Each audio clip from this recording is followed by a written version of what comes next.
Radiohead, Let Down, off OK Computer. Apparently we missed a gig on that gig guide. Drip Feed are playing the Rock Garden on the 21st of this month. Excellent. So, the lead singer just called in with that. He also, left a quote with me, apparently, Coleridge said of Keats, wasn't it? He's, like an archangel slightly damaged. Rick, I'm worried we're getting a little bit highbrow. Do you reckon? Have you got any knob gags you could do, quickly? Because I'm just thinking we're switching, there's a lot of people that are going to be turning off. I mean, currently on Capital FM, Chris Tarrant and Dr. Neil Fox, together at last. The partnership we've always they wanted. said it would never happen. Do you know what I'd like to see together? That breakfast DJ, Sarah Cox. And who's the dancer? Just, KARL. That'll be KARL Cox. KARL, please, why are you suddenly saying these rude words? We've been reprimanded once, don't KARL, say please. that, and don't say it so aggressively, because it sounds like you're saying Cox aggressively. Come on, we've been reprimanded. Yeah. Alright? Just don't use language like that. That's annoying me. Come on. Why is it annoying you? We're talking about DJs, that's their names. But you try to be clever. I hardly think that's clever. You've given a Yeah, if that's my best attempt at being clever. I've got rubbish homework this week. Okay, he's really upset about Really this. upset. He was looking forward to animal fat. You said you were going to bring in that big book, 500. It's so... I got it off one of those bargain books. I thought it'd be easy, right? Because it's too elementary. No, but that's more useful than that to me. But it's things like the tortoise has a shell to protect it. That's good. Yeah, but you know... Because you thought it was there just to be painted on. Oh, have you ever peeled a tortoise? They fly, they go about 400 miles an hour. It's to weigh them down because they're the fastest lizards known to man. Exactly. Honestly, they run so fast they can go through walls. Yeah. And so their shells put on them in the hospital, in the maternity ward, at a very early age, just slow them down. You let a tortoise out a shell and you won't catch it. Steve, do you know that turtles can breathe out the bum? Turtles can breathe out of their bum. I know someone who can talk out of it, but didn't realise that. Tell us about that. Tell us about that. How do they do that? That's all I know. They go when they go swimming. They can sort of, if they don't want to stick their head out, they can just stick their arse out. Yeah. Why don't they want to stick their head out? Just if I don't know. Maybe they need to be looking for food under the water. Yeah. And if they stick their head up to get some air, they might miss something. Wouldn't it be easier to have an arse that could forage for food? So they could sort of like lounge in the pool like a jacuzzi, and they're looking around going, alright, hello, hiya, and meanwhile its arse is like munching grass. Yeah, Wouldn't that be easier? Bad breath. Well, I wish I understood what that meant. Yeah. In all this hilarity, it's like a quote, isn't it? But in all that this hilarity, I'm worried we've forgotten the true meaning of Easter. No, come on, Rick, come on, you're just, you're being frothy and lightweight and a little bit rude, but it's a time for remembering. And chocolate. That, someone did die for our sins. Yeah. So can we just... Be ashamed to disappoint him. Yeah, can we just think about that and just take a moment just to consider that? Yeah, can we do that? Alright. Yeah. Okay? Yeah. You understand the true meaning of Easter, it's not just about eggs and bunnies, you understand it, don't you? Yeah. What's your memory of it? What's your understanding of it, KARL? What do Easter, what's it all about for you? What do you have to do at school? Do you have to do anything at school? I think we got a long weekend off. Okay. Really? Yeah. What did they call that weekend? Easter weekend. Brilliant. Okay, and what was the reason for that? Why do we have Easter weekend off? Jesus. Yeah, but what did he do? He put himself on the cross. Yeah. Yeah. Well, he didn't put himself on. no. Does it mean anything to you? Are you moved by that story? Again, too long ago for me to sort of, Okay. to worry relate about to it. Sure. Yeah. I mean, if there'd been an Anderson shouter involved, Yeah. you'd have been there, wouldn't you? You're not well today, are you, KARL? Not at all. Don't know what's wrong with me today. I've got a bit of a temperature. Have you? Do you know Steve, he's always on the go at me. Last night when we were out with his mates, Yeah. they said he's a bit of a hypochondriac to himself. Did they? Yeah. What did they say? What were they saying? He said, I said, Steve's told me he's not feeling well. Is he alright? You live with him? He said, oh, don't worry about that. Really? He's always saying that, and I said, that's a bit of a fable. I said, cry wolf. Yeah. One day you say I've got a temperature, and they go, oh, I've had the Lemsip, and he'll die. Yeah. Yeah. Well, I've learnt my lesson. Yeah. There was one about the boy who cried wolf. The moral can surely only be never tell the same lie twice. You know what I mean? Because if he'd have come up with a different one, he'd have kept them going all year, I reckon. That's a good point. Yeah. I never thought of it like that before. What are we gonna play? A final tune. Have we got, we got a bit of Suede, haven't we? Well, it depends. Let's get a bit of Suede in and song for the ladies. Let's go over. You can't. What's the, what is it? ladies is very short. It's only the football. Don't say that. Yeah, give us your song. What's the football? What's the match? What's this? The gig guide is Long Wave and Guapo and Plankos. What's this? What's the football match? So what are the football matches XFM covering? Don't know. What Come song on. would you like? Track 8. So Bolton versus Barnsley. You don't like sport, though, do you? A lot Well- of people who do. Huh? A lot of people who do. Right, track 8. What are we going for then? We're going for, it's a bit of Stevie Wonder. Yeah. And, I think it's quite a short song though, Carl. Are you sure? No, that's cool, yes. It's okay, you're okay, are you? Yeah, yeah. So this is the final song, is This lost a lot of energy, this show. This is it. I mean, the first hour and 40 minutes, I think, was dynamite. I think the last 10 have been, But I think flagging. Carl, he was full of life, you know, he was answering the questions and stuff, and now you And he got fed up. We got fed up with the quotations. He didn't like us mentioning Radio 1 DJs such as Sarah Cox. and Carl. Oh, Cox? Yeah, he didn't like that. Which gets us on to educating Richard. Oh, excellent, slick. We've had a good year of stuff. Teaching We have, stuff. yeah, I've learned a lot. Can you remember any of the Of course I highlights? can. There was a deaf girl and she hit her head and she could hear. Yeah. There was also some people who ate tomatoes thought they were poisonous on lead. There was also a doctor who gave a blood transfusion with some parrots from the pet store. Yeah. Because the doctor in America, and it was the olden days when the lines were bad, said give him his parents' blood, and the doctor this side thought said give him some parrot's blood. So that was true, and that educated me. That was fact. What have you got for us? Well, we've only got 2 because I've taught you about jellyfish today that Yeah. we need them. So we've only got two things to go at, and I give them a little headline so you remember them to make them snappy. The 2 headlines you've got. Oh, what a catastrophe! Okay. And the second one is, well, you'd think it'd be Bughead, wouldn't you? What? Well, you'd think it'd be Bughead, wouldn't you? You'd think it beat No, you'd think it'd be. Yeah. You'd think it'd be Buggered, wouldn't you? Bughead. Bughead. This can't be. If this is anything with a bug living without a head, I'm not interested because we've done it. All you've done is Well, let's just do what a catastrophe. So it is that. Well, do that give one us the first. Bughead one. Which one? Which one are we No, doing? do the bughead one. Right, well, the Bughead one. Well, we've talked a lot about animals and that, haven't we, without heads. Surprisingly, we have. I think a disproportionate amount on it. If you're a new listener, this is the first time you listen, you'd be surprised. Yeah, we've done all that. We've covered worms, the way if you cut their head off it grows back if you don't cut too high above its neck.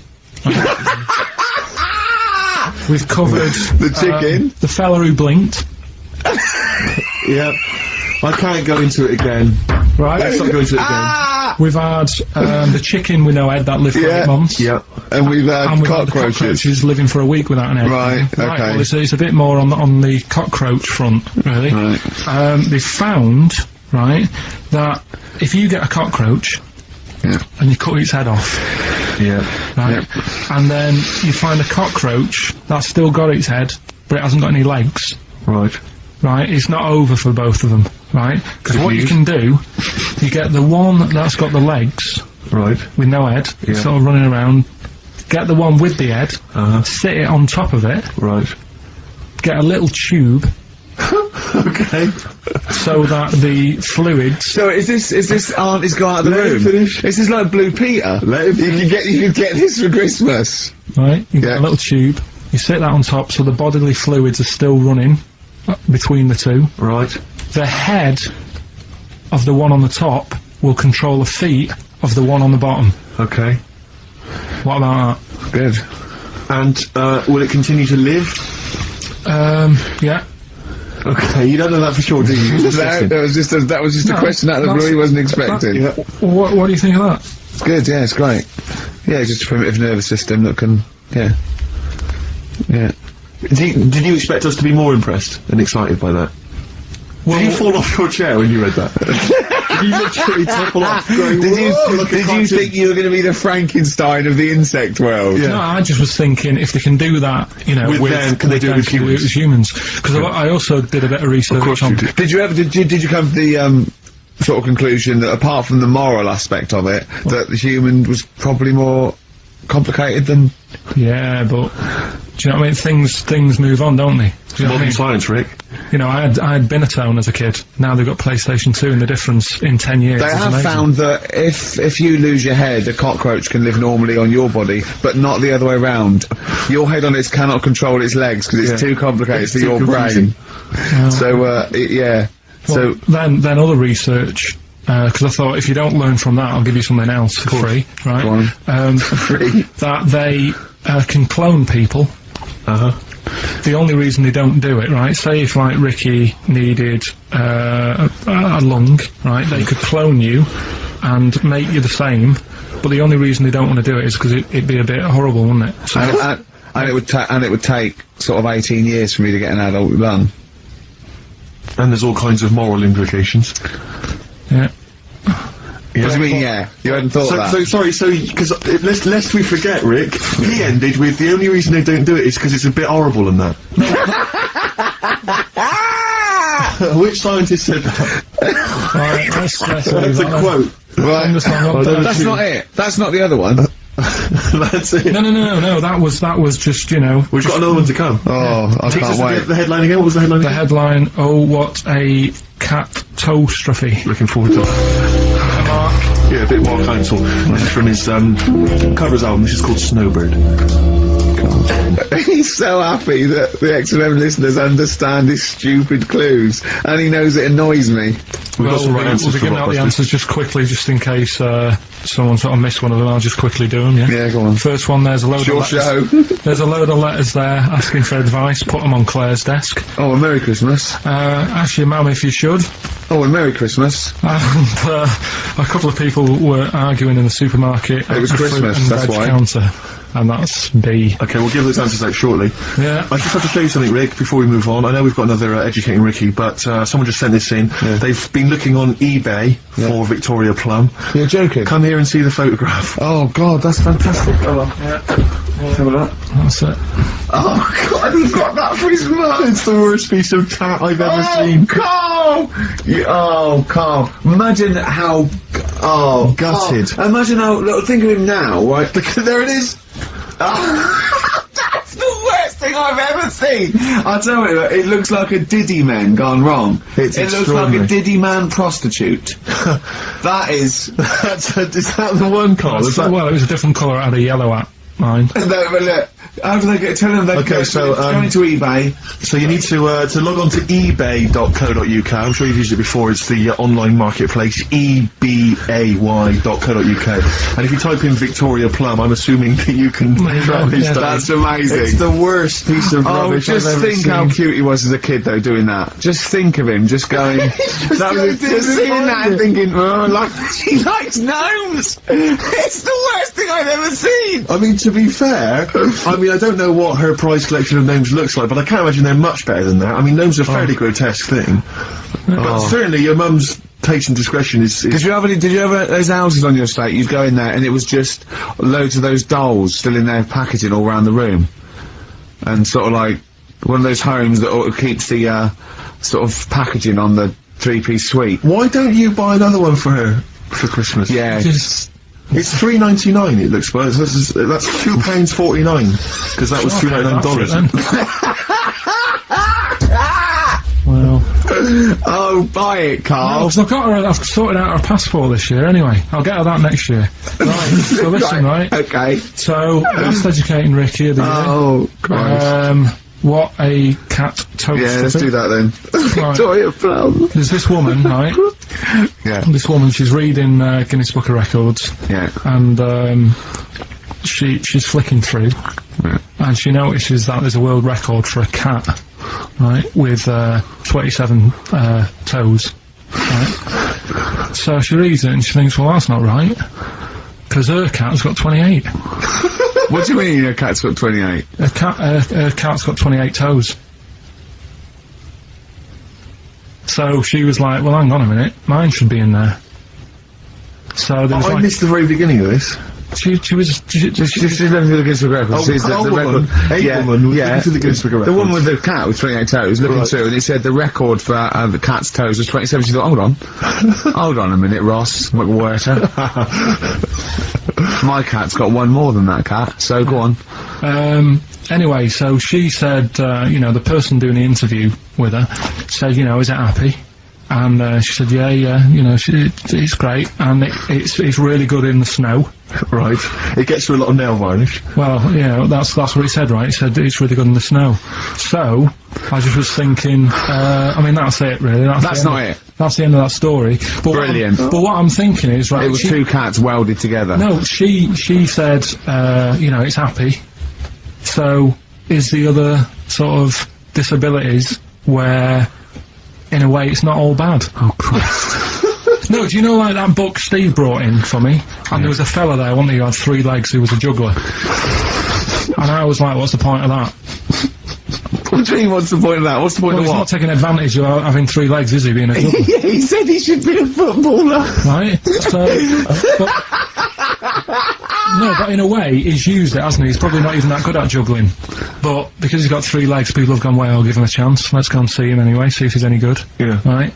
So, what I'm thinking is there anything else? We've mentioned, the midgets today who are good at robbing cars. Because they can get through the windows like Dukes of Hazzard. Sorry, so listen, look, I'd just like to say, this is the radio authority listening, we are in no way suggesting that one, midget's forte in life is robbing cars, or that if you're a midget sitting at home feeling sorry, so I think you should go out robbing cars. I'd just like to say, this is Carl Pilkington talking. The views of Carl Pilkington do not necessarily reflect those of XFM or us. Yeah. But it was a TV programme, so it's not me, I'm just saying what I've seen on That telly. you didn't see. That somebody told me about. Yeah, just so you could be wrong, just like a lot of your spurious facts No. you just see on the internet, you know. I'm just saying. Yeah. So, is there anything else? We've seen the fellow with 3 legs. So what you're saying is there a disability that is actually an advantage? Yeah. Right, I mean, okay. Steve mentioned about the disabled loo. They're always really roomy and like got multi-gym facilities in them. Multi-gym facilities! Oh, do you know what I mean? Multi-gym facilities! What do you mean, There's Carl? always bars everywhere and that, isn't there? That's not parallel bars. Yeah, That's they to help don't them do get up. gymnastics! What in there working Yeah, out? but I'm just saying though, do you know what I mean? So in a way, they've got that. So, always, what I'm saying is, when you look on the brighter side, it's like Elephant Man would have never got up and gone, oh, look at my hair today. He would have- Nor do you! no, but, do you know what I mean? He would never have that problem. You're a maniac. Forget it. I thought we'd be able to like, get a serious discussion going here. Well, okay then. So this is a serious discussion, is it? Yeah. Okay. Well, let's treat it sensitively then. If you really want a serious discussion and talk about whether there are some disabilities that are an advantage, let's think of some then, shall we? Well, I've said 3 already. Yeah. You can't say if you're deaf, Bobby Davro won't annoy you. That doesn't count as an advantage. Do you understand? Do you know what I mean? Carl's looking at you thinking, that's brilliant. Yeah. Yeah. Right, well, we'll leave it then. I'll come up with a better feature for next year. We'll bin that. So, if you've got any We've disabilities... been that like that was going to be a feature. What, you were hoping that would be a spin-off feature? Disabilities that are actually Well, it's an another advantage. form of do we need them? It's like, But that's Carl. Think of it. It's like that joke. A bloke that as his wakes up in hospital says, "Good news and bad news. Bad news is we've had to amputate both legs. What's the good news? The fellow in the next bed wants to buy your slippers." See, that's not an advantage. It's a joke. That doesn't really happen. People don't go, "Oh, that is good news." Yeah, I'll probably get a quid for him. Do you know what I mean? But the fellow with 3 feet, what would he do? Well, he'd buy a pair and then just nick one of those because they put out one shoe, don't they? Are those, yeah, if you've got one leg, you can nick shoes.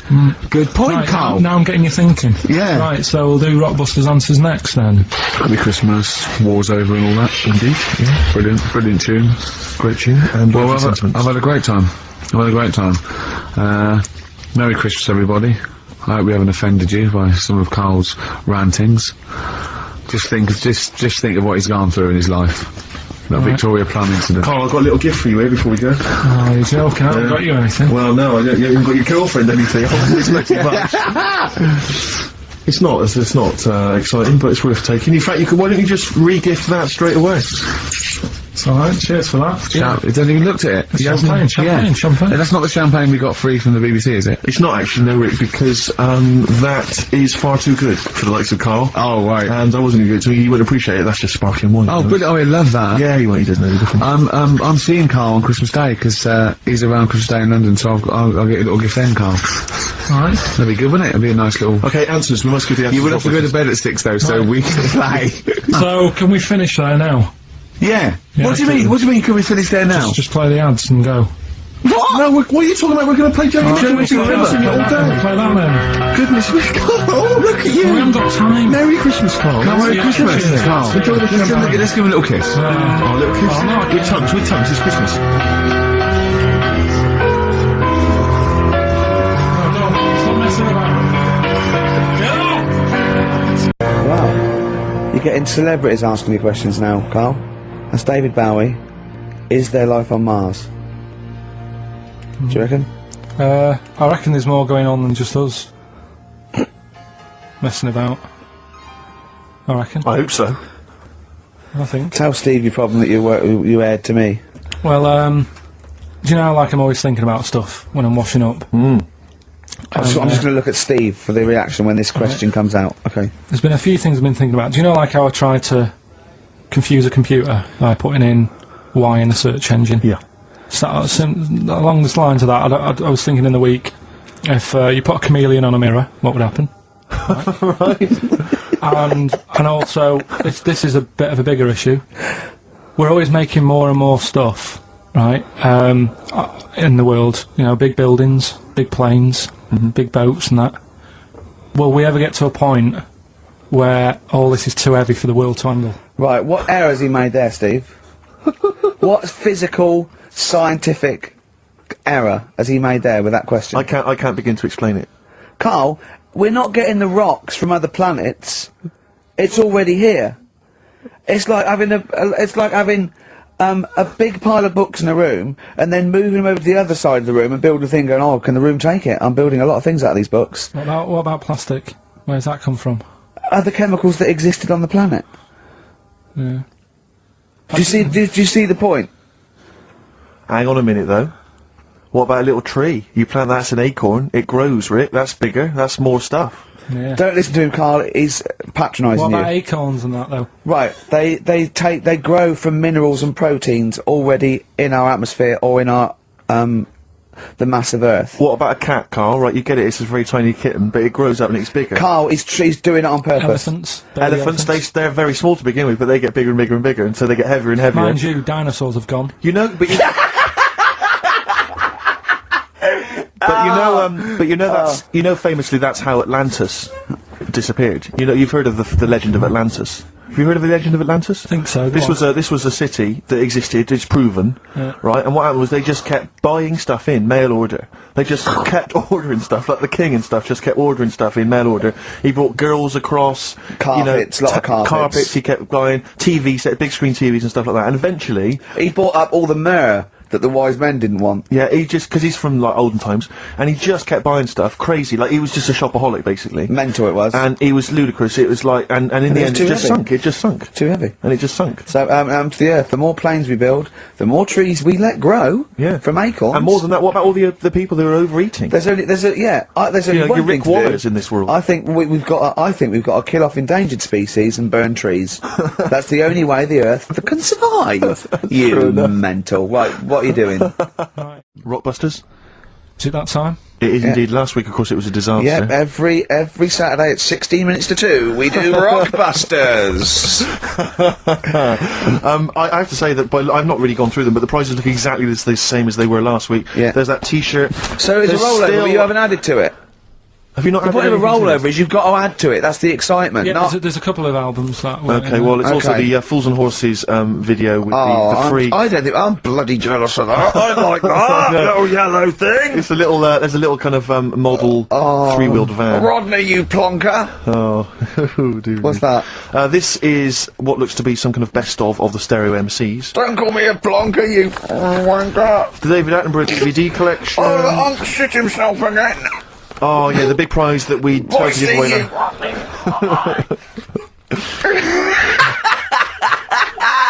Best chill out. Who is that supposed to be an impression of? Which member of the cast is that? Oh, Is that Cheeky Dell? I don't know. Best chill out album ever, the best air Brilliant. guitar volume 2, and Brilliant. of course for all our fans, Doctor Who, The Aztecs. That's on DVD, and that's one of the William Hartnell Doctor Who. Alright. That's the worst impression I've ever heard. That's brilliant. Right, but then. Right, three cryptic stuff. Oh, come on. Right. Rodney, Three. I can't do it. No, come on! Right, three cryptic clues. some of which may be wrong. Yeah, and don't take the letters literally. Yeah. Right, go on. Wars in Iraq, But I don't terrorism, need it doesn't to mention now. anything. But that's all being wrote about anyway. If you're saying there's a museum that's keeping everything, there's loads of other books for that. Who's looking at the fella whose skulls fell off? What? We'll see. It's interesting, isn't it? What do you mean the fellow whose skulls fell off? Well, that's what happened the other week, so I wrote about it. What? A fella's skull has fell off. What do you mean his skull has fell off? It's something to do with circulation. But what do you mean his skull fell Well, off? it's in the diary. We But might how look can in a the diary. skull fall off? Because it's surrounded by tissue and it's got a brain. How can just his skull? How can it detach itself from all the stuff surrounding He it? mislaid all his dreams. But all I'm saying is that's not getting a look in. No, because it's not significant or probably true. Good point, Steve. I don't. All right, know well what's let me anything just based on. I'll just consult the diary quickly and find the moment with the man whose skull fell off. Oh, here we are, yeah. Looks like the world's fattest man is having an operation to get rid of some of the fat. Yeah. He has to have an iron bed because that's the only thing that can hold his weight. Yeah. There's also a man whose skull has fell out. He's in hospital somewhere. I hate that. It would make me panic. The hospital is busy with people coming in to look at their head. What are you talking about there? That tells us nothing. Right, it's impossible for a skull to fall out. It How are hasn't- scholars in 10,000 years going to be... What are they going to decipher from that? They can sort of go. There's not enough incident detail. But how did his skull fall out? Circulation problems. But answer the question. How did his skull fall out? Fall out of what? He was at home, and I don't know if he was combing his hair or something, but it come off. What did? His skull. What do you mean, his skull? Do you know what the skull is? It's a part of the head. Well, no, it's the structure of the head. It's the bone. Do you mean the top of the skull? This is only useful if you have all the salient facts. Then it would be of interest to us. We could. Well, I couldn't take that on. I'm busy. I'm not going to start looking into stuff in depth. Just get the details. God. You're such an idiot. You are the best, idiot in the world. Coldplay, Yellow on XFM 104.9. Get it on DVD. It's an embarrassment. £7 worth of old video, pan and scanned. I've bought it now. That's what they're getting. Right. He's put a downer on it. All the work, that went into that, and then just gonna fob them off with a bit of old celluloid like that. Now listen, still to come, right? We've got the monkeys thing. Ooh, chimpanzee that! And when I was out last Sunday, right, at Johnny's birthday party, Yeah. Steve was there. Yeah. Got talking about stuff, and a debate that we didn't really finish cropped up. It blew your mind, didn't it? Amazing. Oh, I know about this. Steve told me. This is the infinite amount of monkeys. Or a monkey with a typewriter and an infinite amount of time would eventually come up with the works of Shakespeare.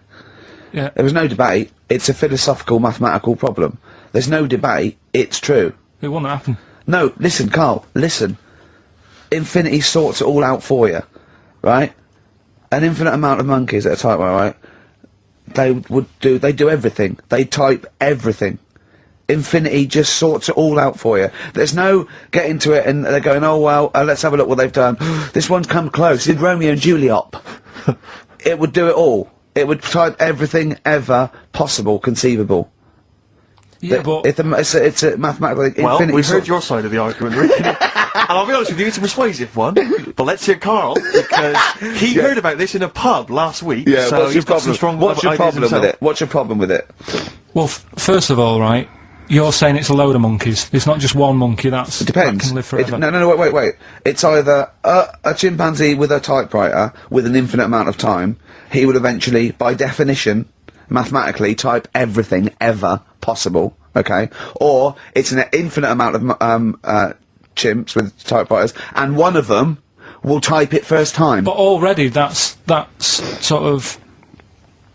right. You either need to have What do one you mean? monkey. What? You mean let's hear his employment point. laws? He What do you mean can't- it's not right? Let's hear him out, please. Okay. If it's one monkey Yeah. with a typewriter that's got loads of ink in it and that, right? At least it knows what it's done in the past. It's not. Keep going. If you've got a load of monkeys, it's like if you have too many. What's that saying about too many chefs? Too many spoil- chimps spoil the soup. Right. Well, it's the same thing. It's like, well, I didn't tell you to put salt in it. I was going to put salt in it, and it messes it up. Whereas if it's just one, they know what's gone on. So what I'm saying is, honestly, leave him go. I can't be bothered, I want Steve. to hear- I want to hear the rest. This blows my mind. He doesn't know what this does to me. It's a mathematical problem. I want to hear the rest.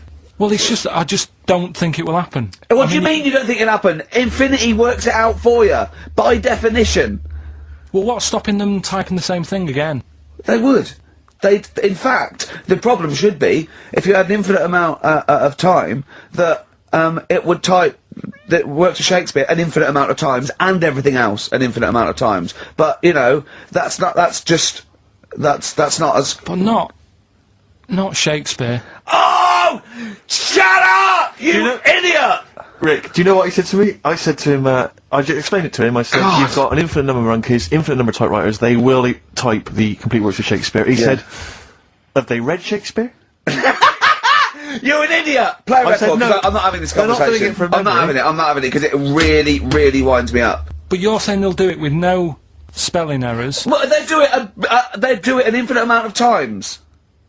And they do it wrong an infinite amount of times. And they spell the last full stop wrong an infinite amount of times. And they get one thing wrong in Hamlet wrong an infinite amount of times. They do everything an infinite amount of times. But are they going off a story that they've... Play a record, Carl, because I'm going to knock you out! I'm just saying, Shut up! do they know the story? Oh, They're monkeys! Oh, Christ. No, Right, what- okay.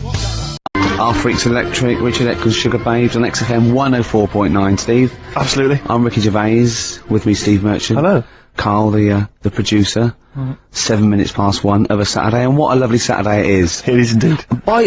Well, it looks nice and bright, but it's deceptive, because I went out, and I just had a t-shirt on, and I had my jumper on me. I got out there, and I thought, this is chilly. I had to pop the jumper on. Oh no! So, you know, just be careful. If you're just, you know, looking out the window thinking, I'll go outside, pop a jumper on or a jacket, because it looks nice, but it is a little bit colder than it looks. Rick, can I ask, were you wearing the jumper around your waist tied with a knot, or did you have it over your shoulders, like maybe you just jumped off a yacht? I popped it round my waist, and I'll tell you what, I tucked my t-shirt in for neatness and comfort. Lovely. But even I know that's a little bit dorkish, so I was Sure. trying to hide the belt line. Okay. So, then I popped the jumper on, didn't have to worry about it. Did so you now go it's- with the Go double on. knot? I didn't, Because that can loosen if you're not careful, especially if you're carrying bags or you're busy on the tube. I know, but I wouldn't mind that, as long as I didn't lose it, as long as I saw it loosen and fall, I'd pick it up.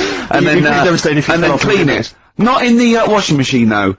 I'd pop it in a cold wash soak, right, Okay. and then leave it out on a few towels or something, or pop it over the radiator. So what's the problem with putting it in a hot wash? Well, it can cause shrinkage. Oh no! So, coming up, we've got loads of tunes. We're going to be playing some of the best bands around, some new ones, some old ones. Might even play some Adamant. We don't know yet. Let's have Badly Drawn Boy though, shall we, Carl? Current single. Badly Drawn Boy there. Silent Sigh. Is that the one with the duck? That video? Yes, very good video. Apparently he stopped wearing his hat around because he keeps getting recognised. And he's going to not wear his hat when he doesn't want to get recognised. Okay. Maybe pop it in the wash. Be careful, let's just have a kind of a light cold rinse. Yeah, like cold rinse, soak it, right, because it's woolen, right, and then just leave it out on a towel, or, you know, maybe near the immersion heater. Sure. Or over a radiator, or even put it the on a sun. radiator, is that a problem? It can cause that sort of, you know, damaging to the Okay. fibres of the wall. Go on. He had a kid last week. Did he? Yeah. Who did? Badly drawn boy. Oh right, okay. Badly drawn little boy, he's going to call it, isn't he? Brilliant, Rick. Yeah. Well done. It's a sort of satire. I'd like to see that as a headline in a And tabloid. deliver, oi, oi, money, all your life. Oh, Now, going on. Oh, Carl, can we don't explain why panic. that's funny? Don't panic, Carl. I'm a professional. Don't worry. What's your concern, Carl? What's your concern? Nothing. Tell us. No. You can say. I can't. You can. This is so unprofessional. It's what? What have we done? What, talking about wool? Right. Come on, Carl, what's the problem? What's the problem? You say. He's great, and he's so lovely. scared. Come on, Carl, tell us. I don't know all the ins and outs, so I don't want to get into it. What? The thing. No, Well, you look, could- you can't, look, people are perplexed now. What's the thing, Carl? What's the thing? What are you worried about? Say. Is it an email that's been received by the head of Yeah, XFM? you've got the email open. You can have a talk read. about. You can say what it. Okay, let me just without, say. you know, I don't understand it. Please know that under a ruling at the Old Bailey, any reference to Adamant's state of mental illness in any news report will constitute a breach of the ruling and therefore lead to serious action from his lawyers. That's right, and that's true. That's subject we can't talk about that. You can play his records and Sing his classic songs. sing songs. Yeah, it's best just to leave it, isn't it? Yeah, well, that's what Carl was a little bit worried. There's no way I was going to mention that or influence anything, and I totally agree with the law, so don't panic, Carl. That should have never been sent to you. Why? Because it's like, you know, accidents happen. Go on then. When things like that happen, right, you know, you've been told not to mention it, Yeah, and you're like a little kid. yeah, And once things are in your head, yeah, it's difficult not to mention it. I mean, when I was a kid, yeah. Go on. right, Yeah. my mum's sister Hazel Right. was seeing another bloke. It's weird because she's a lesbian now. That's really weird. That must have been an interesting Christmas. But anyway, she was seeing this bloke, and he looked like Ken Dodd, apparently. He looked like Ken Dodd. Looked like Ken Dodd. So people said, don't mention it because it gets on his nerves when you like meet him and you go, oh god, you look like Ken Dodd. So I said, all right, his name is Will or whatever. And I was introduced to him. First thing I said, nice to meet you, Ken. Did you do it as a joke, or did you... No, because you know when you know, that he's like, I'm not allowed to say that. Yeah. Say that. I mustn't say that. Can't. And then Yeah. I saw him. I thought, Jesus, does look like him. Came out. Was it Doddy who turned her into a lesbo, do you think? Well, he wasn't a good-looking bloke, so No. possibly. She started going out with Esther Ransom then, which is weird out of the frying pan. What was the story with the lesbianism then? How did she announce that to everyone? What age was she when she realised? Well, I mean, we're not a close family. Do you know what I mean? We're not No. a sort of family who keeps in touch with everyone. And I think my mum called her up one Christmas and sort of said, you know, how's How's the Diddy Will? men? Yeah, how's nutty ad? And she said, oh no, I'm not. I don't do that anymore. I'm knocking about with Sandra or whatever. Right. And it was like, oh right. Not big butch Sandra with the big earrings and the skinhead. He used to live down the road from you. I don't know. He used I to haven't get met Doc Martens wholesale. That's Sandra. her. But she had a haunted house. Go on. Who, Sandra? No, Hazel, Right. Is this before she was a lesbian or not? before. Okay. And there was a bike in the hall and the pedals used to go backwards. There was a what in the hall? That's handy, isn't it? Oh, that's great. Don't worry, we won't do anything. So, sorry, no, I want to know about the haunted house. There was a bike in the hall, and what There was a happened? bike in the hall and the pedals used to go backwards on their own. And also, shoes used to stick to the wall or something. Did they? Yeah. Yeah. Shoes used to stick to the wall. Yeah. Okay. That sounds like a That's a haunted house. household. Yeah. Oh yeah. dear. Brilliant. Maybe she should clean the walls. The Lars, and there she goes. What a great start to a show. We've had 20 minutes of some of the best banter, chatter and music and anecdote anywhere on the dial. You're damn right. High five. Yeah, yeah, yeah. Sweet, man, sweet. Oh, what are we talking about? Now, well, I love that track. It's lovely. They've got a bit of the Liverpool gene pool, haven't they? That sort of doddy. You know what I mean? I like the Scouse sort of look, you know, the Cilla Black and the Stan Boardman. Yeah, it's particularly unique to Liverpool, It's isn't sort of happy and teeth and ears. And, do you It's know what I happy mean? in teeth and ears. Yeah. Oh, brilliant description. Yeah. Happy in teeth and ears. Yeah, that's just 3 of my friends. Now, we've got a great track lined up, haven't we, Carl, that I've brought in? So I'm gonna go off. Now, I'm not ashamed. As you know, me and Steve aren't worried about being part of a trend or, you know, being trendy or jumping on about it. Steve particularly doesn't worry about, like, looking good or, Well, you know. No, I'm saying. no, As a compliment, he doesn't worry about walking along like that or, you know. Well, this acting is- like a- I'm looking good. No. Good But I'm of you. saying you don't mind the insults freak boy or goggle eye or. That's water off a duck's back, mate. Do you know what I mean? Or a new phrase that's been coined because of Steve's face, water off a frog's back. Who's saying that? Just a lot of you, a lot of friends and that. But I mean, My friends. yeah, a lot of A lot of the people. Can you name names or? I can't really. No promises. You can't. I can't. I can't wanna really. mess anyone up. I think it's the Kagul. Looks good. It does look It's good. waterproof, Rick, and it's also stylish. I wear nothing underneath, so it's tight to the skin. It gets sticky in Oh, bad is weather. is that why you sort of It's rustle? sexy. But what's all the, is there abuse? No, they just say. Because I'm pretty trendy guy, but I, as you say, I cut my own trend. You know, I make my own style. You know, that, consequently the pipe. You don't feel that's an affectation?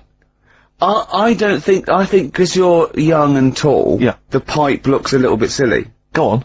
I mean, I know you're worried about because we've already lost the trilby. Well, I'm worried because pipes are going to die out. I mean, this is the problem. There's no young people now who are taking up the pipe as a smoking device. Is There's no young anyone? people. Is there anyone under the age of what should we say? Oh, we said this before, and I don't think there was no one.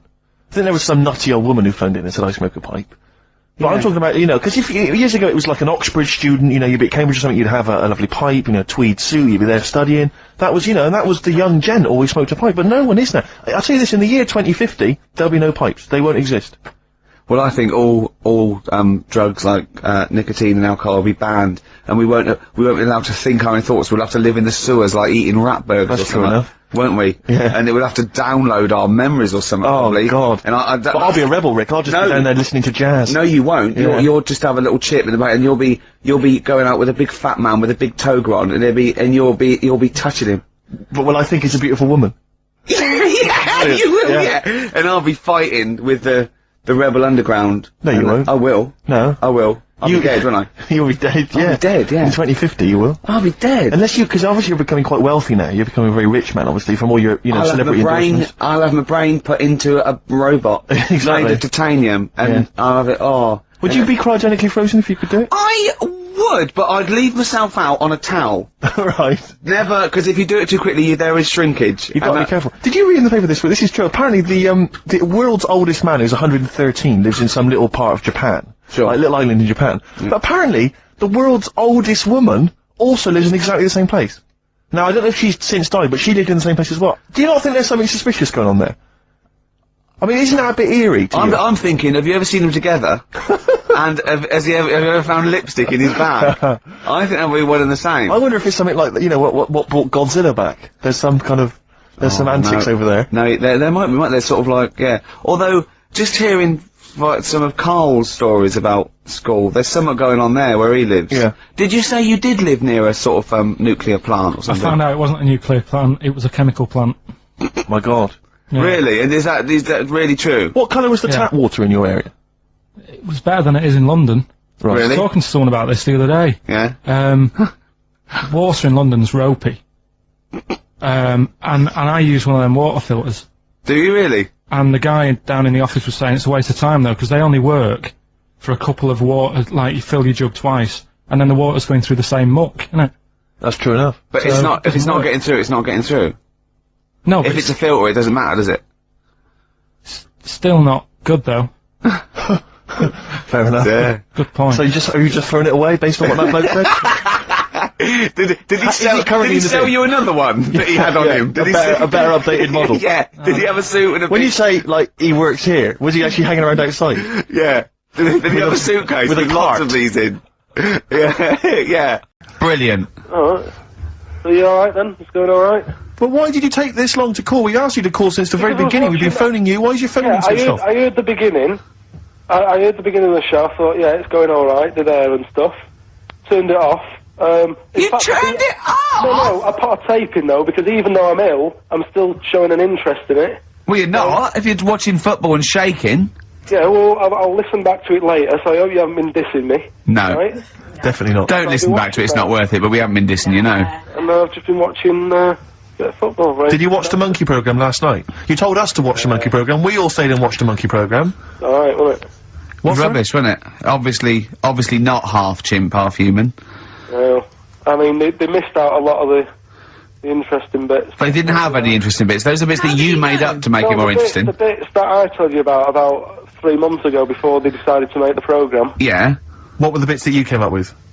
Well, they missed out the bits about, you know, the zookeeper Right, there wasn't a zookeeper, yeah, go on. Well, there was, but they left that bit out. Well, okay, They fine. left out- And they left out the bit where it ran for mayor in be honest, 1975. In terms Did of those that did research, they actually went and filmed it, you read it on the internet. Yeah.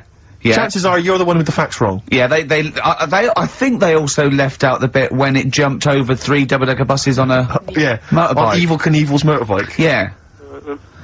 So, Alright. I can't believe it. I cannot believe it. Not only do you not bother turning up, but you turn off the radio and start watching football. Yeah, I turned it off, but I've recorded it. I'll listen back later and sort of... Well, what good is that? Sort of, I like to keep, you know, keep it in shape and that. I'll have a word next week. Alright. If you receive any phone calls from people you don't know, we don't know anything about that. Instantly, we don't know why that is happening. That is just gonna be a weird, spooky thing, so... And don't bother telling the story about Men in Black 2 either, because I don't think people will be interested. Actually, on the subject of Men in Black 2... What? Have you seen that, Steve? No, I haven't, Carl. Tell me about You it. should see it. Go on. Why? Because there's this thing in it. Go on. What, a stupid, bald Mancunian tosser? No, weirder than that. There isn't anything weirder than that. Big eyes, it was gangly. Keep talking. And, you've got to see it, because you wouldn't believe how the likeness and that. You've got to get the film out tonight. Right. It's not as weird, it had a normal voice, right? He's done yet, he's not even here! I'll tell you what, mate, it ain't worth coming in next week. Oh, stay on the line, Carl. Play a record, Claire. Kings of Leon, Molly's Chambers. What do you think of that, Carl? Alright. There's a surprise. Oh, Another I'll tell you insightful what, remark. Steve is not a fan now. Not only does he know you've been slagging him off behind his back. No, I wasn't slagging Steve. If you get it out on DVD tonight, you'll know I'm not slagging you off. It could be your brother. I love the fact that it makes it worse, but he's thinking you're gonna go, oh, he wasn't slagging me off. It does look like me. I do think I'm an alien. I love the fact that you hope Steve will go, he's got a point. It's a spitting image. Yeah. I am, seriously, Carl, I'm really angry. I'm so angry with you at the moment. You haven't seen it yet? No, I know, because I know what it's going to be, and I'm just... Why? I'm fuming. I'll tell you why I'm angry, because he doesn't do it in jest. He No, but doesn't what it do you in think jest. it's gonna look like? What do you think this thing's gonna look like? Gonna look ludicrous. It's not gonna look anything like me, but No, he's gonna, honestly, like, it does. pretend it does. Go on, what? Go on. No, it does look like you. Yeah, of course it does. And you look like the, Human Z.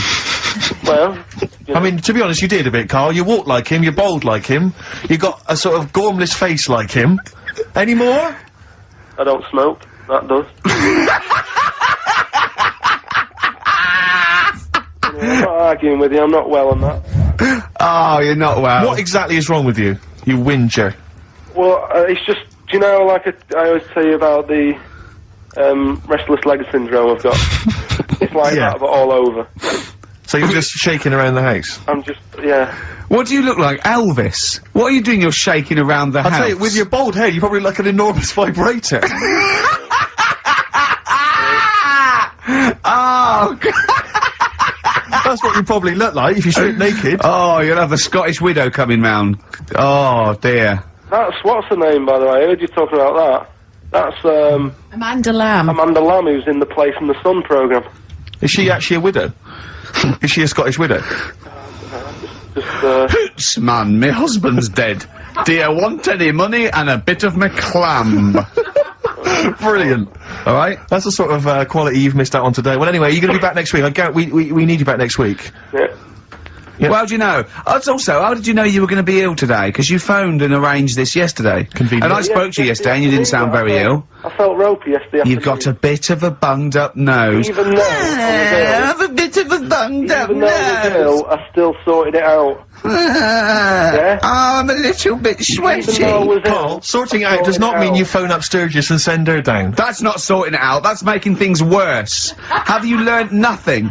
Thanks, Claire. If you're not part of the solution, you're part of the All right, problem. mate. Yeah. Oh, my leg's a little bit achy. Oh, wearing wet jeans. Oh, I put wet jeans on again. My lasagna wasn't, it was frozen. Can you hear the venom and hatred in our voices today? We genuinely are upset and angry with you. Yeah. Can't believe it. I cannot believe that you. I mean, oh. Right, well, the thing is, we'll be back to normal next week, right? We've got Billy Elliot doing the film next week. Right. Any prizes? Got some good stuff. Have you got any films with Burt Reynolds in to give away on VHS? And I'll see you then. Great, we're looking forward to it already. I'll see you later. See you later. You see what I'm saying, though? The way the world... We've changed more than the world has. We can't handle anything now, can we? Look at it, like I say, a bit of snow, a bit of cold, everything comes to a standstill. Yeah. Oh, I can't go out, it's dangerous, you'll slip over, people having time off work. Yeah. What would you do, right, if you run a business, right, your business could go under, right, it snows a bit, you got 10 employees, you're paying them well, and they go, I can't come in today, Carl, bit icy. I'll do it, okay? Right, they're snowed in, right, you're running the business, what are you running?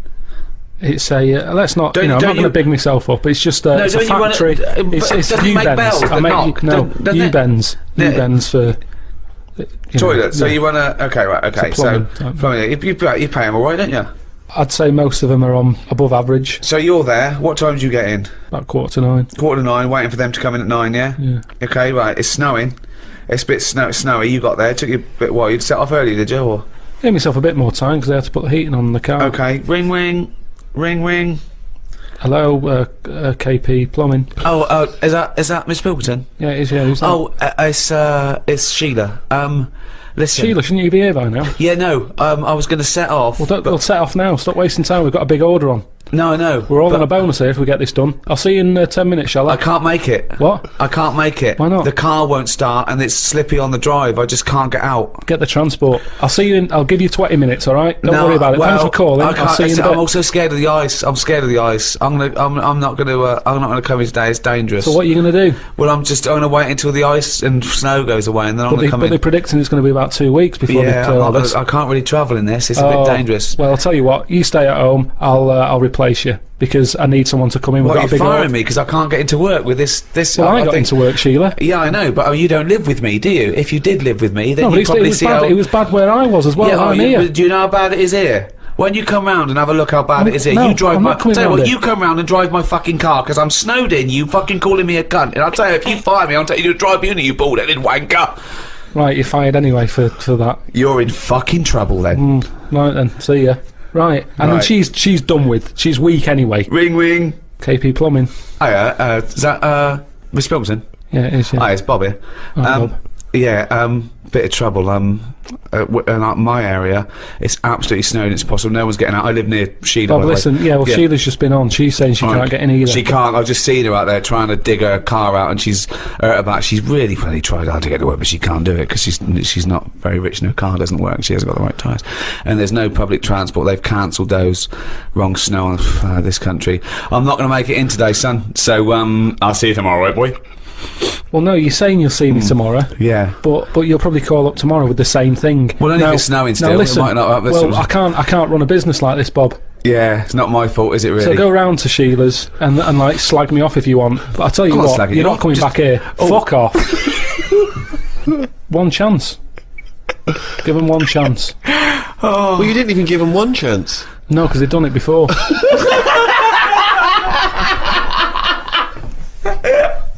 Oh, fucking hell. Just annoys me. It's What's not like the you problem? didn't. I had a spicy sausage in the garden. Right. Now, the problem was, I was enjoying it, but I thought this is the spiciest sausage I've ever eaten. Right. Now, I could only enjoy that the next day night when I knew that it's gone through my body, there hasn't been a problem. So, well, that was a nice sausage, I'd have one of them again. Right. That was a nice sausage! But then the next time, surely you'd be enjoying it, because you wouldn't have the trauma of the next night, because you'd lived through it, and now you're just enjoying But the the lovely problem- spiciness and the sausaginess of the spicy sausage. Yeah, but the problem is, once you've enjoyed something, it's very difficult to replace what you got from that spicy sausage the first time. Then why are you looking forward to having another one? Because let me tell you, Go on. Auntie Nora, I've told you she prepares all the food, right? She's got them all in bags in a freezer, Monday, Tuesday, Wednesday, Thursday, Friday. Right. Now, what she normally does, she makes a big pot of curry. Right. She goes, what I'll do, I'll pop that in the Monday bag and I'll pop it in the Thursday bag. It's the same curry. Now, she has it on the Monday. Yeah. She loves it. She thinks I got the mix just right there. The spices are good. The chicken was tasty. I'm looking forward to Thursday. I'm looking forward to Thursday. I can't wait for Thursday. Yeah. I'll call her up on the Thursday evening. I'll go, how was the curry that you had on Monday that you said you were having again on Thursday that you enjoyed? Didn't enjoy it. Why is that? Dunno. Just want the same. She was expecting too much. And that's the problem. If I had that spicy sausage again, it's never going to live up to it. So forget the spicy sausage. I've had it. I've experienced it. So you if never someone will says, well, it depends. So do you have anything twice ever? Maybe not. But this is insane, Carl, because aside from you and your Auntie Norma and presumably all the other Pilkington clan, or all as weird as one another, why you phone her up and ask her what she's having for tea, I don't know. Yeah, that's one thing. What, and That then shows not you only that- what is that- happening on Monday, yeah. but what you're going to do on Thursday as well. I'll make a note of it in the Auntie Norma food diary. That's proof that you really aren't enjoying your life now. Exactly. To go, right, oh, fucking Well, hell. what what else do you say But to then old he's people? phoning her up again late on the Friday to find out how the Thursday curry went down. I know, exactly. Yeah. That's two calls that week. Unbelievable. Well, it's just Just good to- read her journal. Now, the question is it better to enjoy something once and not again than not at all? But you're an idiot because you're the That's only not the person who choice. experiences this. That's not the choice. That's not the choice for normal people. You can either never enjoy summer or only enjoy it once. You can enjoy things loads of times. you can't. That's what a hobby is. A hobby is enjoying things over and over again. I haven't got a hobby ever. That's why. I've had loads of hobbies in the past. I did the dancing, I did the boxing, I did, what else have I done? That is it. I think that's what. But that's what I'm saying now, I soon get bored. And it's like how you enjoy, I love munchies, Yeah. but I always enjoy the last one more than, But that doesn't make sense. That goes totally counter to your argument. no, because it's from one packet. What? It's from one packet. What difference does that make? The So first you- one's surely so- your favourite. So hold it's on. So if you were to have one munchie, I'm going to as a munchie, mate. You go, I'm not going to take one unless I can have all of them, particularly the last one. But what Well, is? no, I'd like to have them all, please. What? No, you can't have them all. Don't be so greedy. Have one munchie. Have the first munchie. There But you I'm go. going to have one, and I'm going to get a taste for them, and I'll probably want another. Well, no, they're my munchies, though, aren't they? I'll Do you keep them then, forget it. Well, look, so you'd rather have no munchies than one munchie? I'll go and buy a packet. I'd prefer to go, do you know what? I fancy a packet of them. But why do you enjoy the Okay, why wait. do you enjoy the last munchie more than the first? Whereas you know you that's the enjoy the last first one. curry, but not the But second you know it's curry. the last one. Because because I'm eating them all in one sitting. I'm not going, that's for Monday, that's for Tuesday, that's for Wednesday. I'm Right. talking about a packet of munchies. Right. I eat them. There's probably about 12 in a packet. Okay. I shove the first 4 in without even thinking what I'm eating. You shoved the first 4 in! Without even Right. thinking about what I'm Yeah. eating. Now, then, when you're getting towards the end, you make them last more, you might bite the top of them. You look what's inside them, you go, I'm liking this. But You know hold that on, last what, one? every time? What, every time you buy a packet of munchies? I Yeah. think? Yeah. So, hold on, though. You must enjoy a packet of munchies regularly, then? Not as often as you think. They have Well, an I don't offer know. of- Well, No it's not opinion. as I think. I don't know. So tell me how often you enjoy a packet of munchies. Normally after sort of, maybe once a month. So, every month, you look forward to a lovely packet of munchies. And the same experience. Yeah, You but like at the first end, I one. like the last one. The only thing you know you enjoy, look forward to enjoy, and it fulfills all those expectations is a fucking packet of munchies once a month. Fuck me. What do you think happiness is? Again, you only know the happiness because of the badness. You've got to Well- have a yin and a yang. Well, I know what you mean there. I agree with you on this because it's sort of no good to be handed it on a plate. I mean, just from my own experience, working for someone does feel better because you've got a pride and a satisfaction. I genuinely think it's better to start a business, struggle, go bust, come back, than win the lottery. Yeah, I genuinely believe that. but you need the mixture, don't you? So you find out what your favourite thing is. It's like a bag of Revels. Yeah, but you can't cherish guilt or shame. Did you just say life is like a bag of Revels? Isn't that dangerously close to life's like a box of chocolates? In Forrest Gump over there, yeah. No, Jesus, but it is, isn't it? There's one or two in there that I don't like. like what? The raisin. The raisin no. with chocolate. Yeah, no. Now what I'm saying metaphorically, is, what's the Yeah, well, I'm actually using- named what Revel he doesn't like? yeah, well, I'm telling you because it works in life. Go on then. But the Revel You like is raisins? there. Go on. Well, maybe if you have What? enough raisin ones, Yeah. you eventually go, do you know what? They're not that bad. What? And that's the thing in life. What would you have written to Jim will fix it to fix for you? What would have given you pleasure as a kid? Dear Jim, can you fix it for me to do what?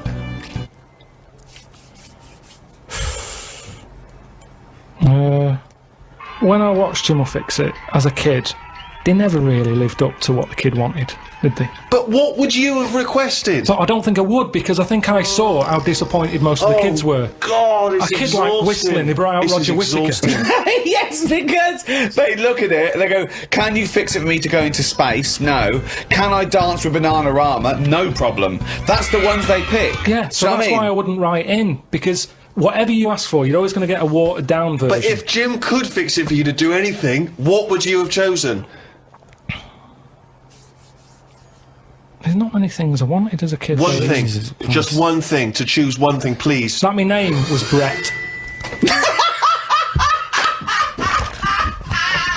Oh, fucking hell! It's not unbelievable! I mean, it's extraordinary. There is no predicting that. Okay, you know what? I can make that dream come true for you right now, Brett. We can just call you Brett from now on. Not a problem, Brett. Brett Pilkington. It sounds good. I love the fact that it's the KARL bit he wants to replace, not the fucking No, but Pilkington. that doesn't work either, because like then Why I not, told, Brett? because I told Okay. I told my mum and dad that that's what I wanted.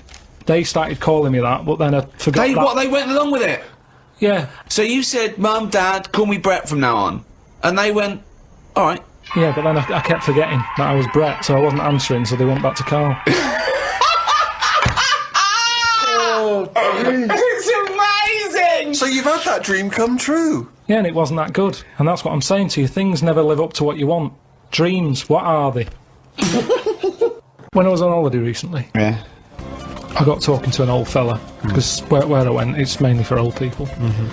I got chatting with him. You could tell he had a lot of money.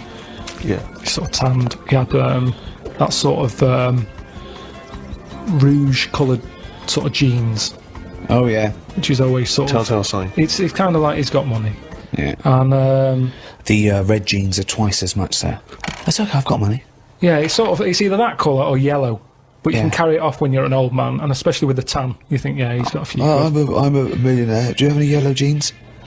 We've got one pair, sir, but They're no the one... most expensive. Yeah, of they're in the back room.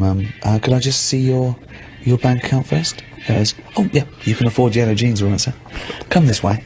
So I got talking to him, and it turns out he had a cruise ship. Right.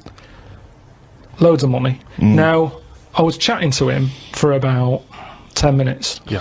What colour was his jacket? Said that he didn't have a jacket on, just a white shirt. He's wearing red jeans and a white shirt. Yeah, sort of leather slip-on shoes, that I can remember. How old is he? It's hard to tell because he was well tanned. Was he an attractive man? He's a good-looking fella. So he's rich. So you saw this rich, good-looking bloke with just a shirt on. No, he had a shirt and his pink Yeah. pants. It's picked hands, and he just went over and struck up a conversation. I don't know. Why did you notice what colour the crotch area was? What? Why did you notice what You were colour looking very much at the arse I of the can see crotch why area. you could see if you're looking at his face, you could see a white shirt. But tell why you could you why, see I'll tell you what why. colour This is what I'm the telling you. fabric around his This is what I'm testicles saying. were? You saw a good-looking old man sat at the bar. You went out and bought him a drink. Yeah, you I saw, was you waiting noticed for the it. barbecue to open. Right. Okay. And you I got noticed a there man's. early. So you noticed So a it was man's 9 in the morning. trousers. No. Yeah. No. I was annoyed. I Right. don't like late nights on holiday. Right, With okay. jet lag. Suzanne said, let's go down there early tonight. Right. I get there, I find out the barbecue's not for another 40-odd minutes. What time was the it? holiday rep. Well, I don't know, it starts at 8. You're so I have to noticing wait for people. 40 You're minutes. noticing old men's genital coverings, but you don't know what fucking time it is. Yeah, but what get I'm your story saying, What I'm straight. saying to you is, the Right. reason I noticed his pants is because what he was talking about, Right. there was no reference points. I didn't have a clue what he was going on about. Right. What was he talking about for your eyes to wander down to his penis, is what I'm trying to say. What made you look at his penis? Because I got bored.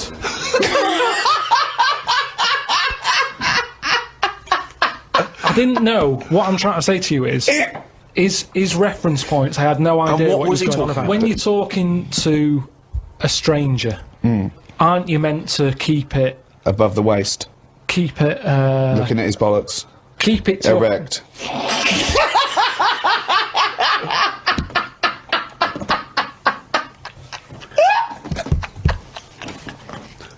I made KARL laugh. What about the fact that new gambling laws give Blackpool the green light to become a British Las Vegas? What do you make of that? Are you a gambler? Little bit when I go on holiday, like going in the arcade and having a little flutter. Sure. What's your favourite? I have a go on the, the fruit machines. Yeah. There's a good one called The Simpsons. Right. Is that your favourite? Yeah, it's quite good. Is that a tie-in with the TV show The Simpsons? Yeah. Okay. Will he make Blackpool the next Vegas? I don't think so. No, nor Can't do see it I. happening. No. You been to Blackpool? Yeah. What was it? Was It's a bit rank. Is it? It is a bit rough. Okay. Needs a lot of work doing on it. Yeah. No, that won't happen. Okay. And you're not worried about this encouraging gambling, generally? Gambling's not a vice you're concerned about? If you're a gambler, you're a gambler. Do you know what I mean? If Blackpool isn't done up, they'll go somewhere else to have a flutter. Sure. So it's not going to make any difference. Okay. No. Okay, it's really good. What do you make of the So Solid crew's Ashley Walters being jailed for 18 months? Obviously not a very good example to his young fans. He should have got more. Do you think? I had a dream about him the other night. Go on. About the group itself. Okay. I had a dream that... Were they all there? Because there's a Yeah, lot of them. all of I them. couldn't remember all their faces. The feature in a dream. I had a t-shirt on. He had etc. Exactly, Yeah, yeah. two of them, he had etc. Yeah. I had a t-shirt on. You had a t-shirt on? Yeah, and it said on my t-shirt, So Solid Poo. And I was walking down the street and they came towards me. And they were just about to beat me off That's a the way. great dream. That's amazing. That's an amazing. I love that. dream. We've For all a had 30-year-old. We've all had that anxiety dream. Oh my goodness, what if I meet the So Solid crew and I'm wearing a God. t-shirt that slags them off? Oh, I don't believe it. Yeah, you know, yeah. So what happened? Did you get beaten up in the It was dream? one of them where I woke up. Do you know I've been telling you that I keep getting them things where you feel like you're falling? Oh yeah. It was the same sort of thing. It's You like- know I'm not a real psychiatrist, don't you? You should, you know, No, I but mean, you do know a lot about a lot. yeah, I do. Thanks very much. And, you know, if I'm at home talking to Suzanne about something and I don't know the answer, I think, right, I'll ask Ricky that one Yeah. soon. Yeah. Thanks. But you know that, I think you might have mentioned before that apparently if you die in a dream, it means that you're dying in real life. Yeah, well, that's it. If you don't... But apparently if you get beaten up by the So Solid crew in a dream, it means you're being beaten up by them in real life. Yeah, that is true. You probably woke a up lot with of a people in your do. Yeah, yeah. Terrifying. Absolutely terrifying. So, yeah, lock him up for longer. Okay. Finally, what do you make of Halle Berry becoming the first black woman to win the Best Actress Oscar? Did you see her speech? Got on my nerves. Did it? I mean, you know, it's good that she won. You know, it's nice for anyone to win an award. Yeah. But she did go on a bit. And, you know, I've been in that same sort of position. What? Collecting an Oscar? Well, I got, what they used to do at school is, Okay. if you did a full month without being off, you got a gold certificate. Okay. And I did a month once without having a day off. And Sure. I went up, and I didn't make a fuss. You didn't start crying. Go on, play a record, mate. Well done, though. Were you the first kid in your school to do that? I don't think anyone else got the certificate. It was only because I was never in. They tried to encourage me. It was just for you. They mounted an entire ceremony just to KARL encourage you. Wise words there from Bella Sebastian on XFM 104.9. I'm Ricky Gervais, with me Steve Matchin. Well, I mean, it is indeed wise words, Rick. I'm worried that people are going to get out of the office now and into the sunshine, not be listening to the show. There's always the transistor radio. That's true enough. You're heading down to the park. Take well, one along. it is time. Keep it low, though. Don't want to irritate other people. No, yeah. And if you do want to say him, spit on him, it's better. Exactly. And kick 'em and throw little rocks. Exactly. With me, KARL, Cayman Pilkington. We're into this, way into the second month of the education of KARL. As you know, KARL got 1 GCSE in history and E. And, we've been cramming, haven't we? Oh, And, Rick, before you mention that, can I just say something?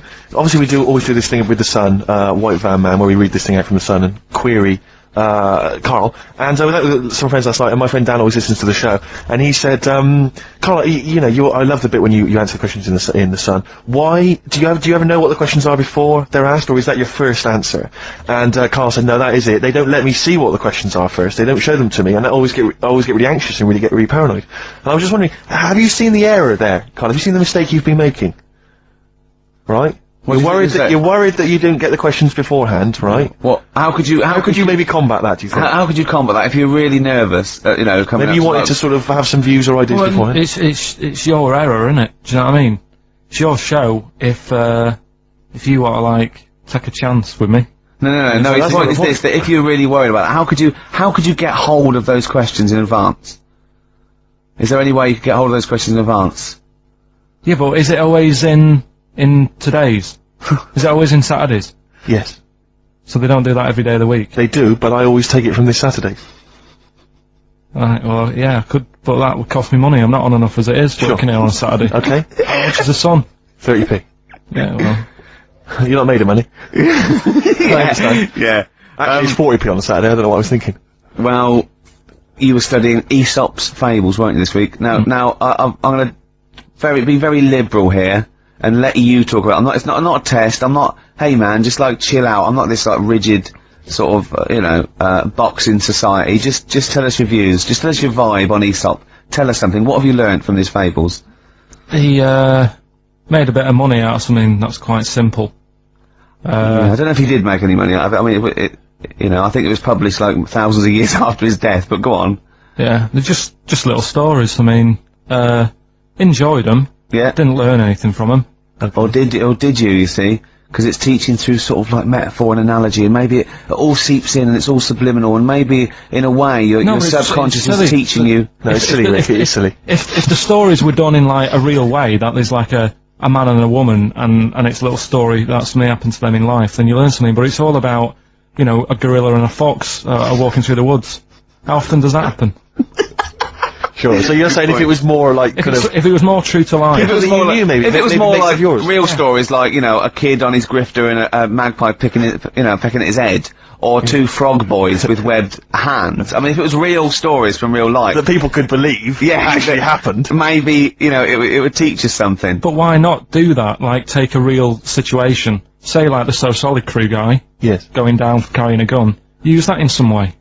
Do you know what I mean? as a warning maybe about carrying guns. What about something like, if you carry guns and that is illegal, you could have some sort of punishment? Yeah, that's Good. So that's what you it doesn't mean, bother yeah. you then that the fact that these fables have been used for many, many generations to educate maybe young children or even older people, the fact that they've served a brilliant function and they've become classics, that doesn't bother you? You've seen through them? Well, they don't always work. Okay. When I was out with Rick the other day, he brought one up. Oh, I told him the one about the two mice, the industrious mouse who, throughout the summer, he would be storing berries, nuts and berries, and he'd be storing it, and the other ones just be eating off the trees and running around and having a laugh, and they go, well, you're gonna become hungry, and he goes, oh, I'll worry about that when it comes to it, and they'd do that, and he'd be storing his nuts and berries, and autumn came, and the mouse was still playing and not doing anything, and then winter came, and the silly mouse was, like, shivering, and he went and knocked on the mouse's door, and went, I'm freezing and I'm starving, and the clever mouse said, well, I told you, didn't I? You know, you should have been storing your nuts through winter like I did, come in and share mine. You know, and, what did you say, Carl? Well, and the moral of that is whatever. Well, yeah, you know, sort of, you know, just be careful. But my thing is that it's not very good, because the moral of that is do what you want, and there's always a do-gooder, a share there, so, right, sure. yeah. But the way you know, I think, which is more sort of 2002, the ending should have been, you know, the guy with all the berries should have, like, been, like, yeah, no, I'll be alright come the winter. I've got loads of food, I'll be safe. But then, as he's going into his little hut at the beginning of the winter, some sort of bus or something comes and kills him. Right. And it's like... You should have partied hard, because you might die. Yeah. Enjoy life whilst you've got it. Yeah. Okay, and if winter comes, just starve to death. Well, you know, worry about tomorrow. Okay. Okay. That's So my I'm wondering if there's a new book here. I really am wondering if there's a KARL's Fables. He's been coming out with some all week. He keeps going, well, that's a fable, isn't it? Yeah. So what's your favourite fable in there? Have you learned anything from this book? To get, you know, is there one fable you liked? Yeah, I mean, What did you like? they're all alright. What did you like? You're throwing it on me now, there. Didn't you like one about a crab, you said? No, that was the one about messing about on a cliff edge or something. Don't mess about on a cliff edge. Well, What was that? I don't know. There's not many around here, so I didn't take much interest in that one. You know what I mean? God. Um, I'm doing my best here. I'm You don't dying. remember any? here's one. Go on. Here's one that was quite nice. There was a belly, you know, like your stomach. Yeah. And it's this belly on a pair of legs, and the legs was saying, "I'm more important than you because I carry you around." And the belly said, "Yeah, but you know, if it weren't for me holding all this food, you wouldn't have the energy to walk around." Yeah. And that means, like, you know, rather than working on your own, it's best to work in a team. Keep him hooked, right? Yeah. We've still got a song with a story in it. Yeah. You don't want to play Babushka, do you? He doesn't like the idea of Babushka. I told him that was a story. Yeah. And, he doesn't like it. A devil went down to Georgia, someone sent in. You know, he's looking for a soul to steal. Yeah. Doesn't like it. Why don't you like that? Do you know the song? Not particularly. Right, it's a song about a lad who goes into a pub on a normal night, and it's in, sort of the deep south of America, Yeah. New Orleans, something like that. It's, you know, it's not the old Kent Road. Right, okay. Okay, go on. goes into a pub. There's a devil in there who's getting a bit cocky. He's had a bit to drink, and he's saying, "Do you want to sort of gamble your soul away with me, and we'll see who's best at playing the violin?" Yeah. And I think the lad wins in the end, but it's not real enough. Whereas the one... Oh! What? Not like the Shadow that got fed up and started pushing kids off bikes? Rick, I think you're In referring Boston. to stuff that no one made sense of last week. Yeah, exactly. I don't think we should okay, refer to okay, last let's We're on to another feature. Oh, what is this? This one is... Rick, were you not at the planning meeting? What is this? Go on. This is, that song's got a good story in it. Oh, is this that? Oh, God. So tell us the rules. Right, the rule is that it's songs that we play on the show every week, and there's a lot of music out that they just keep saying the same Oh, thing just over and over. what is it? What's It's the song with the story this with week? a good story. What's the song with the story this week? Just say it. It's Gene Pitney, 24 Hours from Tulsa. Oh, I'm really sorry about this. If you're an XFM listener, we got to listen to this. Go on. Well, do you know what it's about? Yeah, isn't he trying to get back to his girlfriend? Yeah, he's been working away. Lives in Tulsa. He works quite far away, Right. and he's Will coming this back. save us having to listen to the song? Well, it's always good to sort of Hear tell them what the it's about. story before you hear the story. It's like you know. Sure. You I read- like this before a film. Yeah, No, go on, you go on. might read the book before you see the film, type thing. Yeah, So never in my case. he's working miles away. His missus is in Tulsa. He's driving back, and he can't wait. He's to only see about 24 hours away, and I remember. He's about 24 hours away, and he's a little bit tired on the way home. He's thinking, oh, I don't want to look a mess for when me missus sees me. So he says, right, I'll stay at a motel, get some energy and that, you know, for when I see her, have a Nutrigrain shave. bar. So he pulls over at a motel, Yeah. and he's locking his car up, getting his suitcase out the back. There's a woman in the car park. He's like, oh, she's alright. She looks at him, he thinks... XFM 104.9. I don't think the suitcase in the boot is mentioned in the song. I think that's maybe a 12-inch mix or something. I've not heard Well, that. basically, right? Oh, so I don't long story remember short- I'll play the record, for Christ's sake! Let them listen to it! I don't remember him saying, cool, she looks alright in the record. Yeah. 24 Hours from Tulsa, Gene Pitney, song with a story. You are quite upset by the lyrics of that song, aren't you? I just think it's a bit annoying that, right, he loved this woman. Yeah. Everything's going fine. He's only 24 hours away from home. I don't know what sort of distance he's done. but he can't wait to get home. And all it took was some woman in the car park to sort of Give him the eye. give it an eye. And all the like the good times he's had with his missus go out the window. And I don't know. That's the dangers of falling in love with a prostitute. What I like about it though is the fact that he's writing this to his ex-girlfriend. Yeah. It's like talking about rubbing it in. Yeah. I was kissing her and getting off with her. We were having a wild Didn't time. take as I long was as going Carl did mental on explaining it, though. Yeah, yeah. But did you hear the very end? Because Yeah. he's the loser. Because he said, and he can never go home again. Yeah. So even though he's got this new girlfriend and that, Yeah. he can't see his old mate. He has fallen in love with her. Can't hasn't see he? his old mates anymore, he said! He can't see his old mates anymore! Yeah. I'll It's a tell you- sobering lesson. I'll though, tell you a 'cause song... next time you stop at the Granada services on the way back from, you know, Swansea, I'll be tell you, careful. there was a song that's a bit like that by Jim Reeves, probably out about the same time, a little bit before, right? It was just called, Just 100 Miles from Mary Ann, right? And, it was him and his horse going through the snow, and he was just telling He him, like, stopped at a little chef. No, yeah, he fancied another donkey. No, but, it's really sad. It used to make me cry when I was little, because he got there, right, and he wouldn't leave old Ben, the horse, and he dies in the snow, and then so he dies in the snow. It's gone again, you've gone again. That, I get the same way teary-eyed with, two little boys. Yeah. No, I don't like that. Why not? It's just... Do you think I'd leave you dying when there's room on this horse for two? Climb up here, Jack, we'll soon be flying back to the ranks so blue. It was just like when they were playing with the little horse's head, when they were little, and he was a soldier, and he helped him, and he returned the favour in a war, which to me is a bigger favour than just letting him have a go on a hobby horse, but, a lot braver, if you know. Yeah, last number one of the 60s as well. Christmas 1969. And it's, of course, Well based on done. truth. That's a history lesson right there. It is based on It is. fact. It's Yeah, a famous it is. person. I think it was Cromwell. Winston Churchill and Cromwell. Yeah, it's Winston Churchill and Cromwell. Cromwell and Winston Churchill. Yeah, they were both lived ages ago, so they lived at the same time. Literally ages ago, so they lived at the same time. Yeah. Well, that's it then. Is it? Yeah. Were you listening to anything we were saying then, Carl? Did you understand any of that me and Steve were just You chatting just about saying then? that Rolf Harris did a good song about Right. someone who's got to carry on a horse. Right, and what was about the stuff about Cromwell and Winston Churchill? What do you think that was about? I missed that. We're doing humour, we're doing a little bit of humour. It was a satire on you saying ages not being specific. Do you like that stuff we do? Yeah. That's it then. Like just a cat looking out a window at a dead mouse or something. You can go, come here! And it's just looking at the mouse it could eat. You wanna press the buttons and finish, don't you? Yeah. What are you gonna do? Play a record or? No, that's it. It's ads and that's it. Okay. Great. Goodbye. What a wonderful ending. Got anything lined up? Yeah, we've got the song with a story in it. Come on, Carl. Let's do something. Quick. Play a record. Song with a story in it. But never this mind week. that. Just, they're listening. We discussed this off air. Come on.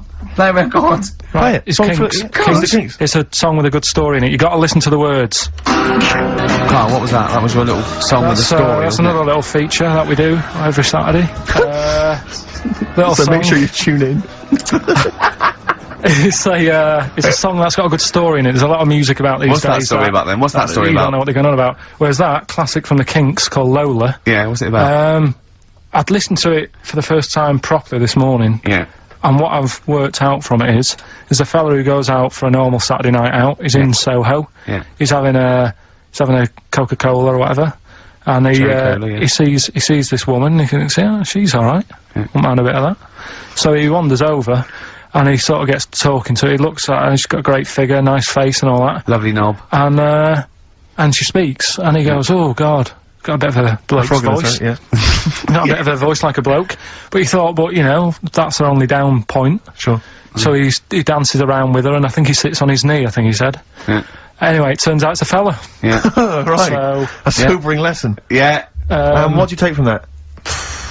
look, always sort of, if you think you might be talking to, a bloke in bloke drag. just look at his sort of Adam's apple. And he'll probably have a hairier arse than a woman. Yeah, I think you've gone too far then, though. I think you're already getting too close. It's a bit late to pull out. No, pun intended, definitely. There was a pun intended. Oh, was it? Alright, was it? Yes. Alright, okay, we don't be disgusting then. No, you don't. I do like a good track. I don't like everything that comes out and everyone raves about. Yeah, you thought the iPod wasn't worth it because you named the 5 tracks you'd like. What was it? It was In the Ghetto, Babushka, Living in the City. What was the other one? Killing a Georgie, and there was one other one or something. And you just only like songs with a story. Yeah, but then there's a reason to listen to it, isn't there? Well, when no, there's a only story once. going on. No, because you might forget the ending. Listen to it again. Yeah, But you anyway, might, yeah. you've been listening to Babushka quite a lot, is that right? Because you've really got into your head now, you're trying to decipher Well, the story. when I've been sort of asking for songs with stories, people have texted in, emailed in and whatever, and I've had a couple, you know, last time we did the show. So I've gone, oh right, that sounds interesting. And Babushka, when I was away on holiday, I listened to it a few times because I like the story. It's a good little story going on. You got some thoughts on it though, have you?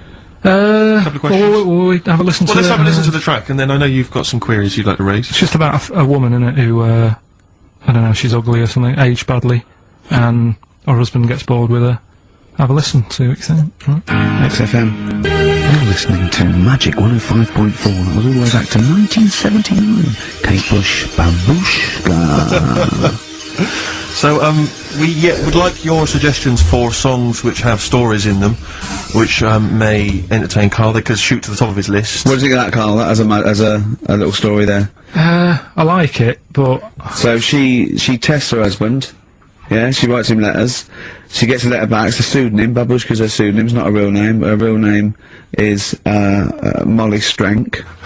From Ealing, and Eva responds. She goes, "Oh, he's you know." So in real terms, he's having a bit of an illicit affair behind her back because he doesn't know it's his wife. So she goes, "Oh, well, I'll take this a bit further, see how far I go."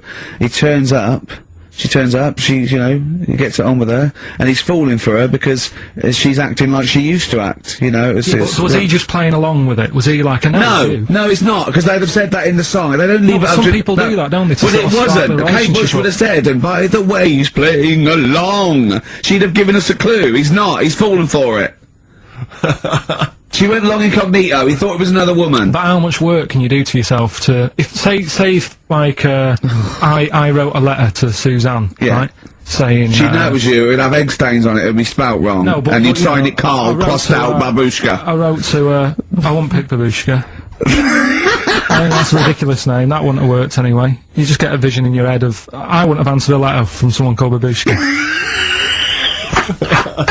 It's not the point. If Kate Bush is listening, please call in, because I'd love her to have a conversation with you. I mean, that would be good. Forget Helmut. No, Helmut, you keep trying. The fat German. We want Kate Bush and the fat German. What I mean is, though, Now wait a minute. What worries me is he didn't answer the last phone call. What if Kate Bush does for me? Well, If anyone knows Kate Bush, give her a call now. She's probably not listening. She's probably doing yoga or something, I imagine, or making a lentil soup, or maybe just like repotting some plants, right? Or practicing piano, right? But if anyone knows Kate Bush, got a number, call her up now, say, tune into XFM, there's a little bald mank fella wants to talk to you about babushka. Right? But how much? But how much? Don't worry, you'll get your chance. The phones are going. That could be Kate Bush. That could. Don't worry about it. That could be Kate Bush. I know for a fact it isn't. Okay, answer it. Dissing all his mum and everyone. Yeah, there's a little bit of cussing in there, which they bleeped out, thankfully. Carl's in a bad mood already. He's been in about 3 minutes and he's in a bad mood, getting stressed. If you can't hack it, leave. What's the matter with you? No, I'm just saying. I was meant to enjoy last Saturday off and I didn't. Why not? Why is that our fault? Because you weren't here? Just because, I don't know, but... Are you not in the Christmas spirit? Why didn't you enjoy last Saturday? What did you do? I went all the way back up north again, right, because it was Suzanne's dad's birthday, right? I was busy last week, didn't have time to get him a present or anything. Didn't have time to get him. So I got to Euston Station, bought a card for him, which was a Christmas card, so he wasn't happy because he was saying it's my birthday, and I said, well, I won't be seeing you again. So I've got a joint card, and then we went out. Did you get him a present? Well, no, because we went out on Saturday night for something to eat at this pub that he likes. It was nice steak and onion rings, right? Lovely. So he should have been happy anyway. Yeah. But Well, you paid for it, no. but you should have been happy anyway. Suzanne paid for that because it is her dad, right, not mine. So I said, all right, what can I do? I said to her. So she said, just buy a few drinks or something. Anyway, I didn't get around to getting drinks. I can't believe it. Can't believe it. Round to getting the drinks. Right, so I said, right, I'll pay for the cab. Right? Oh, what a lovely Christmas gift that is. Yeah, £2.50. I paid, no, it was like 3 quid there, 3 quid back. So £6 you spent on him? Well, no, I spent more. See, that's what he said. He You said, get the Bolton and back, can't you, for that? He said, oh, you've spent on me 6 quid for my birthday. I said, no, I haven't, because I gave the taxi driver a tip. I'm a little bit worried about his attitude as well. Because even if, I mean, that is a stingy present, but you don't say... Well, I mean, let's be honest, that's the worst Christmas gift ever, because, I mean, you're pretty bad, like we discussed in the past, but at least you spend a bit of money. Yeah. It's just thoughtless. Yeah. This is nothing. I You know. haven't given him any time. I mean, I would... And I knew my demographic. They loved it, my yeah, family. the They couldn't scratch believe their luck. You know. Well, a tenner. You spent a tenner on him. Well, the cab fare was 6 quid. But the thing is, he doesn't. It's not. I don't think he's saying that. I think it's the fact that this is like, you know, frittering away in everyday it's life. kind of thoughtless, he would have loved to. I'm sure he would have been appreciative of a lovely £10 gift that you cared about and bought. A book he probably likes, Fly Fishing, doesn't he, by J.R. Hartley. If you'd have bought that, he'd have gone, that's what I was looking for. Or what I was looking for, Carl. Bloody hell, Carl, you little bald twat. That's just what I wanted. So, alright, so just calm down. So what have you got planned for Christmas? Is this what, I mean, are you doing the same approach with Carl, Suzanne? excellent. You've paid me milk bill for this week. That were reet nice. I'm spent this year. So have you planned anything for Suzanne, or are you just... Yeah, I'm taking her out Christmas Day for something to eat. Well, does she know that? Was that? She's working today, so she, you know, so... Right, okay. So what Christmas gift have you got? That's it, I'm taking her out. Well, you haven't got a present? No, because we spent a lot Don't this forget, year. that's half yours, though. You're gonna be eating, you're not gonna just be sitting there watching her eat, going, oh, I'm hungry, but I spent all of it. You're gonna be eating as well. That's half yours. So she's got nothing to unwrap. He's like a cat who's But been wait a hit. minute, she's got nothing to unwrap. There's nothing. She's going to hand something over to you, because I've met the woman, she will. She'll hand something over, you'll open it, you'll love it. I might get something today. But you shouldn't take me to begrudgingly persuade you to do it. God. Yeah. Right. So... Yeah. Well, I'm gonna try and stick in some Christmas songs. We're not playing all Christmas songs, but I brought in a couple. So this is Christmas, John Lennon, Yeah, The one or two of them River, are good. Joni Mitchell, Yeah. Fairy Tale New York, one of the best Christmas songs ever. Oh, well, what about a bit of Pretenders? That's a good one. 2,000 Miles. Let's hear it.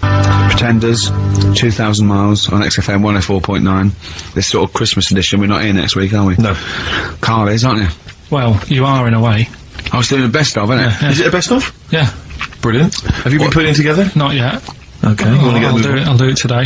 Tell me what bits you want in it, and I'll sort it out. It's not for me All to the say, best is it? stuff. Yeah, it is the best stuff. Well, maybe people could email in with their highlights of the year for them. I'm trying to think what they were. I mean, mostly Talking to Carl. It'd be mostly Carl, wouldn't it? Mostly Carl, gibberish from Carl. Oh, I think it'd be an awful lot of educating Ricky from Carl. Well, ricky.gervais@xfm.co.uk if you've got any thoughts and stuff you'd like to hear. Again, Is there anything you'd like to hear of Carl saying something stupid, me and Steve laughing or slapping him? Yeah. That's basically the competition, isn't it? Well, there's a couple of instances where I tried to kiss him, I think, and you encouraged me. Yeah. Those are some highlights for me. I wish I'd have videoed that. Yeah, so do I. You mentioned educating Ricky. We've only got, do you know, we normally have like 3 instalments. Yeah. We've only got 2 today. Why? Why? What happened? Just, Well, you clearly weren't busy Christmas shopping, so what's the Yeah. Yeah. well, like I say every week, it's a bit of a struggle finding stuff that I can teach you. But at the same time, what we have got, we've started the feature, I teased MTV with it, right? So I thought I'd best start doing it before they get someone like Zane Lowe presenting it or something. Yeah. So, do we need them? Do we need them? Yeah. You should explain do we need them for those that don't like the show. Well, it's sort of education about animals and stuff, and if we need them. So, like, David Attenborough once said, you can get rid of people off the earth and it would carry on, there's no problems, but, you know, get rid of a monkey and you could have problems on your hands. So, Is that a direct quote from Attenborough's current autobiography? something like that. I think so, yeah. So what I've done today, right? He always starts having it with, right, so then. Yeah, exactly. Yeah. So, Yeah. And he always ends things, you got yourself all sorts of problems.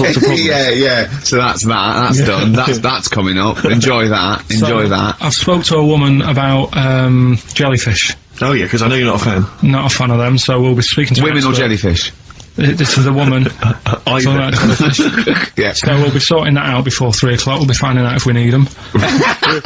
That one to bed. He's great, and he's great. And then we've got a Christmas edition of Rockbusters, which I found out yesterday. Go on. Channel 4 have ripped it off. Go on.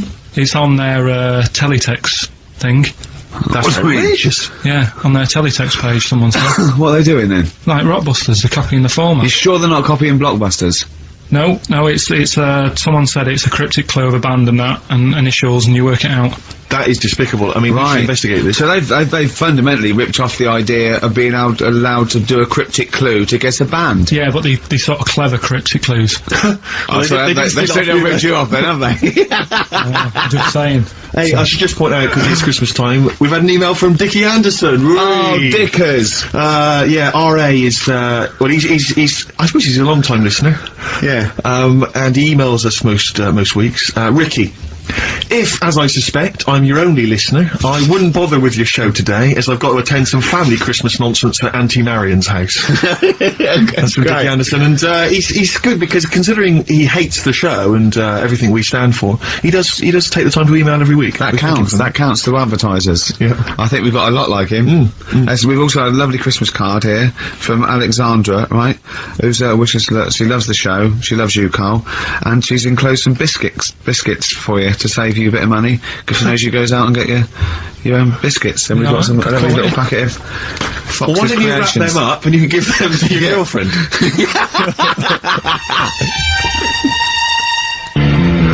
Don and Blitzen from the About a Boy soundtrack by Badly Drawn Boy. Christmas theme there. Christmas theme there. You spotted the Christmas theme.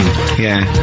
Carl's not really in festive mood, but I can't imagine Christmas is your time of year, is it, Carl? Well, I'm not sure any time of the year is, really. I liked it when I was about, I think when I was about 7 I enjoyed it. was that the one? Was that the year, the big year for You you? get loads of stuff, you don't have to worry about anyone else, but once you've, like, got a job. What did you get when were you doing your paper round? How old were you then? I was about 13, 14. Well, that was then you were a man, weren't I you? had to buy stuff.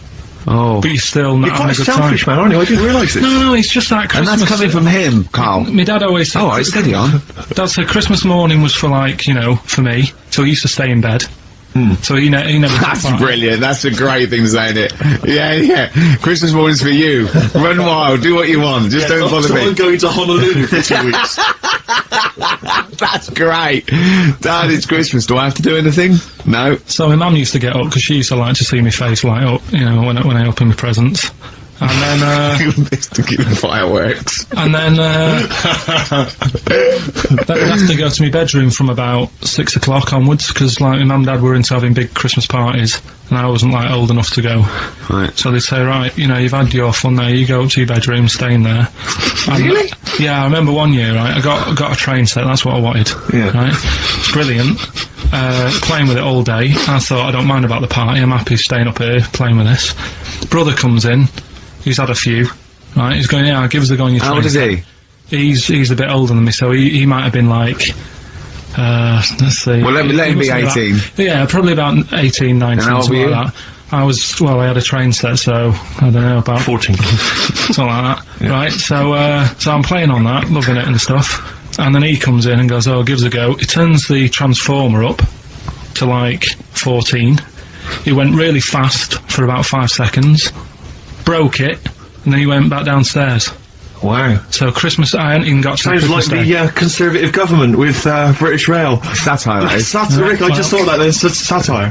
It's If there's any saying- satirical it's- shows listening or It doesn't work. It magazines, doesn't work in any way because there's the analogy falls down No. apart from there being a train. think it through though. British Rail was trains, Yeah. and the government broke the trains in many. Well, they didn't break them, like not officially breaking them, but they Oh, kind of. yeah, it does work. It's perfect. Oh, I'm pretty pleased with that. And I can't. And no one's asked him to be on the Have I Got News For You. It's weird, isn't it? Because It's strange that when, Yeah. when you've got a satirical mind that's as quick as that. Yeah. All And right. he's broke your little train set. And so what did you do? I just like watched telly and had some sausages. I bet you were happy with that, though, weren't you? Oh, it's a bit annoying though, isn't it, when your main present of the year's been broke. And And then, did it ever get it fixed? No, that was it. Put away. I'm intrigued why your parents wouldn't let you come and join in the festive fun. Was it like really debauched down there? Was it like eggnog everywhere? And Well, no, but I mean, that's fair enough. 6 is a little bit early, but I just think, you know, if you're your kid, you know, he had his fun, put him to bed at 8, maybe. And you you think won't. so on Christmas Day? I thought that was a day for family. Well, not if there's a party going on. And Well, don't have the party on to Christmas Day. is my Well, point. that's another option. Yeah. Your parents are weird, aren't they? They're strange. which gets us on to educating Ricky. Oh, excellent, slick. We've had a good year of stuff. We Teaching have, stuff. yeah, I've learned a lot. Can you remember any of the Of course I highlights? can. There was a deaf girl and she hit her head and she could hear. Yeah. There was also some people who ate tomatoes thought they were poisonous on lead. There was also a doctor who gave a blood transfusion with some parrots from the pet store. Yeah. Because the doctor in America, and it was the olden days when the lines were bad, said give him his parents' blood, and the doctor this side thought said give him some parrot's blood. So that was true, and that educated me. That was fact. What have you got for us? Well, we've only got two because I've taught you about jellyfish today that Yeah. we need them. So we've only got two things to go at, and I give them a little headline so you remember them to make them snappy. The two headlines you've got: oh, what a catastrophe. Okay. And the second one is, well, you'd think it'd be Bughead, wouldn't you? What? Well, you'd think it'd be Bughead, wouldn't you? You'd think it beat No, you'd think it'd be. Yeah. You'd think it'd be Buggered, wouldn't you? Bughead. Bughead. Okay. This can't be. If this is anything with a bug living without a head, I'm not interested because we've done it. All you've done is Well, let's just do what a catastrophe. So it is that. Well, do that give one us the first. Bughead one. Which one? Which one are we No, doing? do the bughead one. Right, well, the Bughead one. Well, we've talked a lot about animals and that, haven't we, without heads. Surprisingly, we have. I think a disproportionate amount on it. If you're a new listener, this is the first time you listen, you'd be surprised. Yeah, we've done all that. We've covered worms, the way if you cut their head off it grows back if you don't cut too high above its neck. We've covered The chicken. the fella who blinked. Yeah. I can't go into it again. Right. Let's not go into it again. We've had the chicken with no head that lived for Yeah. 8 months. Yeah. And we've had And we've had the cockroaches. cockroaches living for a week without an head. Right, okay. Well, it's a bit more on the cockroach front, really. Right. They found, right, that if you get a cockroach Yeah. and you cut its head off, Yeah. right, and then you find a cockroach that's still got its head, but it hasn't got any legs, Right. right, it's not over for both of them, right? Because what you can do, you get the one that's got the legs Right. with no head, Yeah. sort of running around, get the one with the head, Uh-huh. sit it on top of it, Right. get a little tube, Okay.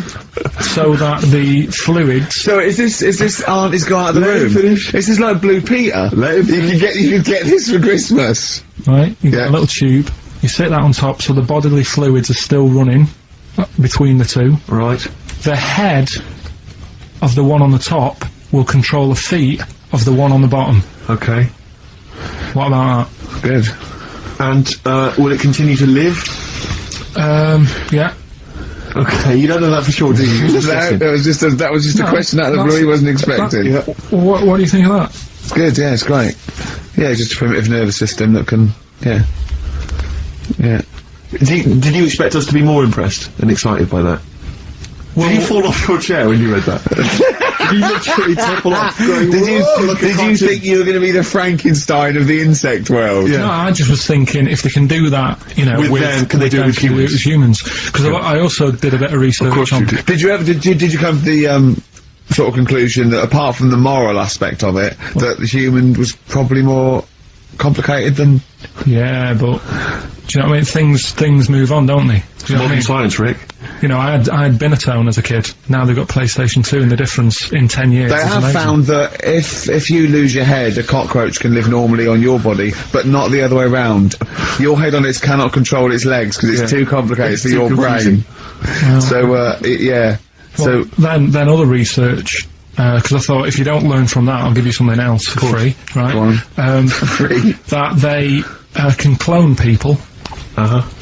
The only reason they don't do it, right? Say if like Ricky needed a lung, right? They could clone you and make you the same.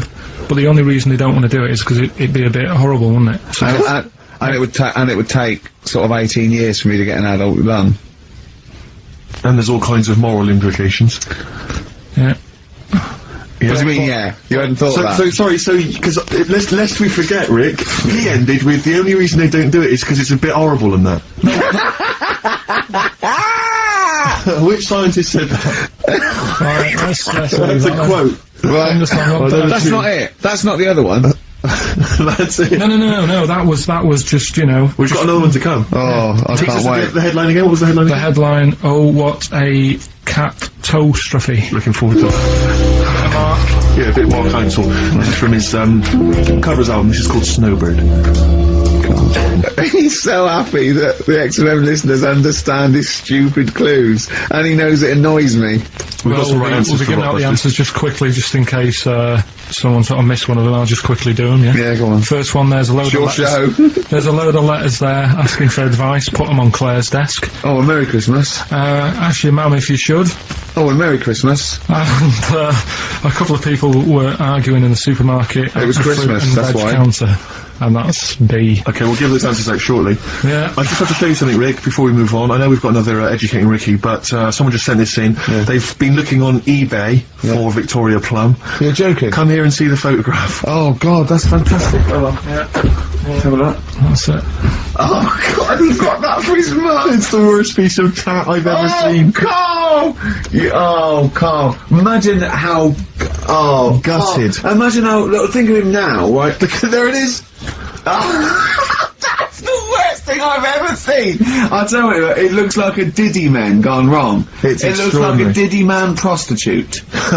That is... Is that the one, Carl? Is that... Well, it was a different colour. I had a yellow at mine. No, but look, how do they get... Tell them they Okay, go so, going to eBay. So you need to log on to ebay.co.uk. I'm sure you've used it before. It's the online marketplace, ebay.co.uk. And if you type in Victoria Plum, I'm assuming that you can track this yeah, down. That's amazing. It's the worst piece of Oh, rubbish just I've ever think seen. how cute he was as a kid, though, doing that. Just think of him, just going... just seeing that and thinking, oh, like, he likes gnomes! It's the worst thing I've ever seen! I mean, to be fair, I mean, I don't know what her prize collection of gnomes looks like, but I can't imagine they're much better than that. I mean, gnomes are a fairly grotesque thing. But certainly your mum's taste and discretion is... Did you ever, there's houses on your estate, you'd go in there and it was just loads of those dolls still in their packaging all around the room. And sort of like, one of those homes that keeps the, sort of packaging on the three-piece suite. Why don't you buy another one for her for Christmas? Yeah. Just It's $3.99. It looks well. That's £2.49 because that was $2.99. Well, Oh, buy it, Carl. No, 'cause I've sorted out her passport this year anyway. I'll get her that next year. Right, so listen, right? Okay. So, last educating Ricky of the year. Oh, Christ. What a cat toast. Yeah, let's do that then. Right. Victoria Plum. There's this woman, right? Yeah. This woman, she's reading Guinness Book of Records. Yeah. And, she's flicking through. Yeah. And she notices that there's a world record for a cat, right, with 27 toes, right? So she reads it and she thinks, well, that's not right, because her cat's got 28. What do you mean a cat's got 28? Her cat's got 28 toes. So she was like, well, hang on a minute, mine should be in there. So there was I like... missed the very beginning of this. She's looking through the Guinness Book of Records. Sees Carl the woman. record. A woman was looking through the Guinness Book of The one Records. with the cat with 28 toes, looking through, and it said the record for the cat's toes was 27. She thought, hold on. Hold on a minute, Ross McWhirter. My cat's got one more than that cat, so go on. Anyway, so she said, you know, the person doing the interview with her said, you know, is it happy? And she said, yeah, you know, it's great, and it's really good in the snow. Right. It gets through a lot of nail varnish. Well, you know, that's what it said, right? It said it's really good in the snow. So, I just was thinking, I mean, that's it, really. That's not it. That's the end of that story. But Brilliant. But what I'm thinking is, right... It was two cats welded together. No, she said, you know, it's happy. So, is the other sort of disabilities where, in a way, it's not all bad? Oh, Christ. No, do you know, like, that book Steve brought in for me? And there was a fella there, wasn't there, who had 3 legs, who was a juggler. And I was like, what's the point of that? What do you mean, what's the point of that? What's the point Well, of he's what? not taking advantage of having 3 legs, is he, being a juggler? Yeah, he said he should be a footballer. Right? So, no, but in a way, he's used it, hasn't he? He's probably not even that good at juggling. But because he's got 3 legs, people have gone, well, I'll give him a chance. Let's go and see him anyway, see if he's any good. Yeah. Right? So, what I'm thinking is there anything else? We've mentioned, the midgets today who are good at robbing cars. Because they can get through the windows like Dukes of Hazzard. Sorry, so listen, look, I'd just like to say, this is the Radio Authority listening, we are in no way suggesting that one, midget's forte in life is robbing cars, or that if you're a midget sitting at home feeling sorry, I think you should go out robbing cars. I'd just like to say, this is Carl Pilkington talking. The views of Carl Pilkington do not necessarily reflect those of XFM or us. Yeah, but it was a TV programme, so it's not me, I'm just saying what I've seen on That telly. you didn't see. That somebody told me about. Yeah, just so you could be wrong, just like a lot of your spurious facts that you just see on the internet, you know. I'm just saying. Yeah. So, is there anything else? We've seen the fella with 3 legs. So what you're saying is there a disability that is actually an advantage? Yeah. Right, okay. Steve mentioned about the disabled loo. They're always really roomy and like got multi-gym facilities in them. Multi-gym facilities! Oh, do you know what I mean? Multi-gym facilities! What do you mean, Carl? There's always bars everywhere and that, isn't there? That's not parallel bars. Yeah, That's they to help don't them do get up. gymnastics! What in there working Yeah, but out? I'm just saying though, do you know what I mean? So in a way, they've got that. So always, what I'm saying is, when you look on the brighter side, it's like Elephant Man would have never got up and gone, oh, look at my hair today. He would have- Nor do you! no, but, do you know what I mean? He would never have that problem. You're a maniac. Forget it. I thought we'd be able to like, get a serious discussion going here. Well, okay then. So this is a serious discussion, is it? Yeah. Okay. Well, let's treat it sensitively then. If you really want a serious discussion and talk about whether there are some disabilities that are an advantage, let's think of some then, shall we? Well, I've said 3 already. Yeah. You can't say if you're deaf, Bobby Davery won't annoy you. That doesn't count as an advantage. Do you understand? Do you know what I mean? Carl's looking at you thinking, that's brilliant. Yeah. Yeah. Well, we'll leave it then. I'll come up with a better feature for next year. We'll bin that. So, if you've got any We've disabilities... been that like that was going to be a feature. What, you were hoping that would be a spin-off feature? Disabilities are actually Well, it's an another advantage. form of do we need them? It's like, But that's Carl, think of it, it's like that joke, a bloke that wakes up in hospital says, good news and bad news. Bad news is we've had to amputate both your legs. What's the good news? The fella in the next bed wants to buy your slippers. See, that's not an advantage. It's a joke. That doesn't really happen. People don't go, oh, that is good news. Yeah, I'll probably get a quid from. Do you know what I mean? But the fellow with 3 feet, what would he do? Well, he'd buy a pair and then just nick one of those because they put out one shoe, don't they? Are those, yeah, if you've got one leg, you can nick shoes. Good point, Right, Carl. now I'm getting you thinking. Yeah. Right, so we'll do Rockbusters Answers next then. Happy Christmas, war's over and all that. Indeed. Yeah. Brilliant tune. Great tune. And Well, what's the sentiments? I've had a great time. Merry Christmas, everybody. I hope we haven't offended you by some of Carl's rantings. Just think of what he's gone through in his life. That Victoria Plum incident. Carl, I've got a little gift for you here before we go. Oh, you're joking, I haven't got you anything. Well, no, I don't, you haven't got your girlfriend anything. It's not too much. It's not exciting, but it's worth taking. In fact, why don't you just re-gift that straight away? It's alright, cheers for that. He hasn't even looked at it. It's champagne. That's not the champagne we got free from the BBC, is it? It's not actually, no, Rick, because that is far too good for the likes of Carl. Oh, right. And I wasn't good, so he wouldn't appreciate it. That's just sparkling wine. Oh, you know? brilliant. Oh, I love that. Yeah, he doesn't know the difference. I'm seeing Carl on Christmas Day, because, he's around Christmas Day in London, so I'll get a little gift then, Carl. Alright. That'd be good, wouldn't it? It'd be a nice little... Okay, answers. We must give the answers. You would have to go to bed at 6, though, so we can play. So, can we finish there now? Yeah. Yeah, What do you mean? What do you mean, can we finish there now? Just play the ads and go. What? No, what are you talking about? We're going to play Johnny Nicholas Play all day. that then. Goodness me, Carl, look at you. We haven't got time. Merry Christmas, Carl. Merry Yeah, Christmas, yeah. Carl. Enjoy the champagne. Let's give him a little kiss. Oh, little kiss. Oh, no, With tongues, it's Christmas. Stop messing about. Get up! He said, that Ollie's record, Ian Evie's my brother, what's that about then?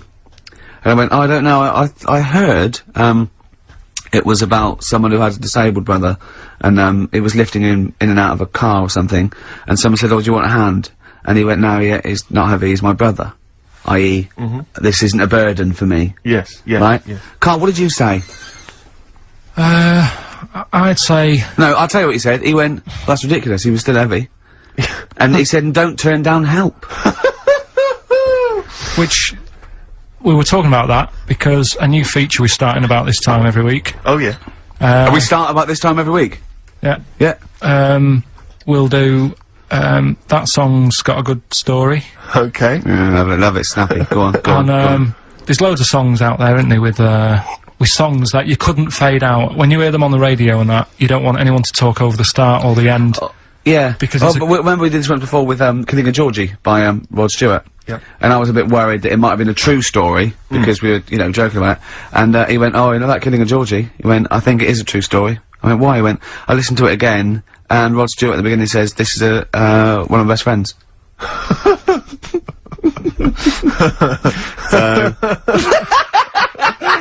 It's brilliant, isn't it?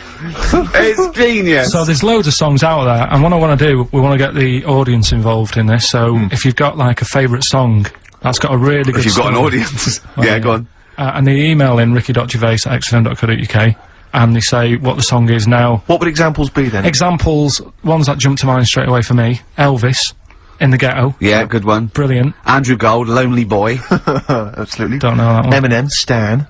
Right. Yeah. Good one. You couldn't fade it out, could you? Because you go, well, what happened? Yeah. Yeah, no, absolutely. And that's what I'm saying. Not just any sort of pop song that keeps repeating itself, and you know, it's like it doesn't matter. It doesn't matter if it skips or you know what I mean. If you turn the radio off. Yeah. But I'm talking about Ernie, songs. the fastest milk in the world. Yeah, that is a good story. That is a good story. Oh. Yeah. Do you know that one? Yeah.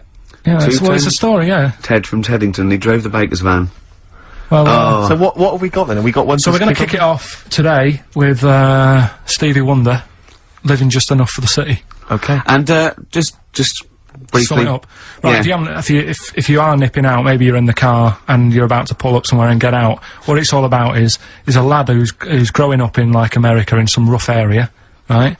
And, he's trying his best to do well and get a job and everything, but because of where he's from, it's stopping him doing that, right? It's like how I grew up on an estate in Manchester. I had to leave there and come to London to do alright for myself, right?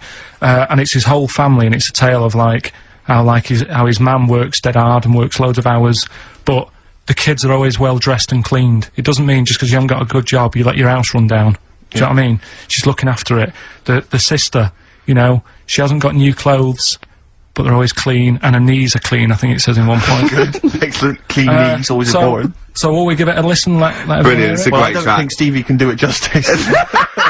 After that explanation. Right, so I'm not sure he's I going hope to he top uses that. like some sort of like backing tune to try and. Try and pep it up a bit, 'cause Yeah. you have really knocked it the socks off it. Brilliant. I'm looking forward to the Right, clean here we go knees. then. It's a new feature. What is it called again? The story in that song's really good. Here's Stevie Wonder. Right, songs with good stories that you can't fade out. Although you can heavily edit them for Yeah, the. I noticed you didn't play the full version, which No, has it's obviously radio. got the complete story in. You've just played a I haven't heard the other. That's single all I version know. then. Well, in the album version, He gets goes to jail. abducted. He gets abducted as well, and he comes back with a big beard. Yeah, and he's No. covered in hair. No, Yeah. he gets arrested and goes to jail. But it's just it's just because he gets picked up because he's black and he hasn't done anything wrong. There's a whole other never there's a whole heard other that sort one. of section. Maybe we should change this section. No, what we'll do, right? Abridged versions of songs. Yeah. No, next week we'll play the second bit, and it'll be like Star Wars or something like that. So, go on. Remember last week we Yeah. started a new feature Yeah. called That Song's Got a Good Story in It. And Brilliant. I love your catchy titles. They're excellent. right, and the idea was it was a story in Yeah. a song, which meant that if it was played on the radio, you couldn't just like fade it out because you've got to have the full story. Yeah. Right. Well, last week we started the feature with Stevie Wonder, "Living for the City." Yeah.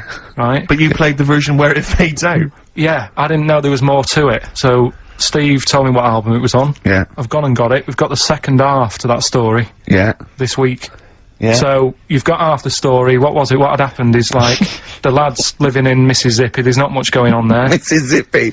That's someone off Rainbow's mum. Living what? Mississippi. Yeah. His dad's his man was a cleaner. Yeah.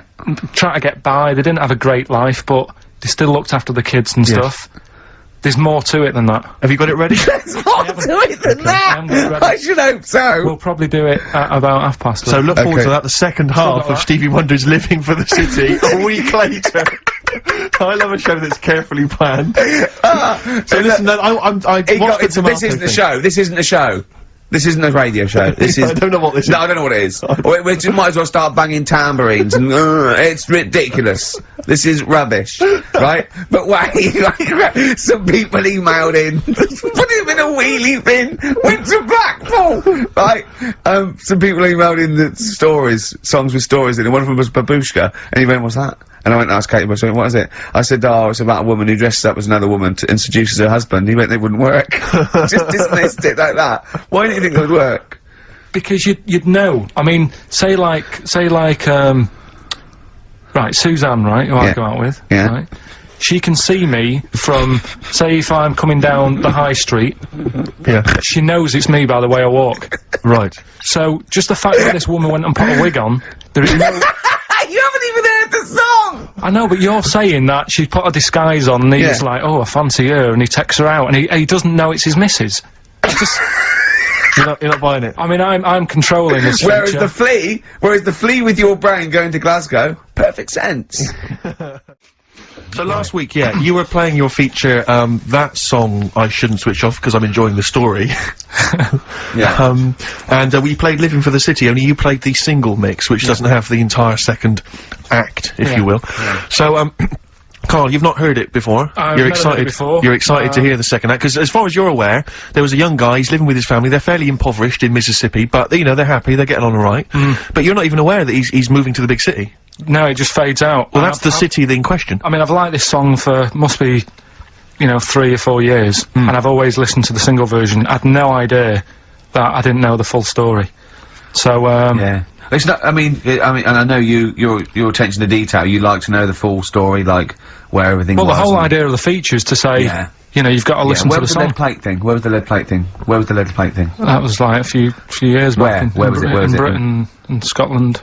Yeah. It was a problem all over the world. They had to deal with it. You're making it up now. Is it So- something you saw in Lord of the Rings? Yeah. Right. So anyway, Yeah. Yeah. So the Lion and the Witch. Yeah. Go on. Go on. so far then, What did we learn in this story from We learned Stevie so Wonder? far from Stevie that there's a young lad, as I say, he's got a family, he's fairly happy, except they're very poor, and they struggle to get by, but they're happy, they're doing it anyway. He's moving to the big city. Carl, this is the bit you didn't realise. Just play the track. Okay, here we go. So this is halfway through. This is now, halfway yeah? through the tune now. This is, you've not heard this before, have you? Let's go. Sorry, we accidentally played an episode of Kojak. By mistake. We were going to play a song. Carl, what did you make of that then? Yeah, what's happening there then? Eh? He was living with his family, he was fairly impoverished. Went He's on a moved bus, to that the new... bus he was on, was it? Right, so So what's your take on it, Carl? After hearing that, what I've worked out by it, the first part that we heard last week, everything's alright, but it's not that great living in Mississippi, right? So he goes, oh, I'm gonna go to New York. There's plenty of work there. Yeah. They'll sort of accept me as, you know, and everything. So he goes there, and, the weird thing is, he's hardly, like, been in New York for a second. He gets on a bus, all of a sudden some cop is arresting him. He's like, what's going on? And then he's got 10 years. I mean, what you can't hear, because the levels are quite bad. I mean, I work with sound. I can't really hear what's going on. You're criticising I'm Stevie sort Wonder of there. guessing that he didn't pay his bus fare or something. And, 10 years! He got 10 years for that. I really don't know what was going on. Right. But you're not happy, because obviously it's quite Do you think Stevie Wonder left out some vital ingredients in the story, in your education? Like where it was, or... at least he got where it was. You can tell what year it is. It's, right in the mid-70s there, that funky New York 70s sound. Alright. Yeah. You're pretty disappointed, aren't you? You're pretty worried, because... So what went on? Yeah. What You know, happened? well, you're aware, Carl, because that shows quite a bad image of New York. It's quite an intolerant city, by all accounts. They arrested a guy, But it is quite seemingly bad, for 'cause being black. That's one song where you shouldn't go to New York. Killing a Georgie Rod Stewart. That lad, he was doing alright in Scotland and said, I'm gonna go to the big city. He got done in.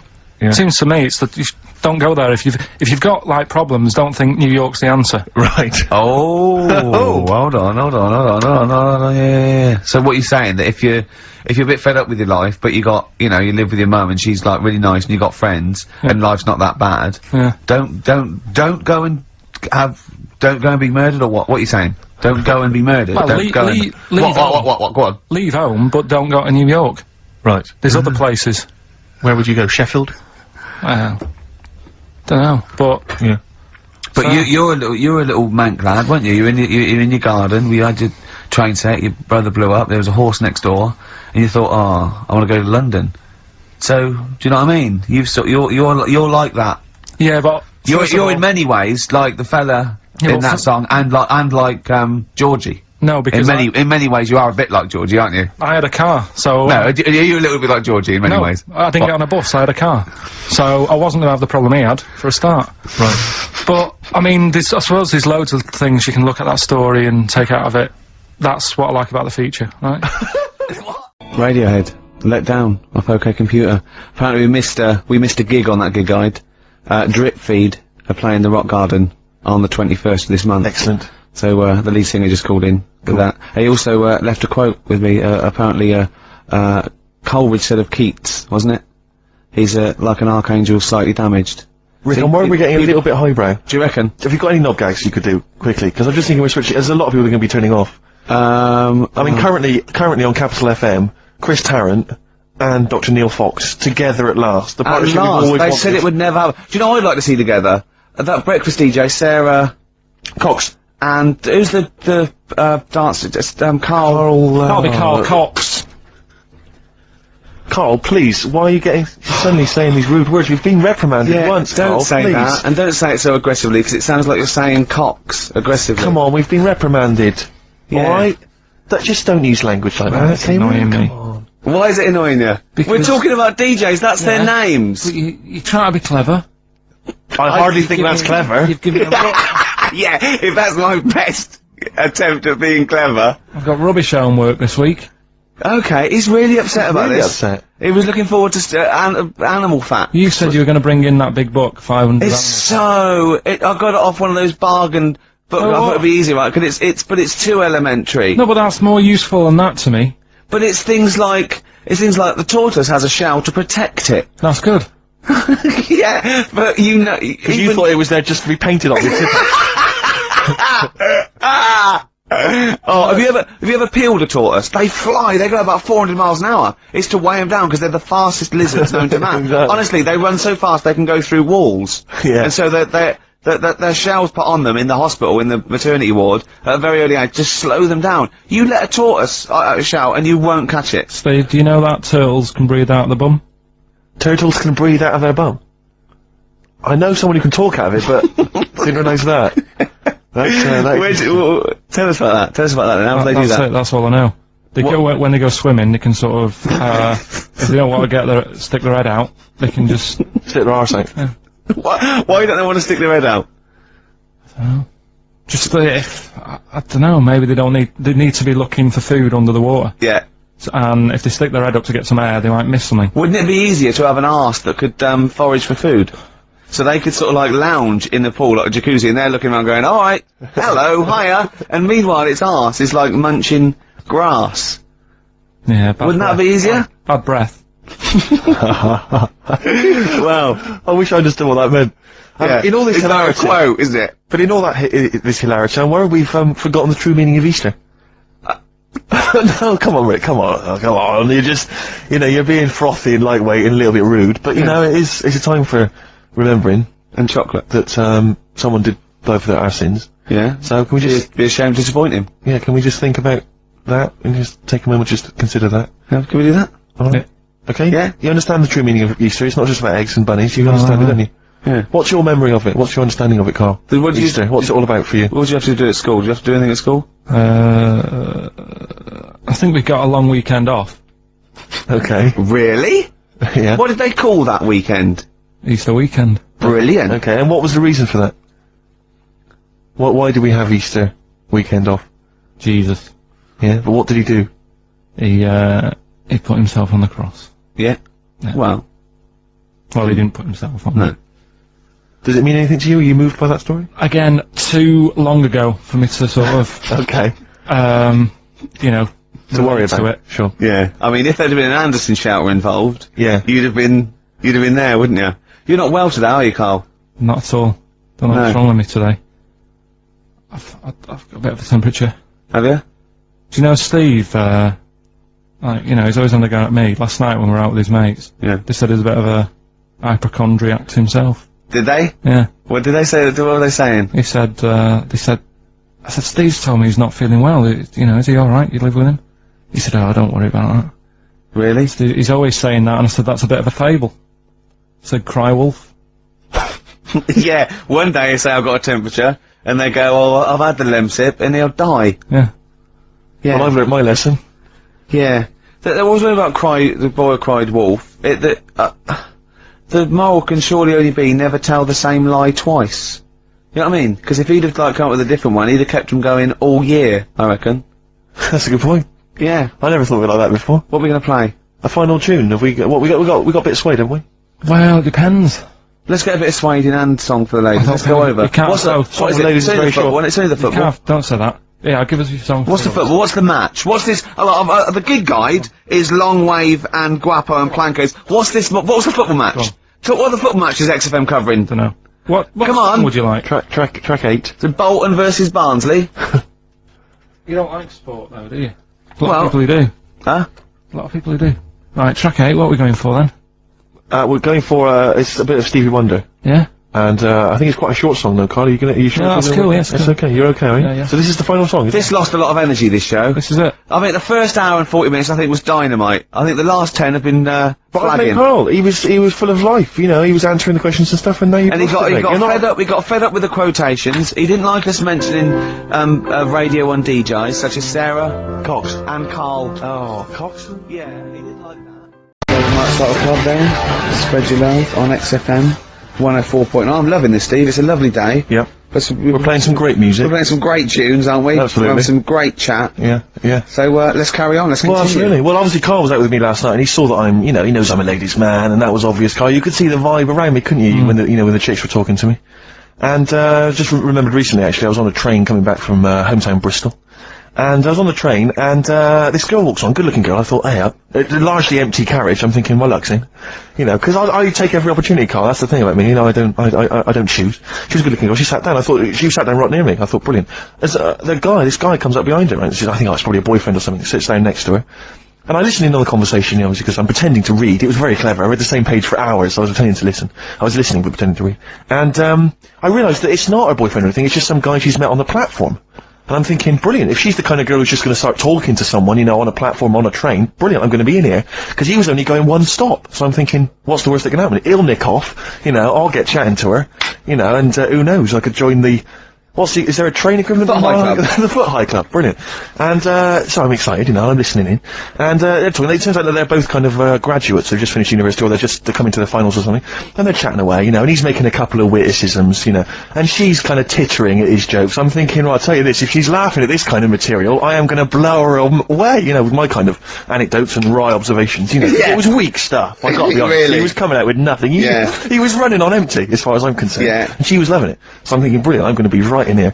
And then they get moving on to higher brow things, you know, and I think she was going to study kind of Marxism or something like that, or communism, something. And she was asking him, you know, by way of conversation, she was asking him what he knew about Marxism, you know. And he was fumbling for his vague knowledge of it that he had in his life. And I'm just sat there thinking, yeah, come on, love, in any given capitalist environment, the proletariat will revolt against their oppression by the bourgeoisie, and after a brief period of socialist rule, emerges a classist society governed by community cooperation. Well, if that sort of talk wouldn't get a woman hot, I don't Come know. on, I don't Rick. know what you'd use then. If Marx and Engels is not going to get a woman sweaty down below, then nothing is. No. So my name is You're not just Steve biding your time. Exactly. I'm just going to go in for the kill any minute.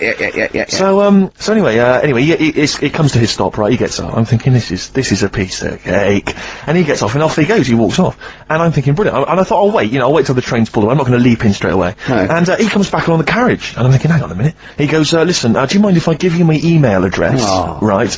And if you want to get in touch, email me. I'm thinking, come on, you loser, get off now. Save your face. Please, before it's too much. And she accepts the email address because she obviously doesn't want to hurt his feelings, whatever. I'm thinking, fair enough, she's a good woman, I'm liking her. I'm thinking, that's my kind of girl.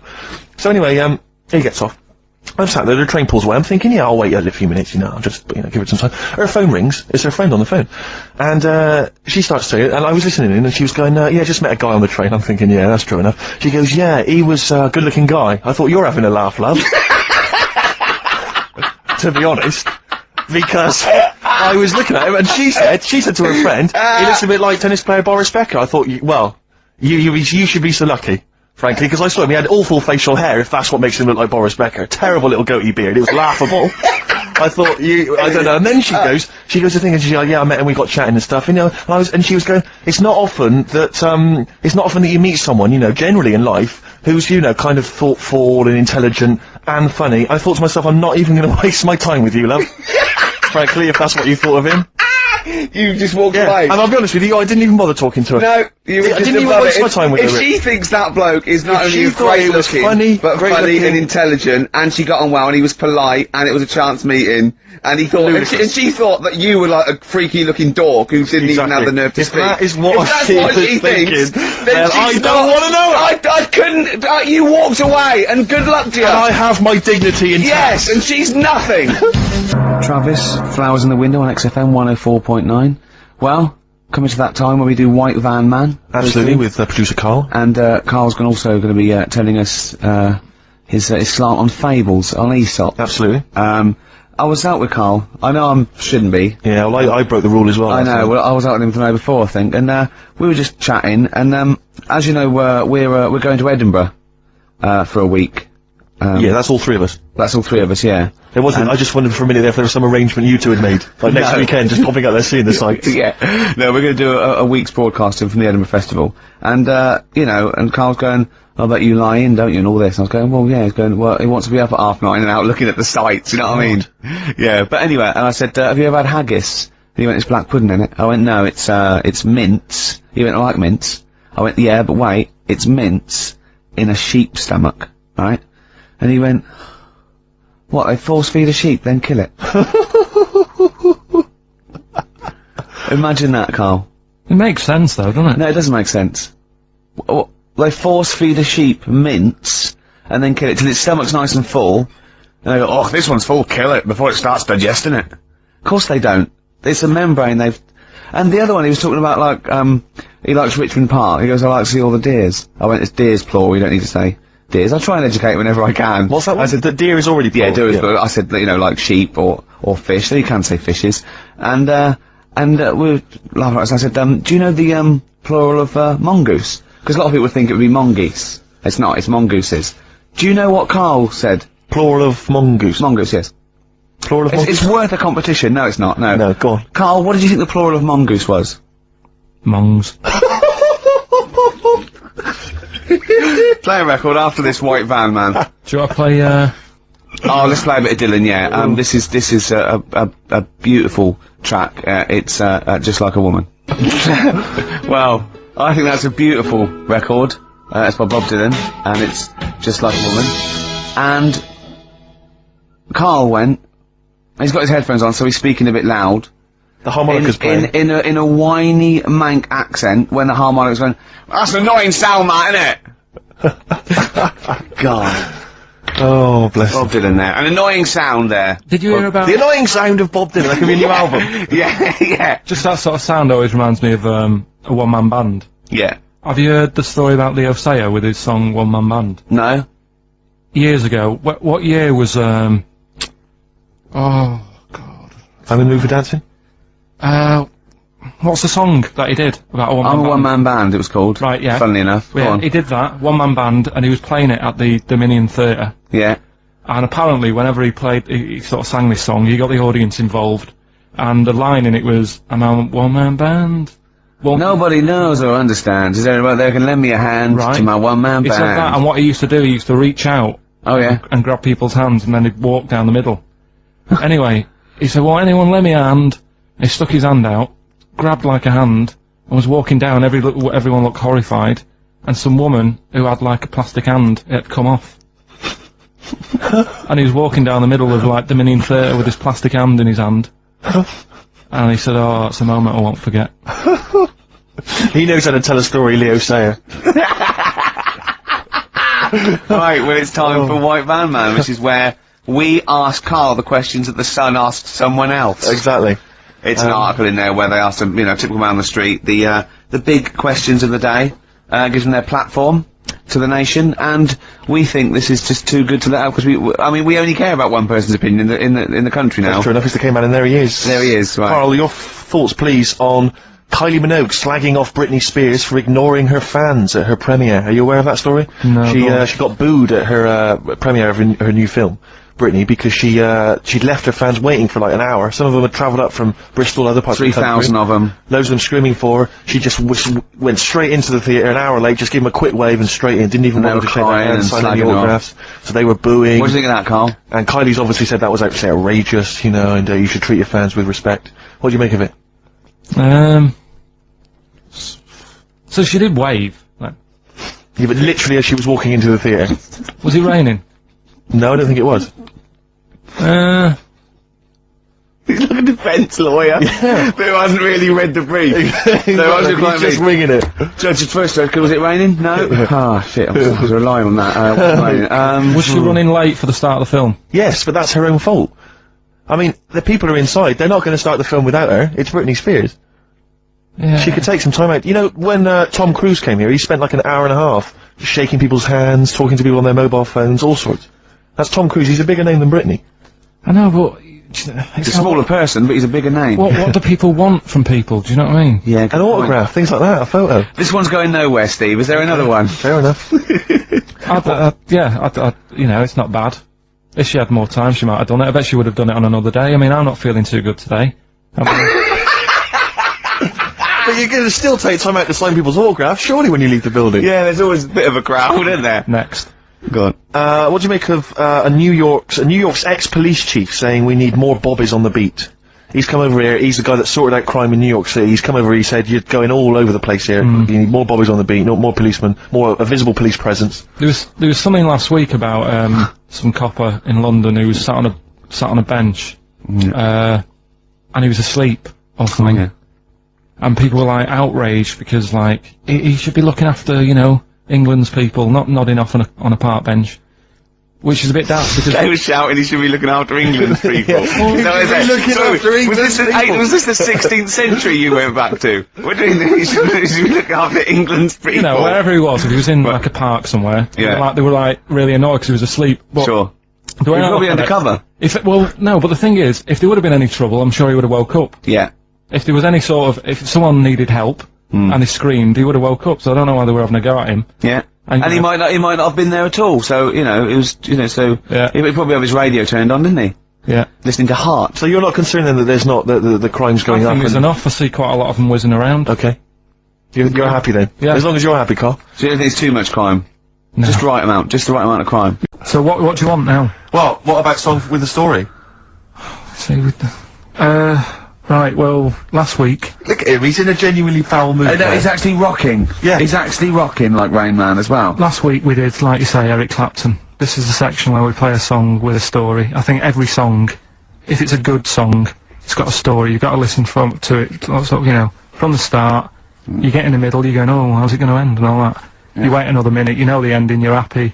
But the thing is, as Steve said, you know, sometimes we're disappointed with it, so it's not a good story. And as Steve said, I'm not sure you're finding what you need in a song for a story. Why don't you read a book, a novel? If you want a really good story that engrosses you, and why don't you read a book? You're not going to get it from a pop I haven't song. got time for a book.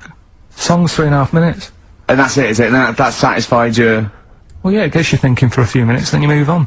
This Then you one, stop thinking. 2 minutes 50, this one, right? And it's brilliant. Go on then. It's about, last week we talked about the little crippled fella, right? This Don't one, think as I say, I don't think we say cripple anymore, but go on. alright, this one, someone emailed in saying if you want a song about that, this is a song you want to listen to, right? Right. It's about this fella who, basically something happened, I think he's in a wheelchair, right, for some reason.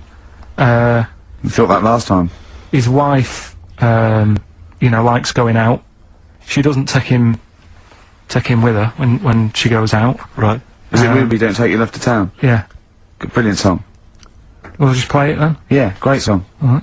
What do you mean? Oh, it's just, it's a good story. It starts off well and that, you're feeling Yeah. sorry for him, but then he says, where's my gun? Yeah. Because she's a slut. Why? Because she's going off. Yeah, but what does he expect her to do? What? Just because he paralysed his legs fighting for his country, presumably in Vietnam War, says that crazy Asian war. So he's gone, he's fought for his country, he's taken a bullet, he's come home, he can't walk, he should be a hero, and then his wife's going out putting it about downtown. Why do I never meet women like Ruby?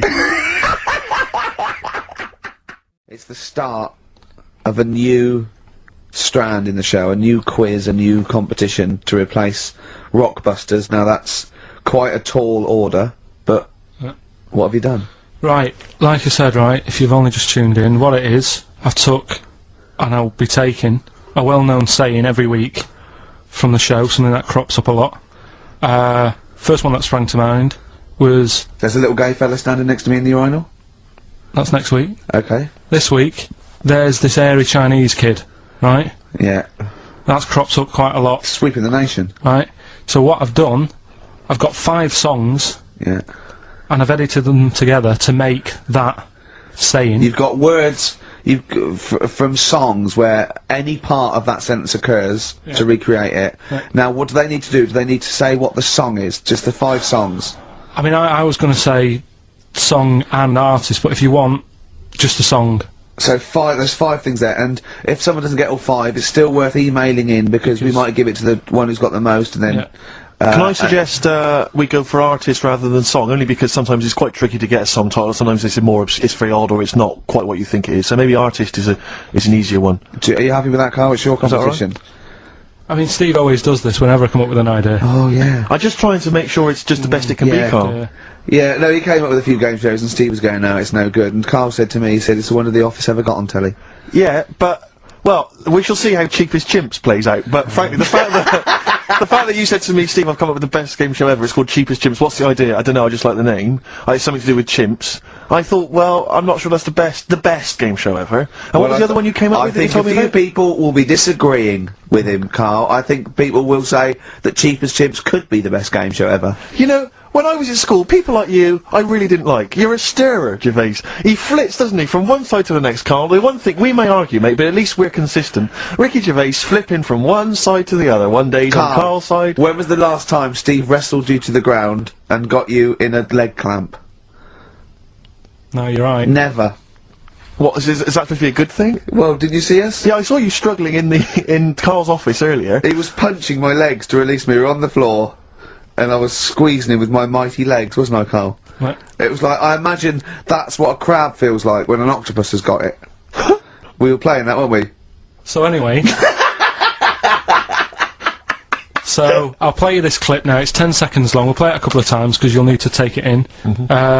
So here it is then. What are we saying? We're saying artists? Let's go with artists. Artists. So email in ricky.gervais@xfm.co.uk. Name the 5 artists it has taken to make up the saying, Give there's that this email airy address Chinese again. kid. Give that email address again. ricky.gervais@xfm.co.uk. There's this airy Chinese kid. Here we go.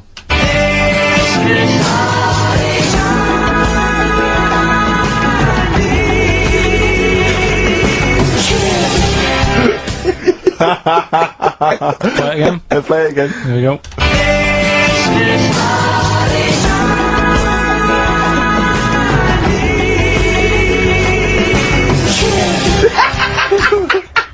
I think you better play it once more. Oh, I've got them. Have you got them all? Yeah. That's nice work. Here we go.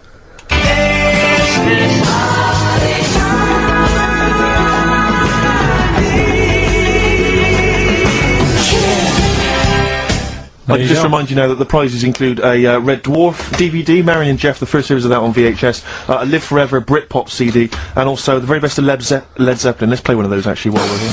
Brilliant. Rock and roll. Who is he and what is he to you? We have not had any successful answers on your quiz, Carl. We've had people That's who've got what you get a when you maximum put of 4. a duck in a microwave. Yeah, yeah. Bill Withers. Nice. Alright? Cheers. So I'm not talking about Cheapest Chimps. That's safe. That's gonna run and run. Yeah, that is gonna run and run. That's really got legs. I'm gonna check the press Monday. I can only assume it's a triumph. Exactly, another Pilkington triumph. Yeah. I'm gonna give the prize, if you don't mind, Carl, to Karen and Jeff Gillian, because they're the only one that got. They were the only couple that got the second answer, which was very, very. But tricky. they got 4 today. But they only got 4 But right. 4 is the top answer. So should we give the So answers play it, now? Carl, and then tell us who each one is. Right.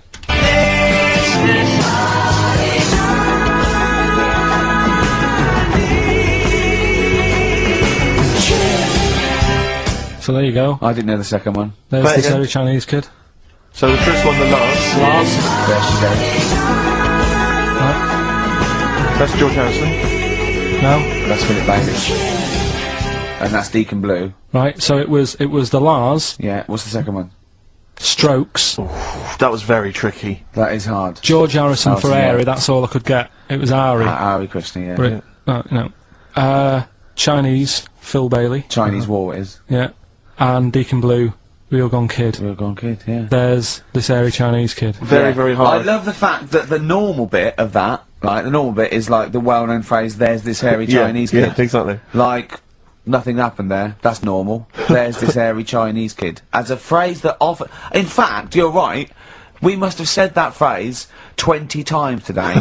When was the last time that was said 20 times? Never. I don't think it's ever been said anyway. There's this hairy Chinese kid. I mean... Even in China. I don't think it's... Well, it's very rare. Definitely not said in China. Well, I think that was the year, right? You're talking about buying presents and stuff. I think I did treat my mum to that. I didn't buy my dad anything. I think that was like when I got a bit older, I used to get my dad something because he wasn't that bothered anyway. No. So, got me mum, there was a cheap shop, right? Of course. Thank God for that. Called Snips. Right? So I went in there and I thought, let's see what I can get her. And remember Victoria Plum? I don't think so. Well, it's like a fairy character. Right. Right? And my mum's into gnomes and stuff, right? So I thought, right. She must be pleased with you then. Victoria Plum. I was thinking, is that one of the neighbours? Is it like a brandy Do you liqueur? remember Victoria Plum? Victoria Plum. Victoria Plum, yeah, it's like a little fictional sort of character, right? Okay. So I saw it, I thought, yeah, she'll love that, right?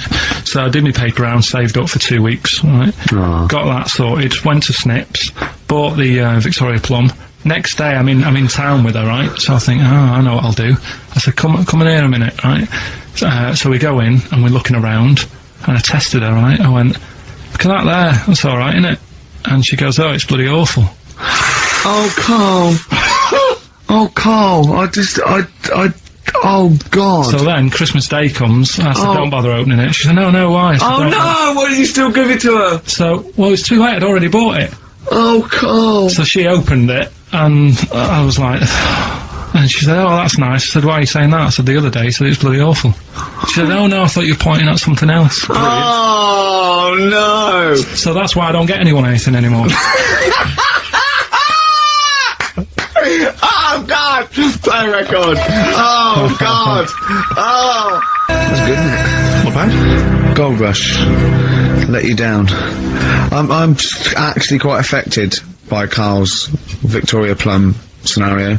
Just the fact that, like, that eagerness, he wants to make sure it's a great present. He's saved up his paper round. He thinks it's like a gnome, but modern.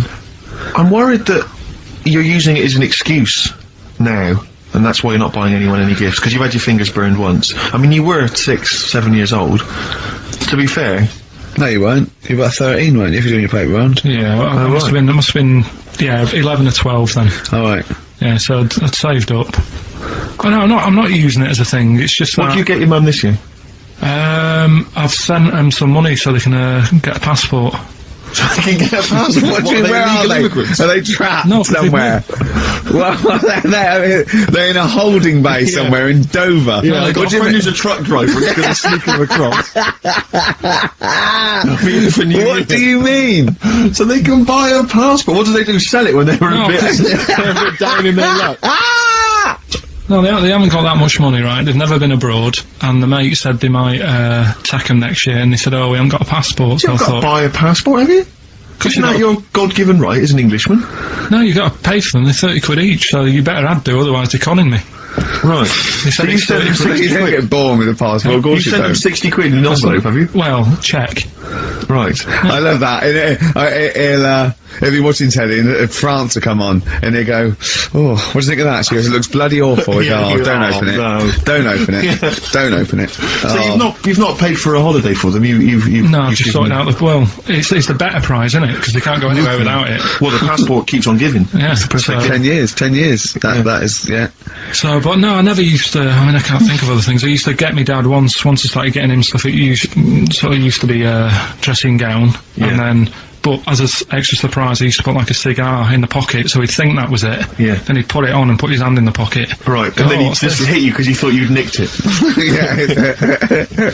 Oh dear. So you bought him a jacket with a cigar? That's quite thoughtful. Did you sneak a cigar once on Christmas? Yeah, well, it was that's when they used to have like the big do's, like I say. You know, they were known for it. Like the whole estate used to know that. You know, we were having a party. Yeah. So, So they'd all come round. so they'd all come round and have food and drink and that. Pocket the, I can't ornaments. imagine. I cannot imagine how unpleasant that must have been. Awful. And you locked in your bedroom with a broken train set. Yeah, quite. And looking at Victoria Plum, whatever that was. In the bin. Oh, in the bin, yeah. And hear a mum saying, and he got me this. Got me this Isn't this piece shit? of rubbish. You could hear him just throwing it against the wall and all laughing. the neighbours laughing. And you'd come down, it'd just be in pieces with loads of spit on it.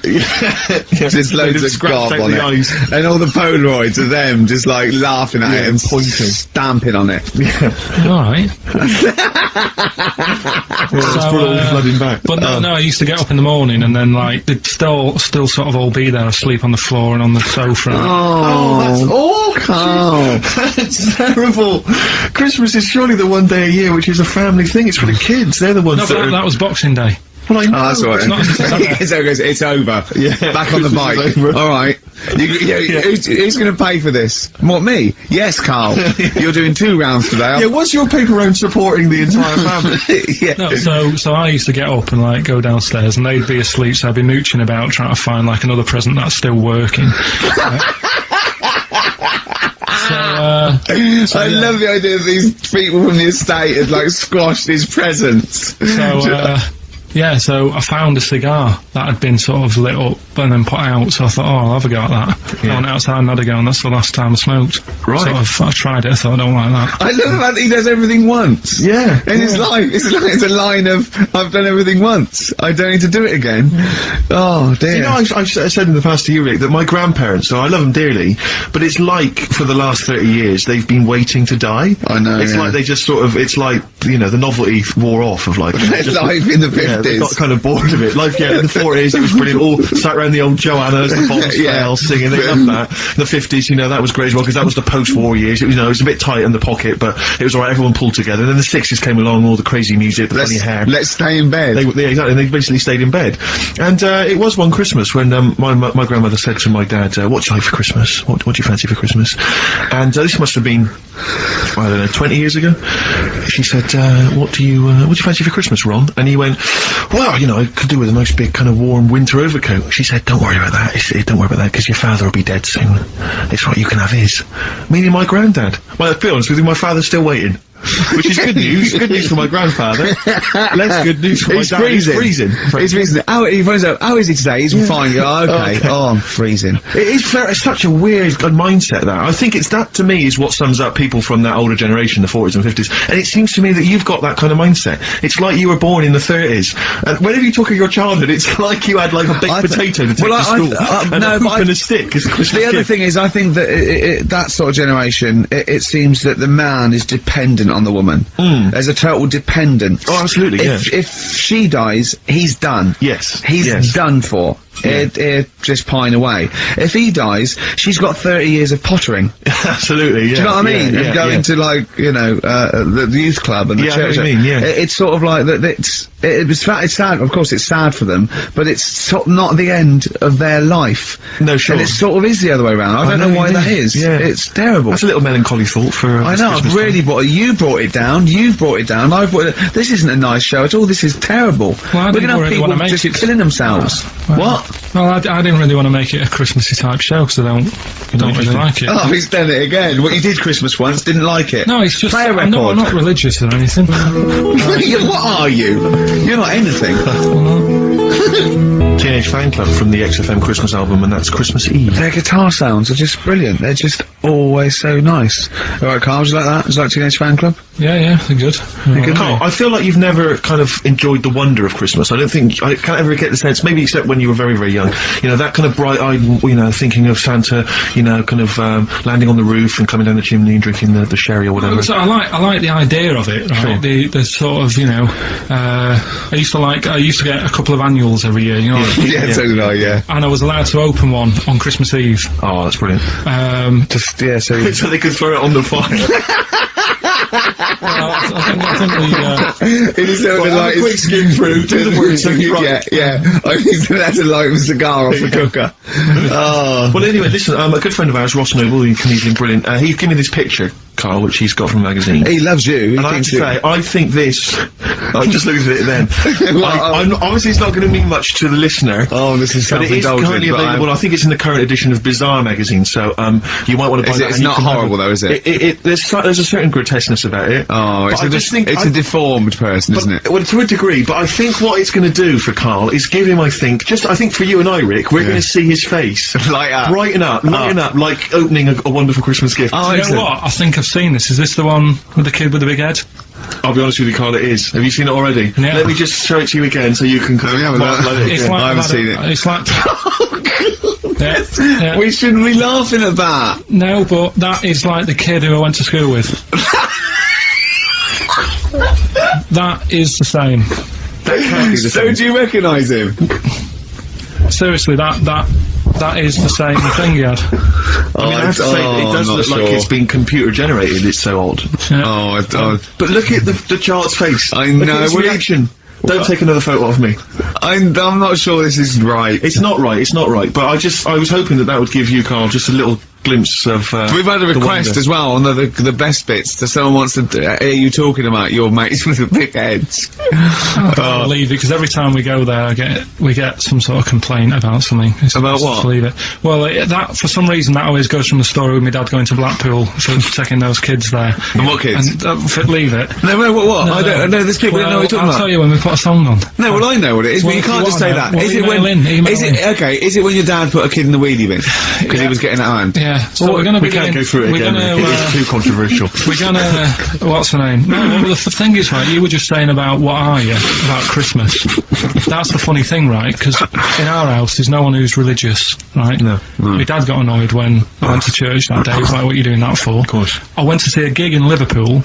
Remember the band The Christians? Yeah. He thought I'd join some club. Yeah, I said I've been to see The Christians. He was saying to me, man, what's he doing going out with them? yeah. And then the other thing is, because I'm not christened or anything, my mum used to say to me, don't tell anyone that, because there's witches and stuff.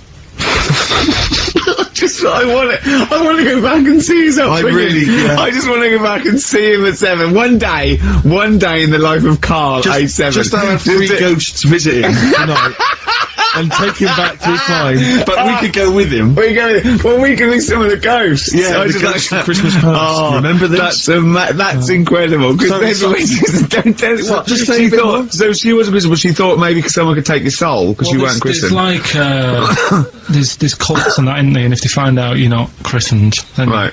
I don't think they care. I don't think a lot of cults care. Well, But What can they do if you're not Christian? I don't know, I just said alright, because then through that time, there must have been a time when But that hold was on, a now they problem. know. Yeah, but I'm older now, so I'm alright. She used to worry about me playing out on the street. Oh, she and was that. worried about when you were naive and stupid and easily led. Well, Yeah. No, good point. No, you're right now, yeah. So- Yeah. So, Well, the one similar to that I was taught when I was little was a vision of heaven and hell, and it went down to hell, and in hell, right, there was these people had like 20-foot long chopsticks, yeah. and they were getting their food, and they couldn't get the chopsticks into the food and get it round to their mouth because they were just too long.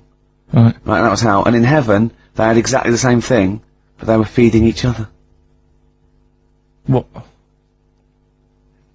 Right. You don't like Chinese food? Is that what you're concerned? Is that what your concern is, Carl? No, just... Well, see, the one I remember, I can't remember the ending, but it's about 2 nuns in a bath. Yeah, oh, I know. I can't remember what it is. Yeah, Remember that's that it, one? yeah. Or are they on a bike? That's 2 adventures. It's the same nuns, but they go to all sorts of adventures. They're normally quite erotic adventures. well, aren't they are. But there's one where they're driving down a cobbled street. I remember. Oh, go on, go on. And then there's the other. Then of course, Whalebones on XFM 104.9. I'm Ricky Gervais with me, Steve Merchant, Hello and there. Carl. Well, Carl, I really don't think you got your teeth into the fables. Really, I don't think you. There wasn't anything to learn. I read a couple, thought, yeah, that's alright. And put it down again. There wasn't anything to learn. It was all stuff I knew already. But made up with nice little foxes and bears and stuff. So, Yeah. But is that one about, like, that one we spoke about, like, when the hares are going, we should share all our food, and the lion said, that's a good argument, but it hasn't got the teeth and claws that we've got. That's lovely. Because it's sort of like, you know, that's an indictment on sort of, you know, you could say it's an anti-equality almost, you know, you could get really sort of deep into that. You know what I mean? You could, no? Big All right. philosophical ideas in a nutshell. Not interesting? no, not really. Okay. Okay then, well, you're gonna hate this then. I've brought in the concise Oxford Dictionary of Quotations. Now, just look at some of your favourites. I'd suggest going straight to things like, Wilde, or, Newton, or Churchill, or, You're a big fan of Keats. Churchill? Yeah, like- oh he's well, alright. he's the boy. Yeah, right, okay, let's, go through that all, Kramer, blah, blah. Newton, right, right, here's a famous one, okay? This is Isaac Newton. If I have seen further, it is by standing on the shoulders of giants. Do you like that one? So there's a meaning in it. Yeah, yeah. Well, he hasn't actually stood on the shoulders of giants. So remember, he's an amazing, inventor and mathematician, and he discovered the incredible, laws of the universe, and and he's saying, yeah, okay. If you want a good view, move into a multi-story. He's saying, right? He's saying, if I have seen further than the people, and he's being modest here, it's because I've stood on the shoulders of giants to get that view. If it weren't for all the people that have come before him with their great insight and knowledge, he wouldn't have seen what he's seen. He's taken his learnings, and those people have given Why him just say that? Instead of making up, that's what I've got a problem with. People don't say what they mean. Poetry, art, and... In life, though, people never say what they actually mean, and, you know, there's loads of books on it. I don't know. But the point is that he's just summarised quite a tricky idea beautifully. It's beautiful. That gets into you much deeper than just the words, than just the literal words. You know what I mean? One of my favourites is from an American novelist, and the quote is talking about the subject of fame and being famous. Fame is a mask that eats into the face. Don't you think that's amazing? Meaning? Well, meaning that fame is something that is artificial, that you wear initially, you become famous, but it's ethereal, it's nothing, it's intangible, it's just an artifice. But if you stay famous long enough, you begin to think that mask you're wearing is really your real face. So that you begin to, you know, think that you are more than you perhaps are. Do you see what I mean? In the way that fame and power can corrupt. Oh, who said that? No, it's an American novelist, I forget his name. Yeah, sorry, yeah, something like that. Yeah. Okay. Pick another one, right? Yeah, let's have a look. Bernard Shaw, he's no slouch. I think maybe when you take this book of quotations home, Carl, you should maybe just draw up maybe a list of 3 or 4 of your favourites and tell them next week. I want to do Shaw, Wilde, I look at Shakespeare as well, you know, he's... What, are you a fan of Shakespeare? No. Go on, what's your problem with it? Just, the way they speak. Can't follow it. Yeah. Yeah. Do you like West Side Story? It's really old as well. I can't relate to it. It's like years and years ago, isn't it? That's why I like Churchill. Because 1940s. Yeah. Look at this. This is Shaw. Okay. There are 2 tragedies in life. One is not to get your heart's desire. The other is to get it. Again, how would you see that in your little? Well, that's one homework then. I'll mark that. That's your homework. You got to work that out. You got to tell me what you think of it. Say again? Don't ask Suzanne. It's there. Right. There are 2 tragedies in life. One is not to get your heart's desire. The other is to get it. Okay? Take that home with you. And we'll be hearing Karl come up with some amazing quotations next week. Yeah, pick out your favourites. Now I'd like to play a song for the lovers while he's thinking. No, I don't think we've got the lovers lined up. Oh, what have we got? Bit of hip-hop. It's hip-hop hooray. Oh, is it? Yeah, everyone's a big fan. I played something from this last week. It's this new album from Nerd, In Search Of. It's been re-recorded by the lads, I don't know why. And anyway, it's particularly good. We played last week Things Are Getting Better. This is the one we have played in the past, actually. Bobby James. Doves, there goes the fear on XFM 104.9.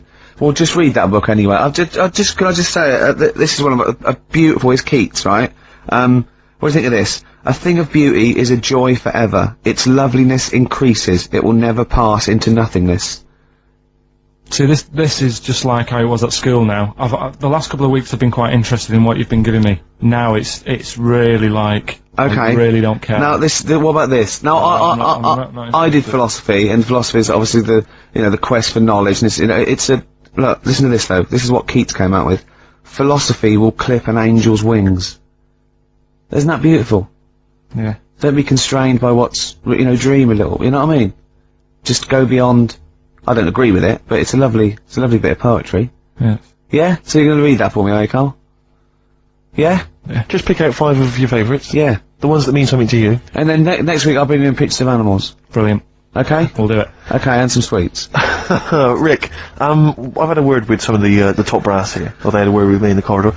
If you remember when we started... who are you? Pretty much, yeah. Oi, 4 eyes. Yeah. And, no, they said they were saying that, obviously enjoyed the show, they love it. And, they're just worried though that in the early days when we started the show, remember we were a lot more informative. We used to do the film reviews, there was things like the gig guide and stuff like that. Sure. Which we've kind of let go by the step of the wayside. Yeah, they want us to bring that. Well, no. exactly, so I just wanted... No, the gig guide, I was worried that, funnily enough, the XFM gig guide does not include some of the biggest bands in the world. Okay, alright. Or some of the best venues. That's what worried me. No, look, Rick, just do what you're told, alright? Oh, is it better? There's the gig guide. It's got a lot of big names on it. You're gonna love the gig guide. I need a bet if this is gonna be pretty impressive. Let's play the proper jingle. Okay. Okay. Tonight, if you want to, if you want to see these two bands in a small venue, get down to the Metro Bar on Oxford Street. Doors are at 8 p.m. and tickets are only £6 to see 10 Benson and Beach Buggy. Alright? Now, if you missed Longwave, supporting the Strokes of Richmond Academy last night, you can catch them headlining Casino Royale at the Monarch. Rick, I missed them last night. How much will I be paying for that? You'll only be paying £5, right? But listen, they're also supported by Shelby and I Remember Nothing. Brilliant. Now, people know about the Richmond Academy, but a little-known venue in Richmond is the Windmill. And you're going to see 3 great bands there tonight. Guapo, Plonquez, and Mechanical Beetles Never Quite Warm.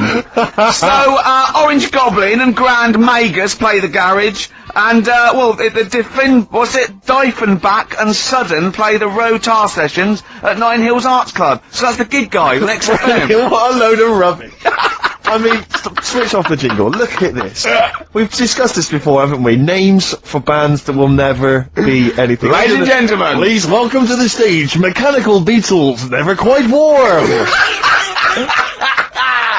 Please welcome to the stage, Planquez. Please welcome to the stage, Orange Goblin. Oh, goodness me. Look at this. Oh, God. Orange Goblin. Orange Goblin. It's so rubbish. What's his name? Got a fake tan, hasn't he? That one of his supermarket sweep. What's his name? Dale Winton. That one, yeah. Supporting REM. I Remember Nothing.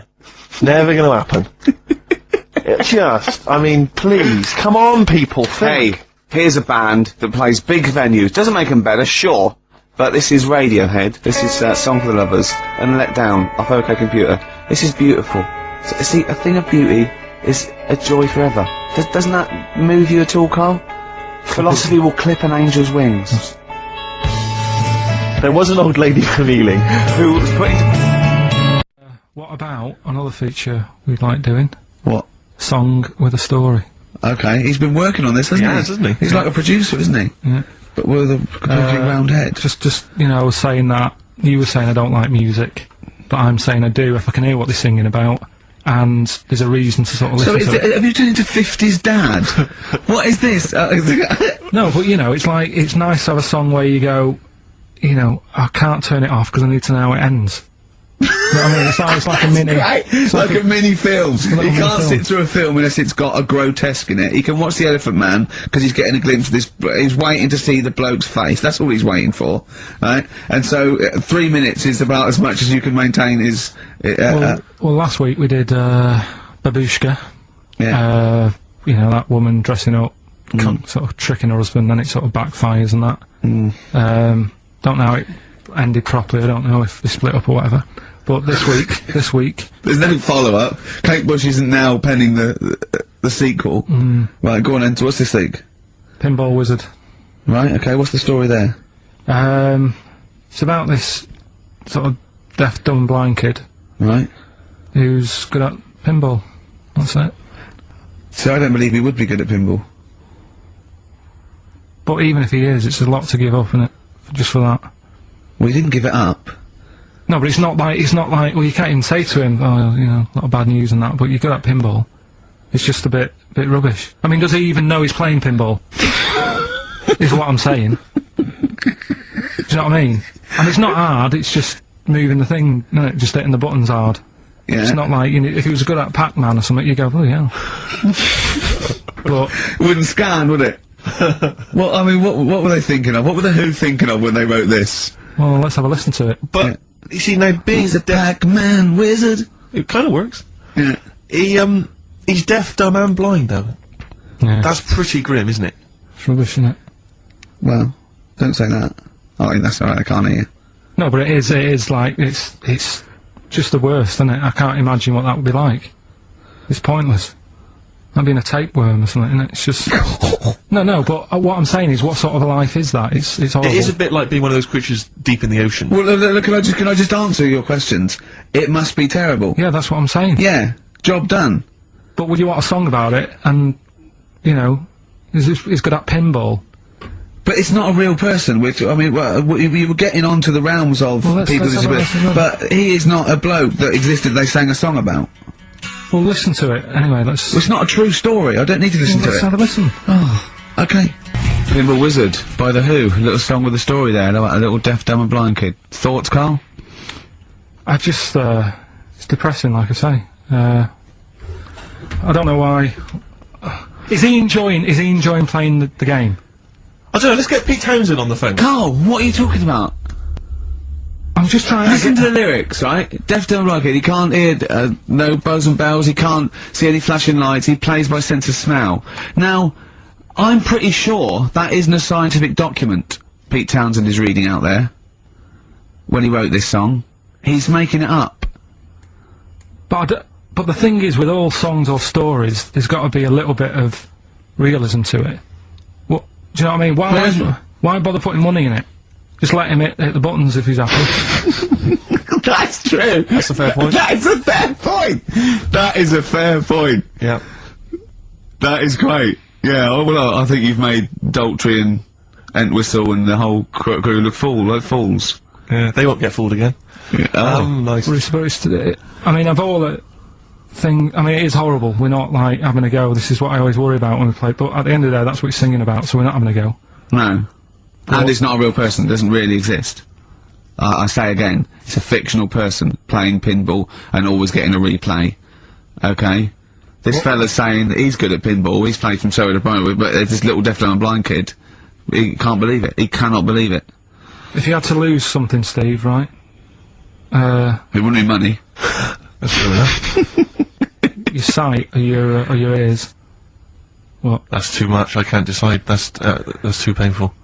Sight or your ears? What about you? Intuitively, it would be hearing, because I couldn't... No, I think it's got to be sight for me. Yeah. Well, you're always together, so that's alright. Anyway, listen, is it almost time? Well, I've got to ask Carl. Sorry, I've got to ask Oh, Carl. I'm sorry, go on. Carl, what would you rather be, deaf or blind? When does this question ever really come up? When the doctor goes, well listen, you've got our well we can either lose your eyes or your ears. It's up for you. This is never a decision that has to be made by anyone ever in life. But go on then, would you rather be blind or deaf? It depends where you live. I'm not even sure these are PC terms, blind and deaf anymore. Would you rather use your sense of sight or sight of hearing? Depends where you live. What do you mean it depends where you live? Well, say if you lived in, like, a barren sort of, you know, Africa or whatever, right? Now to sea, right? Sure. So, you could lose your sight. Sure. But if you lived in a woman's locker room... Well, if you lived in... quite noisy. Yeah, it's quite noisy. Stop banging that door. Yeah, I'll have my sight, lose my hearing. But if you live in, like, New York, low to sea, but a little bit noisy. Sure. So... Perfect. That is a brilliant answer. Unbelievable, once again. We've got a song with a story? Yeah, doing that. What is it? I don't want to sort of tell you what it is yet, because the song isn't that great. Do you know what I mean? It's not a song that's like an XFM song, but every time I hear it on, say, like, Magic or whatever, Yeah. I have an argument. 105.4. Yeah, I have an argument with Suzanne that, you know, what I think it's about, and she says, don't be stupid, it's not about that, and I'll say, no, it is. And so we're gonna decide who's right. Yeah, Well, I don't know what song you're talking about, and I don't know what the argument is, but Suzanne's right. Definitely. No doubt about it. Yeah. Well, I'll listen, but I'm hoping that once people sort of listen to it again with my thoughts every time Well, I hear this it, song sums up what people should think of you. It's don't believe a word. Alright? That's the sort of links I'm capable of. If that doesn't bag us as Sony, then nothing will. Carl, are we doing your, story with a song? Is that what you want to do? Yeah. Well, Excited about it. like what was it the other week? We did Babushka. Babushka. Yeah. Pinball Wizard. You said if he's deaf, dumb and blind, he doesn't even know he's playing pinball, which is... I just said don't bother putting money in it. That's all I'm saying. Let him play pinball, but don't waste 20p or whatever. Good point. This week, right, do you know I was saying... It is a good point, actually. It is a good point. Again, though, it wasn't a documentary.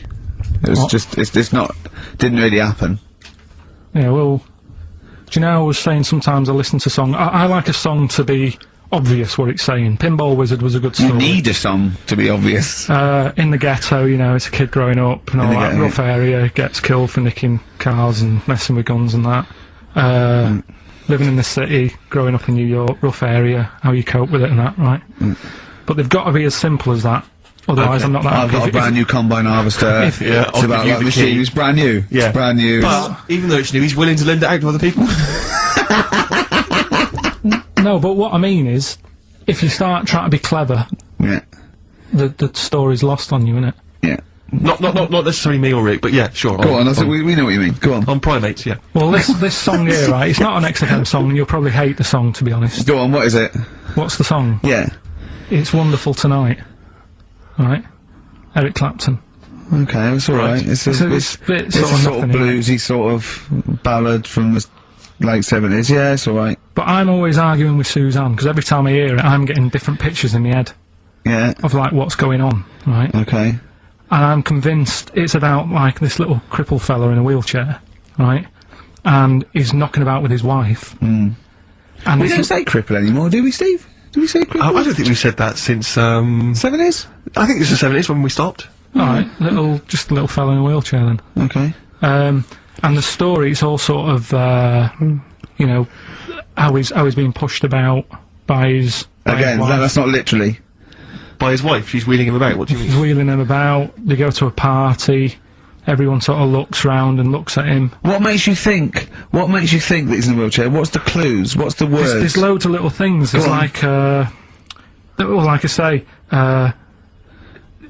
something about his wife walking around with me and all that. Well, of course she is. She's pushing him about. But whoa, walking around. If someone said, "Oh, she was walking around with me," I'd think they were both walking round. There's a few. But that's not. Well, there must be another. There must be a reason why you suddenly thought that fella's in a wheelchair. Right. My wife's walking around with Put on me. your makeup, and I feel alright. No, and she's always saying, "Do you feel all right?" And that she's always asking him how he is. Yeah, but she's. Just listen. Let me play, right?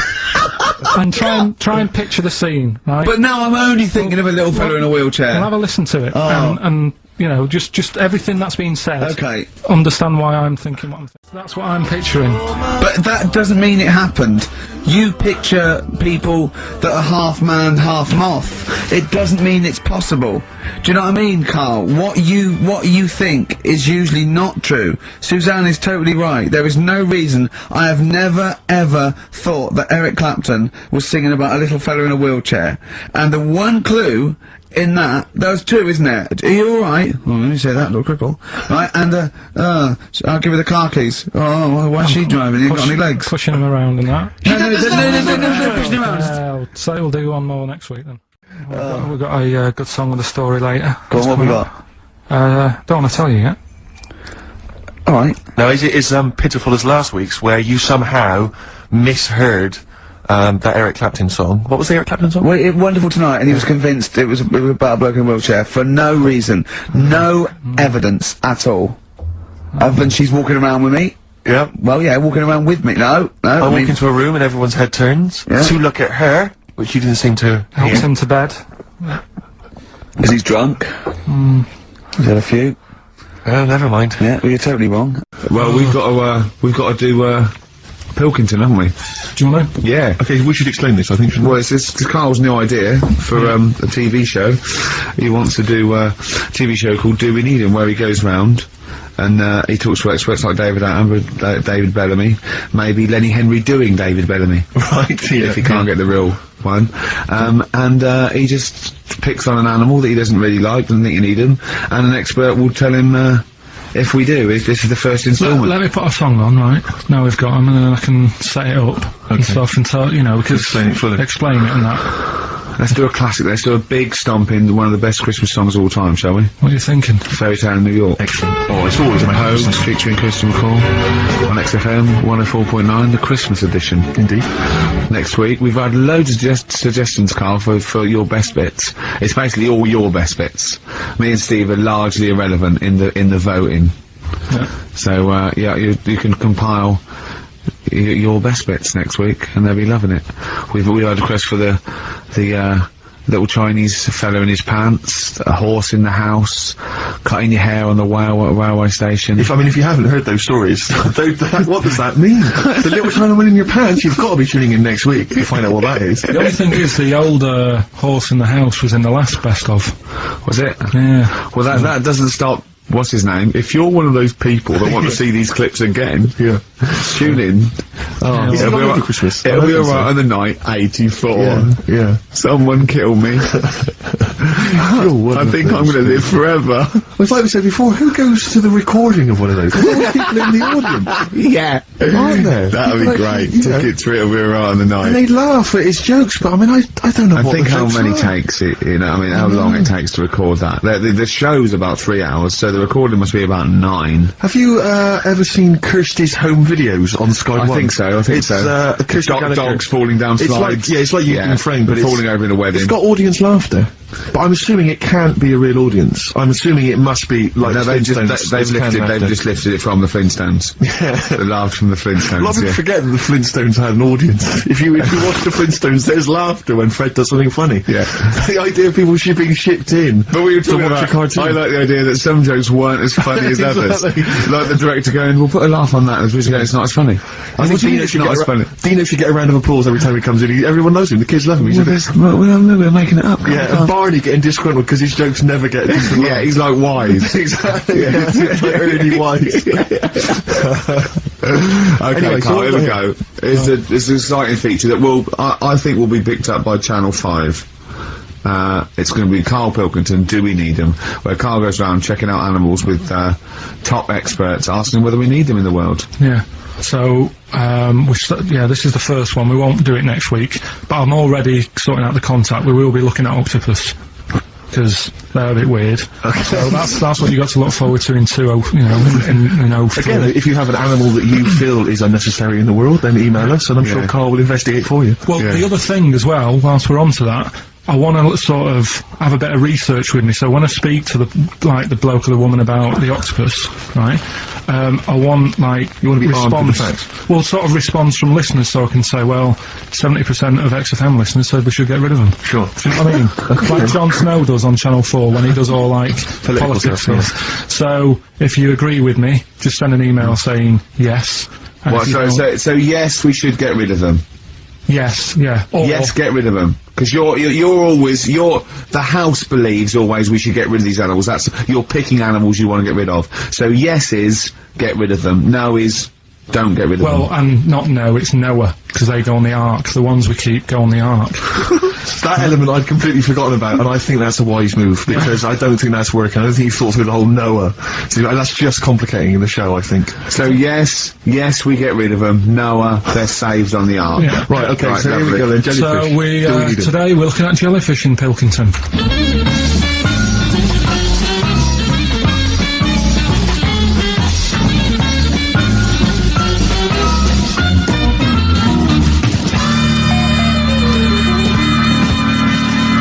Right, I'm talking to Vicky, who works in an aquarium in Anglesey, isn't it? Yes, it is, yes. Right, brilliant. Today we want to find out if we really need jellyfish.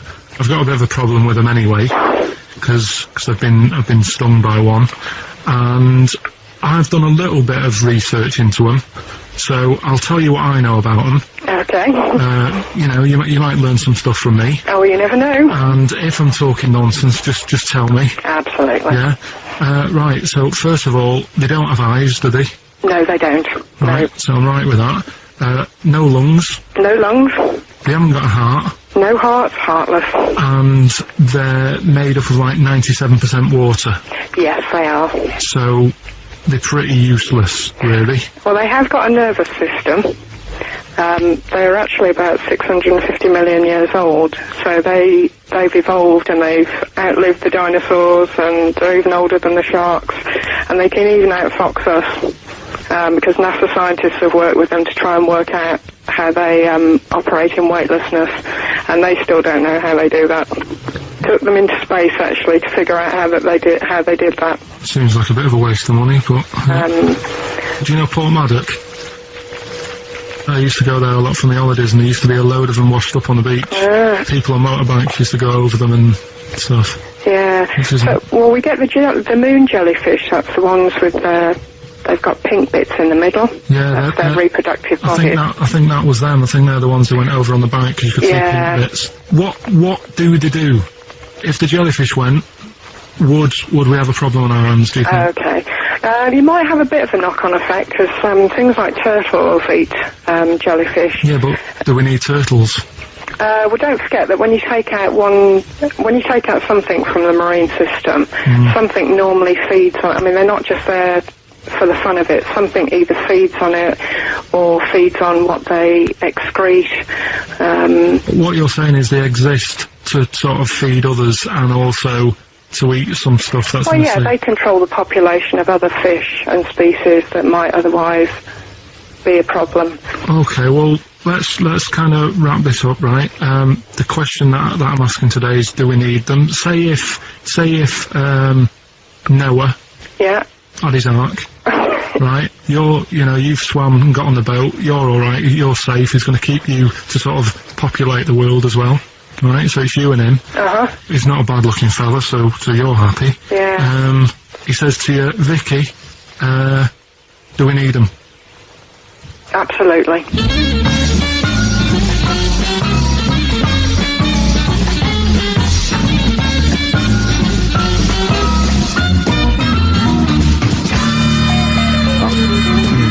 I don't even know why she even gave you that interview. When you start off with, right, trying to find out if I need you, but what did you tell her to get her to talk to you? Just said I'm doing some research on stuff. Did she think you were a schoolboy or something? No, she just said, oh, all right. She said, how long will it go on? I said, not long, just like 5 minutes, have a quick chat. And she was loved it, didn't she? She sounded happy to take part in that. So, the fact I love the fact that you've got an expert and you suggest that she's going to be having sex with Noah. He's a good fella, so you're happy. She goes, yeah. I mean, I don't know why you stopped there, didn't go into positions or something. I can't believe... The problem is, really, I didn't get to the bottom of what I wanted to say, because... Oh, no, you did. That's it. That's done now. That's a pretty good academic work. That's proved, No, but the turtle thing, when she said, oh, if you get rid of them, the turtles, won't have anything to eat. But when she said that, I mean, I couldn't say it because it would have took her off and confused her. But...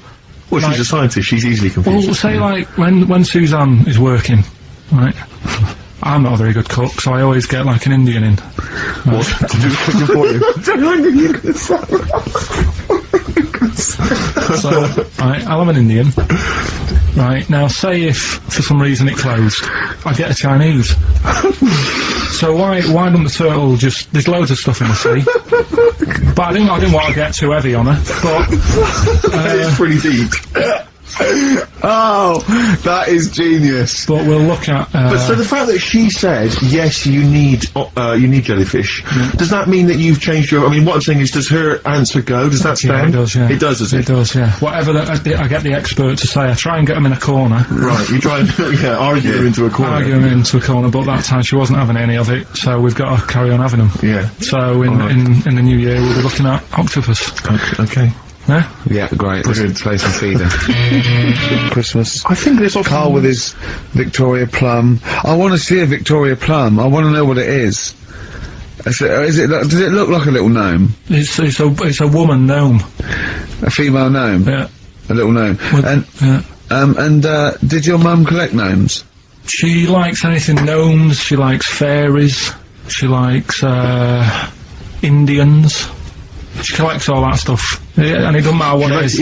What do you mean? Like a proper Indian with all the headgear on. Or a Native American. Yeah, she likes anything with them on, like, it can be a fridge magnet, it can be, just anything. A lot of Native American wisdom is around the fridge magnet, because they think it has special powers of adhesion.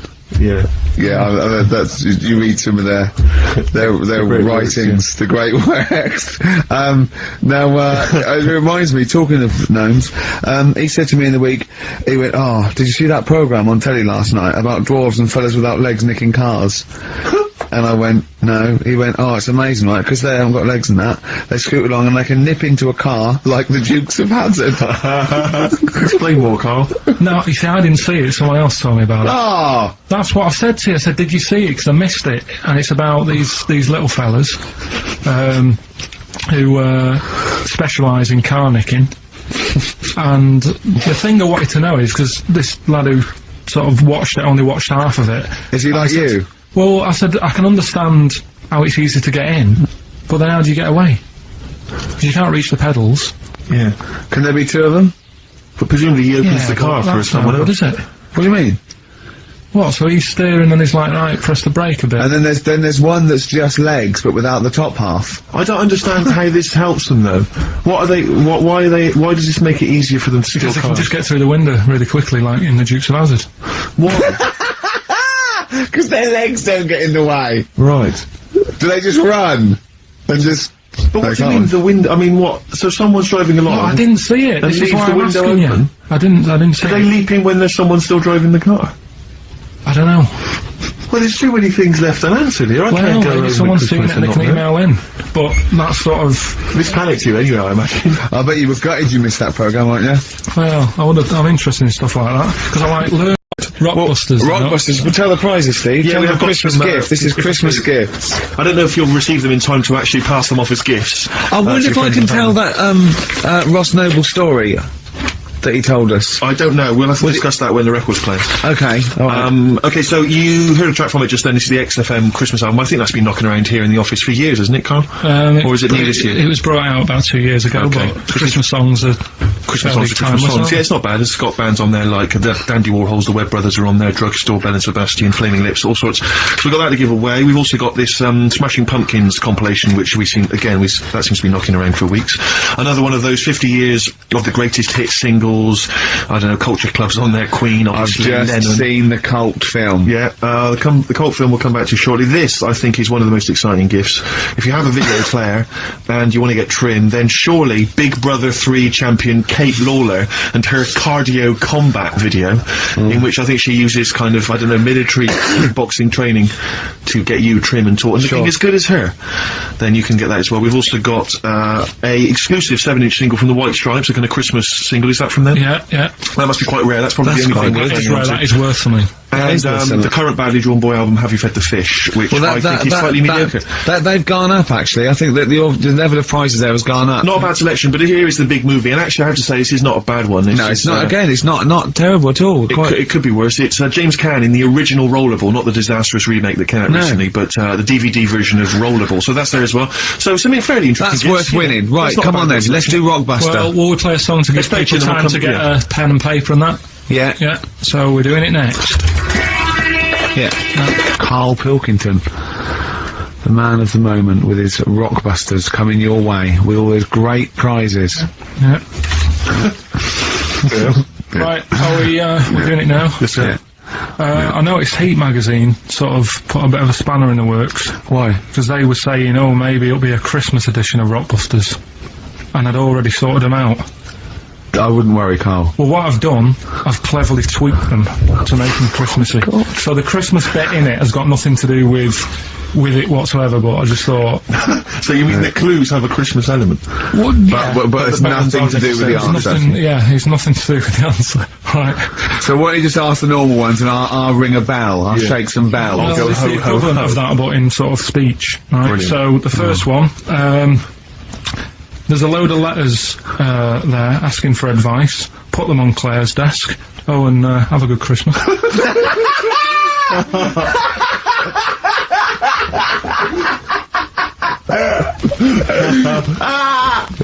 No, give it to us again. Oh, God! Right, so there's a load of letters asking for advice. Put them on Claire's desk. Oh, and have a good Christmas. Right, but bear in mind, people, that the Christmas element may not be relevant to No, these that's got clues. nothing to do with it. I don't want to, Okay. you know. And the initial letter is F, right? That's F. Alright. Right, the second one. Ask your mum if you should. After you've wrapped the presents. Right, so Ask your man if you should. ask your mum if you should after you've wrapped the presents. That's S. Yes. S. Alright. Alright. Okay. And the last one, a couple of people were arguing in the supermarket at the fruit and veg counter. But it's busy in there because it's Christmas. That's probably what brought it on. So that's B. Oh. B. Oh, God! So they're the three. We'll just recap. Yes, please, yeah. I have so no idea. so I the can't first even... one. I don't know what to start thinking. Well... Right, there's a load of letters there asking for advice. Put them on Claire's desk. Have a good Christmas. And have a good Christmas. Second one, ask your mum if you should. After you wrote the present. S. And the last one, a couple of people were arguing in the supermarket at the fruit and veg counter. But it's busy in there because it's Christmas. Busy because it's Christmas. That's a B. So they're the 3 things. It's email only, this one, please remember that, ricky.gervais@xfm.co.uk. ricky.gervais@xfm.co.uk. Yeah. Brilliant. Carl looks happy with them. He looks he's really very happy pleased, with and them. rightly so, they're Oh, cracking. they're good. Yeah, They're good, pleased with those. so- Did the You will have to go to bed at 6 though, so we can play. Right, here's the last clues of the year. You had, there's a load of letters there asking for advice. Put them on Claire's desk. Go that on, was no idea. F. That was for foreigner. Foreigner. I don't know what you mean. Claire Rayner. She took advice. She gave people advice. So that's a foreigner. Foreigner. That is shit. Right. I'm sorry. That may be Christmas. That is absolute A start. lot of people got the right answer. I know. Well, that annoys me even more. Number The 2. second one, ask your mum. Foreigner. Yeah. Foreigner. Second one, ask your mum if you should. That was S. That was Shalimar. Shalimar. Right? No, bizarrely, what was the clue there? Ask your mum if you should. No, we got a lot of people saying Smashing Pumpkins as the answer to that. But I don't know who's saying that today, Mum. Smashing Pumpkins.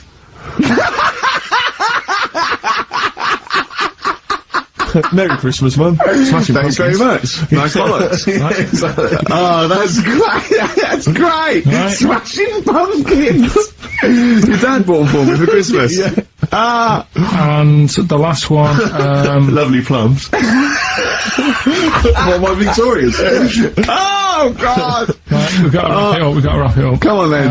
A couple of people were arguing in the supermarket at the fruit and veg counter. That was B. That was Banana Drama. They were like having an argument. What do you mean banana drama? What, no, wait. What group is banana drama?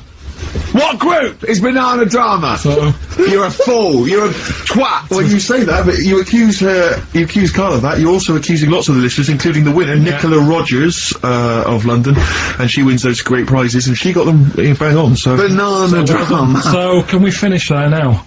Yeah. Alright, is there going to be more Rockbusters in the new year? We're not sure. I'm still, thinking about new ideas that we can do.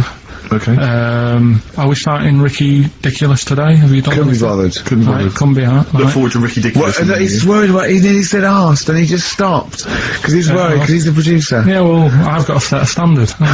Oh dear. Carl, you have, mate. You have.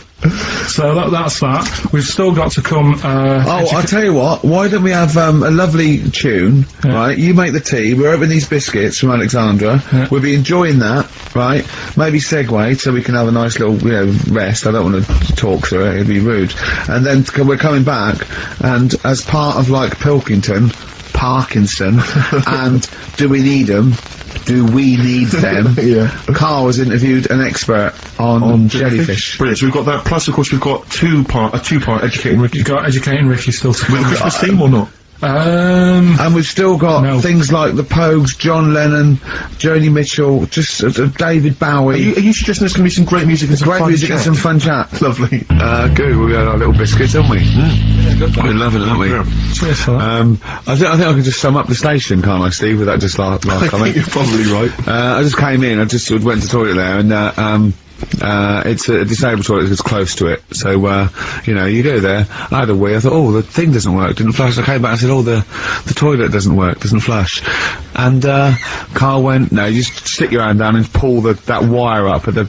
Think of that. Put your hand in the water. I mean, just when In the cistern water. when David Bowie interviewed Zoe, come on, it's toilet's not flush. He goes, all right, Bowie, just stick your hand down, pop the shit down the U-bend, and just wipe your hands on your pants. Thanks very much. I mean, sums up this station, doesn't Absolutely. Tin pot. Have you ever done this? This is one of my most embarrassing moments. Is because sometimes you'll see. What? Hey? Well, you'll realise what I was going to say.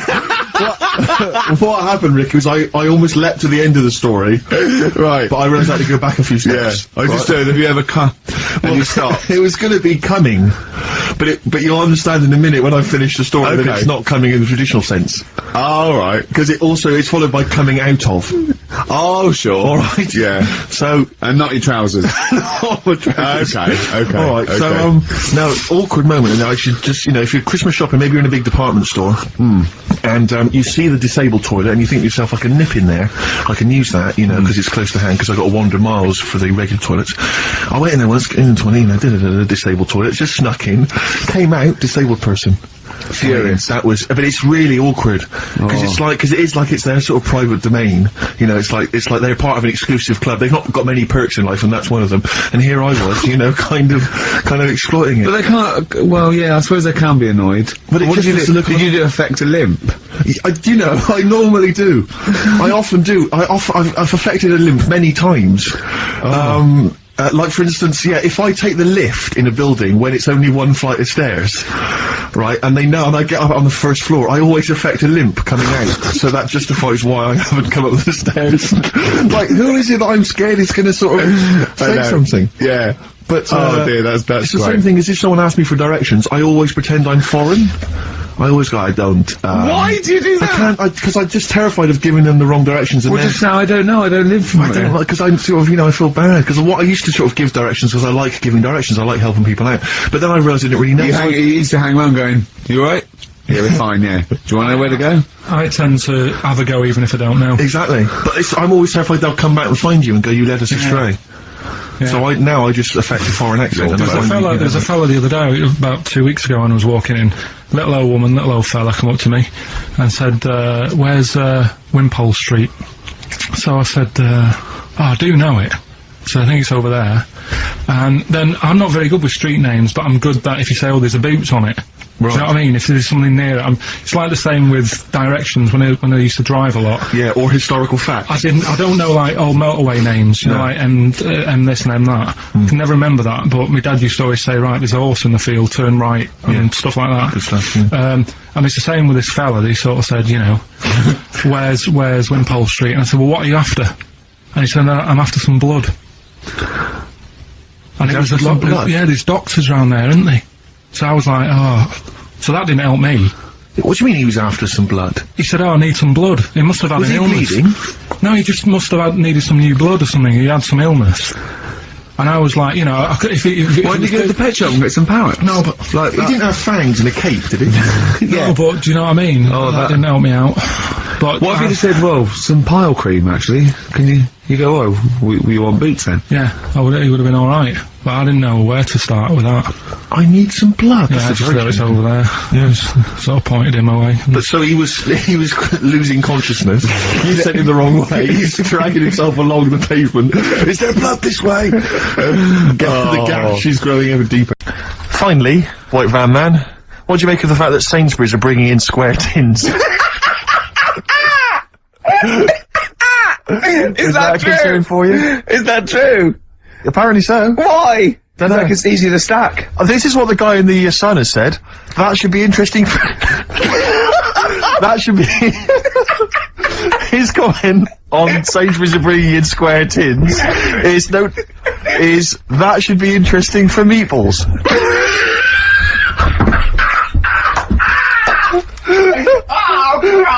Ricky's just collapsed on the floor. Let's just play a song, Carl. I don't think even you can top that. Black Rebel March Metal Club. Whatever happened to my rock and roll? Well, near the end of the show, it's time for the re-education of KARL Revisited. Still got Nick Cave to come, haven't we? Absolutely. Now, KARL, you read a quote book. What did you learn from it? Tell us some pearls of wisdom. Just keep it down to one or two, your favourite things and why you like them. Right, well, you said just pick a couple. Yeah. Right? So I wrote a couple down last night. And what I did, so they weren't boring, right? I've sort of... Don't think you can ever be boring, No, but no, go no, on. but what I've done, I've took like different ones. So I've took a good one that I think, yeah, that's a good quote, that was worth putting in a book. I put one that isn't really a quote, so I don't understand it. Oh, yeah. One that isn't clever. and a funny one. So a bit of variation all out of one book. How long did this take you? What did you do? Did you sort of like sit About half an hour last night. And did you sit sort of like quietly at a desk or something? No, just in the lounge with the telly turned down. Oh, right. Just to give a bit of light to the room. Just had it on but turned down. Have you figured out lights yet? So, so the first one, never heard of him. This guy called Dean Axon. Right. And this is a good one. He said, the memo is written not to inform the reader, but to protect the writer. That's good, yeah. Stuff, that's very good. That's it, that's... So it relates a lot to, you know, office life and so on. Yeah, modern world and that. Right, so then, I thought, yeah, right, so I wrote that down because I liked it, and that's what he said to do. Second one, isn't really a quote, it's more of a poem. Okay. So how does that work? Well, that's Just read it, just read it. Right, well, I won't, it's about suicide. Okay. Right. Razors pain you, rivers are damp, acids stain you, drugs cause cramp. Guns aren't lawful, nooses give, gas smells awful, so you might as well live. Lovely. Is that from Dorothy Parker? I'll tell you It what, is, yeah. I hate it. I hate that. Why? It's nothing to me, that. I think And that... what is this sort of weak, right. shallow All piece right. of Well, this mock comedy? This is why I did it in that order, because that's what I thought. It's sort of like a zany vicar would write from living in Frome when he's Alright, about then. 55 and get it published in the. I hate it. Alright, so you're saying you're not a fan of Dorothy Parker's work, right? No. Now the next one, Oscar Wilde. Yeah. Right, he's known, isn't he? Yes. Look what he comes up with. All art is quite useless. Well, that's what's up with that? Well, it isn't added art. No, I know, but it's. Go on next. But how has art helped you? How has it been useful to you? It was a bit of a... It's one of the only things I like doing at school. Right. Do you know what I mean? When I made that little clay man, fixing a car. Yeah. You Yeah, made a how clay can- man fixing a car, I'd forgotten about that. How can he... I think that's stupid. And especially that it's gone in a book. Sure. Do you know what I mean? Okay. It's easy to diss things. Yeah, it's harder to you're do right. exactly right. I don't think art is useless, by the way. But then you don't have to agree or disagree with some of these things. Some of them are, you know, so sometimes it's just their thoughts put eloquently or poetically, isn't it? And it's just, you Just know, to provoke a reaction as much as yeah, anything. yeah. Well, and the good one, Ozzy Osbourne. I mean, sorry, but just go back there. The irony is that is art. That he was an artist, wasn't he? So, But you don't, okay, so you don't like Oscar Wilde, but you prefer Ozzy Osbourne. yeah, go on. Ozzy Osbourne, cracking one this. Funny and educational. I bit a head off a bat the other night. It was like eating a crunchy wrapped in a chamois leather. Genius. Oh, boy, you're right, Carl. Yeah. So, there's... What do you like about that? The way he's described what it is like. I think, yeah, if someone... I mean, that, you can imagine what it's like. Because I like crunchies. Yeah. And, It's like a and that chamois leather's really chewy, so you can imagine that's like the skin. So you like And his the crunchy you bits- like his descriptive Yeah, writing. The crunchy bit is like the bones and that. Yeah. Perfect.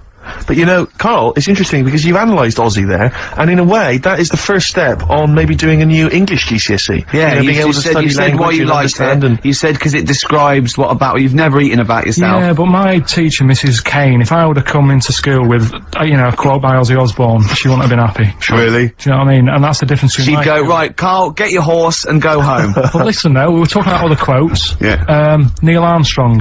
Yeah. Do you know his one? Yeah. What, one giant leap for mankind? Do you know it wasn't meant to be that? You know, it says, it's one small step for man, one giant leap for mankind, right? Yep. It was meant to be, this is one small step for a man, Right.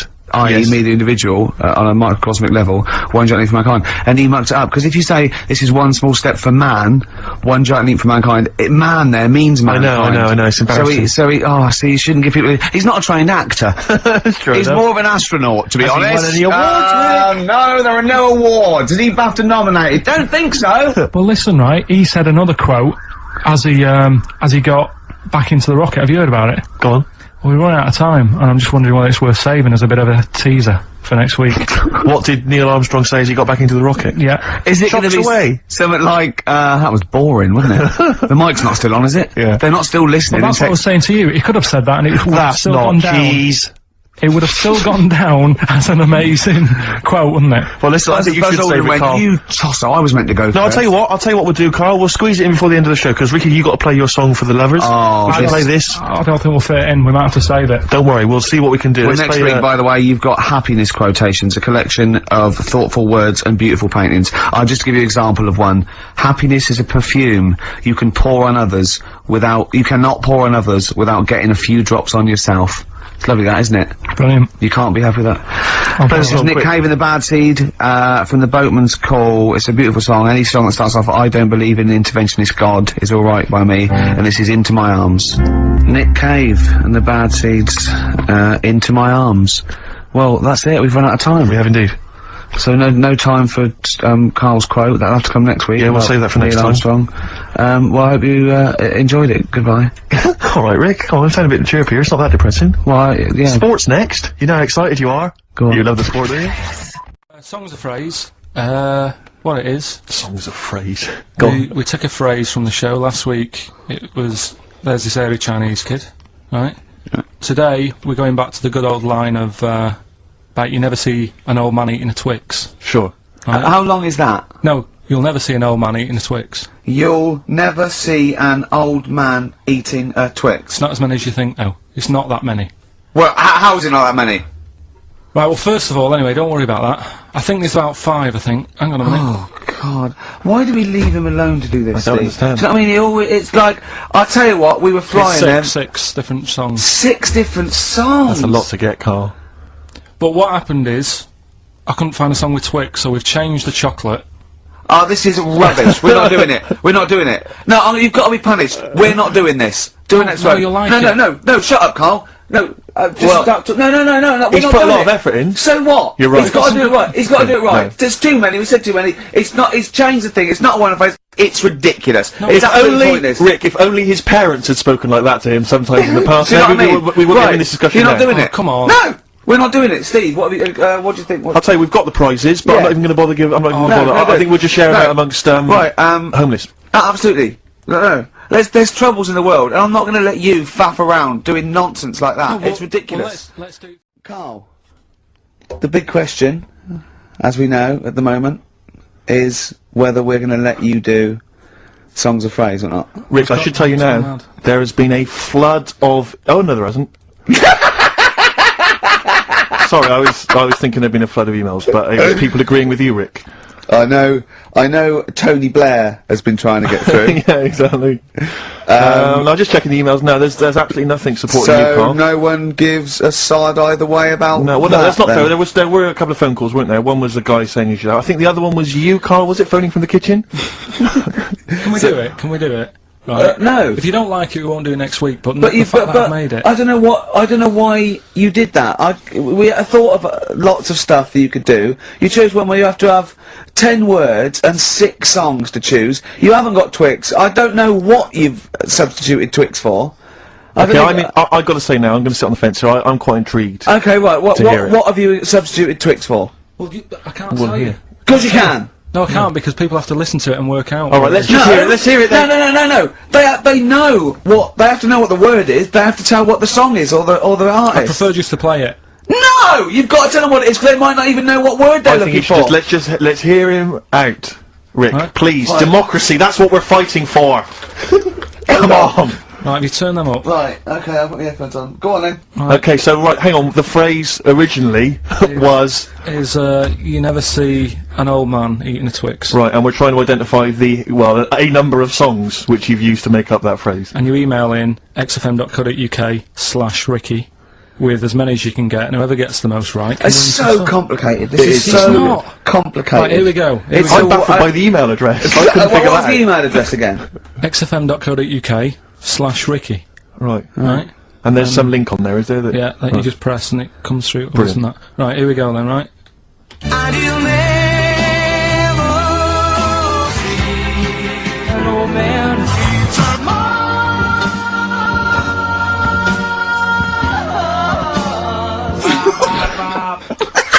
Well, I missed a little bit at the end. Let's hear it again. Let's hear it again. Mars, ba ba ba. Let's hear it again.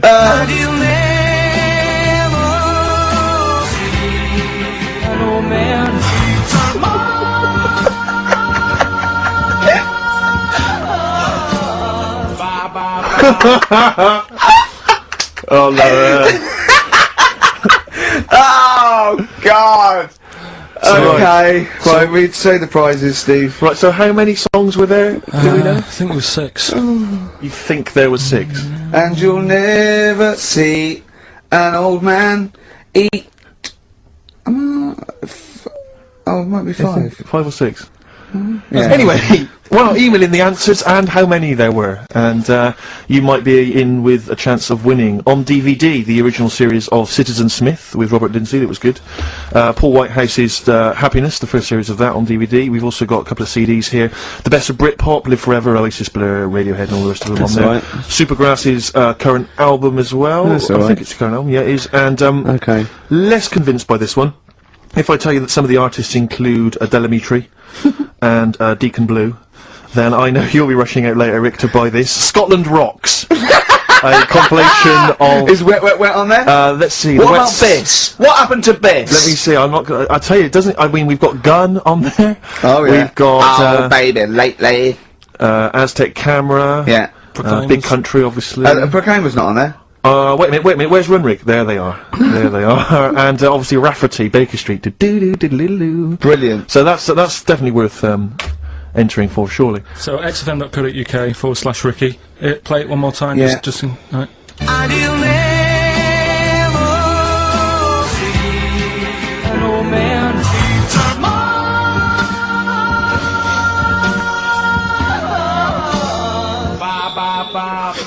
Class. Pure class. Well done.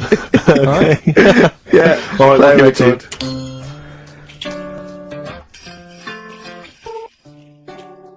Brilliant. Right, now listen, so that's that done. Yeah. We've done that as well. Yeah. We're running out of time. We've got Okay. like 5 minutes left. Winner for Songs of Phrase. Alright, give us the answers. Right. We did this at the start. We haven't even got time for the film thing today. Oh. But we'll do that next week. Songs of Phrase. It was a phrase you never see an old man eating a Twix. I love the fact that we haven't got time. Like, we've had such important stuff, and it's been so jam-packed and interesting. Not that it's been drivel with gaps we could have filled much better. Yeah. Don't look at it like that, like, oh. What, with his film quiz? Come on. Oh, So, dear. Songs of Phrase. You never see an old man eating a Twix. We had to change it to Mars Bar. Here's what we had. Jerry and the Pacemakers. Echo and the Bunnymen.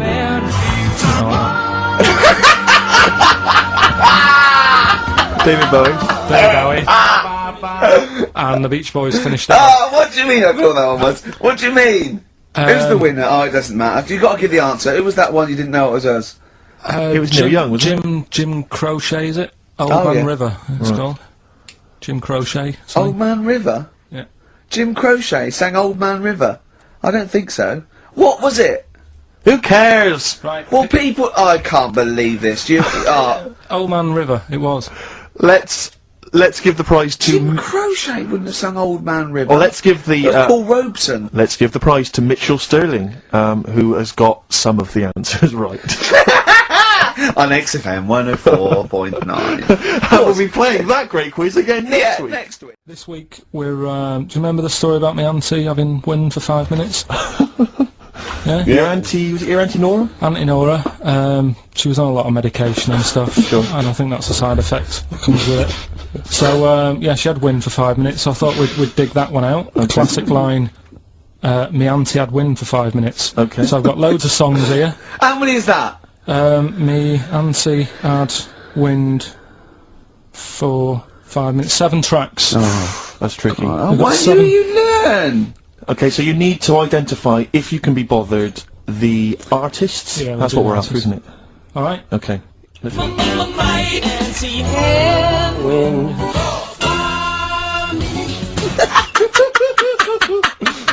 Alright, we'll play it a few times. Just remember, as many as you can get, because the winner would probably be, you know, who gets 5 or something. So don't worry if there's a couple you can't get, because you could still probably win. Here we Go go on. again.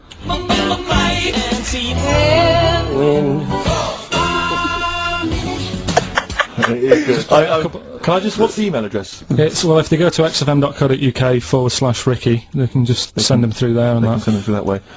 Which of these is the prize bag? Yeah, don't we get them mixed up?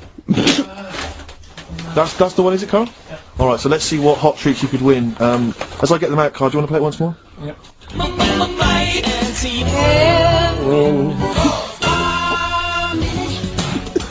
I recognise all of them except one. Yeah. Right, let me see Or what we've got maybe two. here. Once again, Carl, you excelled yourself with an arbitrary collection of DVDs. Just hanging around, were they? Just hanging around. Again, I'm always interested to know which of our XFM listeners has tastes as broad as this. Go on. We've got the recent BBC adaptation of The Hound of the Baskervilles. Brilliant. Okay, fair enough. That's We've all right. got, what's this? Is this the... This is, something involving Air, the band Air. I think it's a single at best. Yeah. This is probably worth having. This is the current Flaming Lips album, so you've excelled yourself there, actually, Carl. That's not bad. An XFM mouse map. They're as common as muck. Oh, hold on. You can't give away that mouse mat. It's a piece of foam. Now, I was going to dismiss the oddball sci-fi movie K-Pax, featuring Kevin Spacey and Jeff Bridges, but Carl, is it It's signed by Kevin Spacey? It's signed, yeah. It's an actual. So win that and put it on eBay for £4.50. And, man alive. What is that? Just look at their faces. No, Carl! Don't give that. No one wants that unless it's ironic. Series 1 and 2 on DVD of popular northern-based sitcom Bread. Buy it, sell it. The game's getting hard because someone's dealing you a losing card. Alright. They all had a go. All the actors had a line on that song. Oh, Play the clips again. play the clips again. I really want to win it now. Here we go.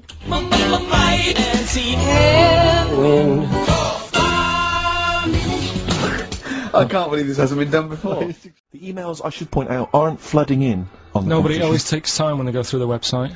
Does it? Yeah. Okay. So they'll be arriving in a bit. Do you want to play it once more for those that have just joined us? Alright then.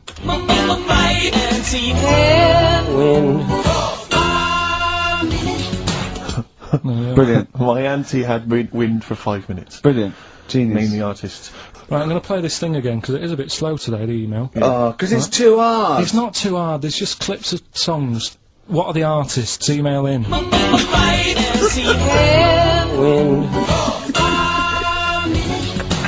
XFM.co.uk. He's getting annoyed because he put the work in and no Well. one's... He's getting annoyed!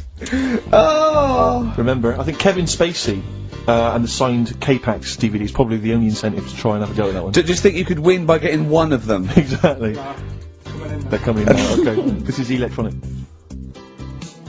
Right, let's get the answers, let's get this out of the way. Songs of phrase. Songs of phrase, just in case you just tuned in, it's a new feature we've been doing. We take songs and chop them up and that, and it's a phrase that has cropped up on the show a few times.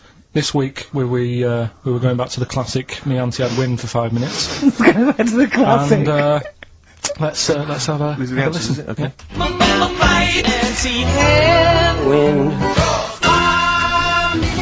Right, so what you had there is you had the knack Yeah. with my Sharona. Uh-huh. Auntie was some Manson track.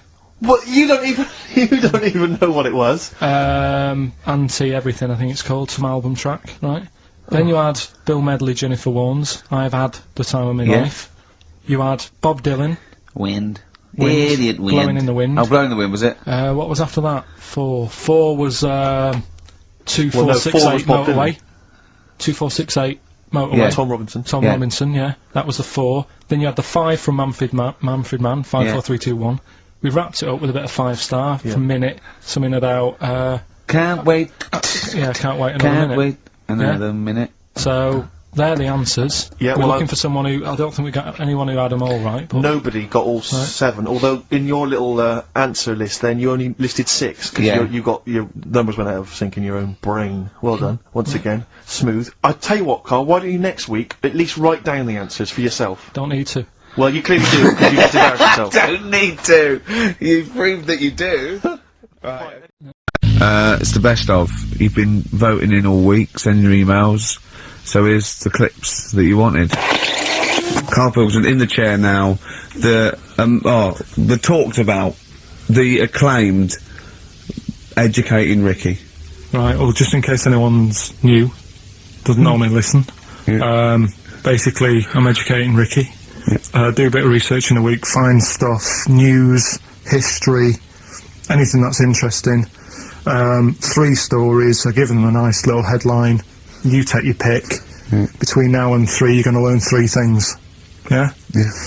So, the headlines are, I'll be no buying one of them. Give us that again. I'll be no buying one of them. Nice, okay. Yeah. We've also got, hippopotamus. Okay. Okay. And, can you believe it? Can you believe it? Well, I'm going to go for Rick. hippopotamus. Hippopotamus? Hippopotamus. Right, well this one, it's, I'm not going to take the credit here. I heard Christian talking about this on breakfast, right, because it's a good story that happened. Basically, I don't know if I told you about it last week when we were having our spaghetti, but, I think you did. Right, I know what it is. I know what this is. Okay, I've not heard this. right, there's a little midget, right, there's a circus. I'm loving it already. Circus going on somewhere, I think it was in America. And, Is that present day or old times? I'm talking like in the last 3 weeks. Okay. Right? Little midget, circus, really packed out show, people are loving it. Right, Steve, you'll ask the same question I did, I know. So there's a little midget jumping up and down on a trampoline. What's that? Right? I'd pay good money to see it. So everyone's clapping and he's getting carried away. Because he can't believe they're loving it. I didn't know they'd like a little person on a trampoline, but they love me. Well, you know what it's like when, if there's a crowd of people sort of encouraging you to sort of go higher and stuff. Yeah. And I'm sure he knew it was getting out of hand. But he was jumping and he was coming down the road going higher and he's going really high in the air, right? So he's doing this, crowd are clapping. There's a hippo, right, just sat next to the trampoline getting ready to come on and do his act. Oh, right, I thought he was in the audience. Getting ready to do his act, Steve. Yeah. So he's a ventriloquist. What do you mean he's sitting by the trampoline waiting to do his act? Because why does he sit in the dressing room and they go, 5 minutes, Mr. Muss, 5 minutes, Mr. Muss. So anyway, right, so the hippo's there. He's getting annoyed, is he? Because the midget's He's going, how can I follow this? How can I, this is really annoying. They're going to be, no. So he's thinking, he's already done the trampoline, my pogo stick out, he's never going to work. Yeah, go on, so there's a hippo waiting. See, it's a great story, and I just know he embellishes it, or it gets slightly wrong. Go on. So there's a midget jumping up and down, the hippo's getting annoyed. The crowd are going mad, the midget's loving it, can't believe his luck. Although you think, he probably knows he's dicing with danger. Yeah. So, next thing you know, they're all saying higher. He gives it one big, like, heavy sort of landing on the trampoline, goes really high, but goes off at a funny angle. Oh, hypotenuse. Okay. Yeah. And sort of flies up. Hypotenuse! Sure. Flies off at a funny angle.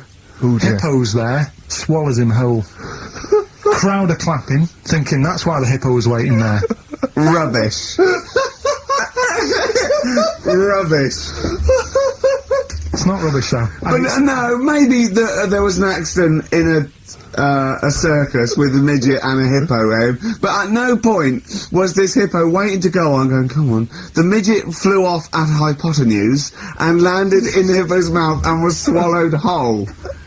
This is what you embellish it. That is great. And what's I have to say though, Rick, when I heard midget, trampoline, hippopotamus, I was thinking accident waiting to happen. Yeah. So, yeah. maybe. I mean, it is that you should never put those three together. Never. It's a recipe for disaster. Everyone knows that. Midget, trampoline, hippopotamus. Are you mental? You're asking for trouble. Well, you know when he told me it, he said, and the midget, he didn't mention the hippopotamus, and he said the midget went on, and soon he fell off, and the hippo ate him. And I said, sorry, what was the hippo doing there? He went, it's a circus. I've never heard of a circus having a hippo. What do hippos do? What can they do? You can't train them, can you? Aren't they, like, very deadly? They're huge, aren't they? You can't have a hippo in a circus. You're not thinking of Zippo. Isn't he the clown? Yeah. It wasn't some sort of where Zippo was eating a midget and it's some sort of horrible sexual act. No, it was definitely. I heard it on breakfast, right? Okay, sorry. No, it's definitely fact. Yeah, okay, right, okay, good. Well, let's play a record then. 4.9, I'm Ricky Gervais, with me Stephen Merchant. It's the best of. You've been voting in all week, sending your emails. So here's the clips that you wanted. Me and Carl went out, right? With me and Jane, Carl and Johnny and Gigi, wasn't it? Gigi, Is it important who went? No. Okay. But we're walking on the street. Carl was there though, and he can back me up on this.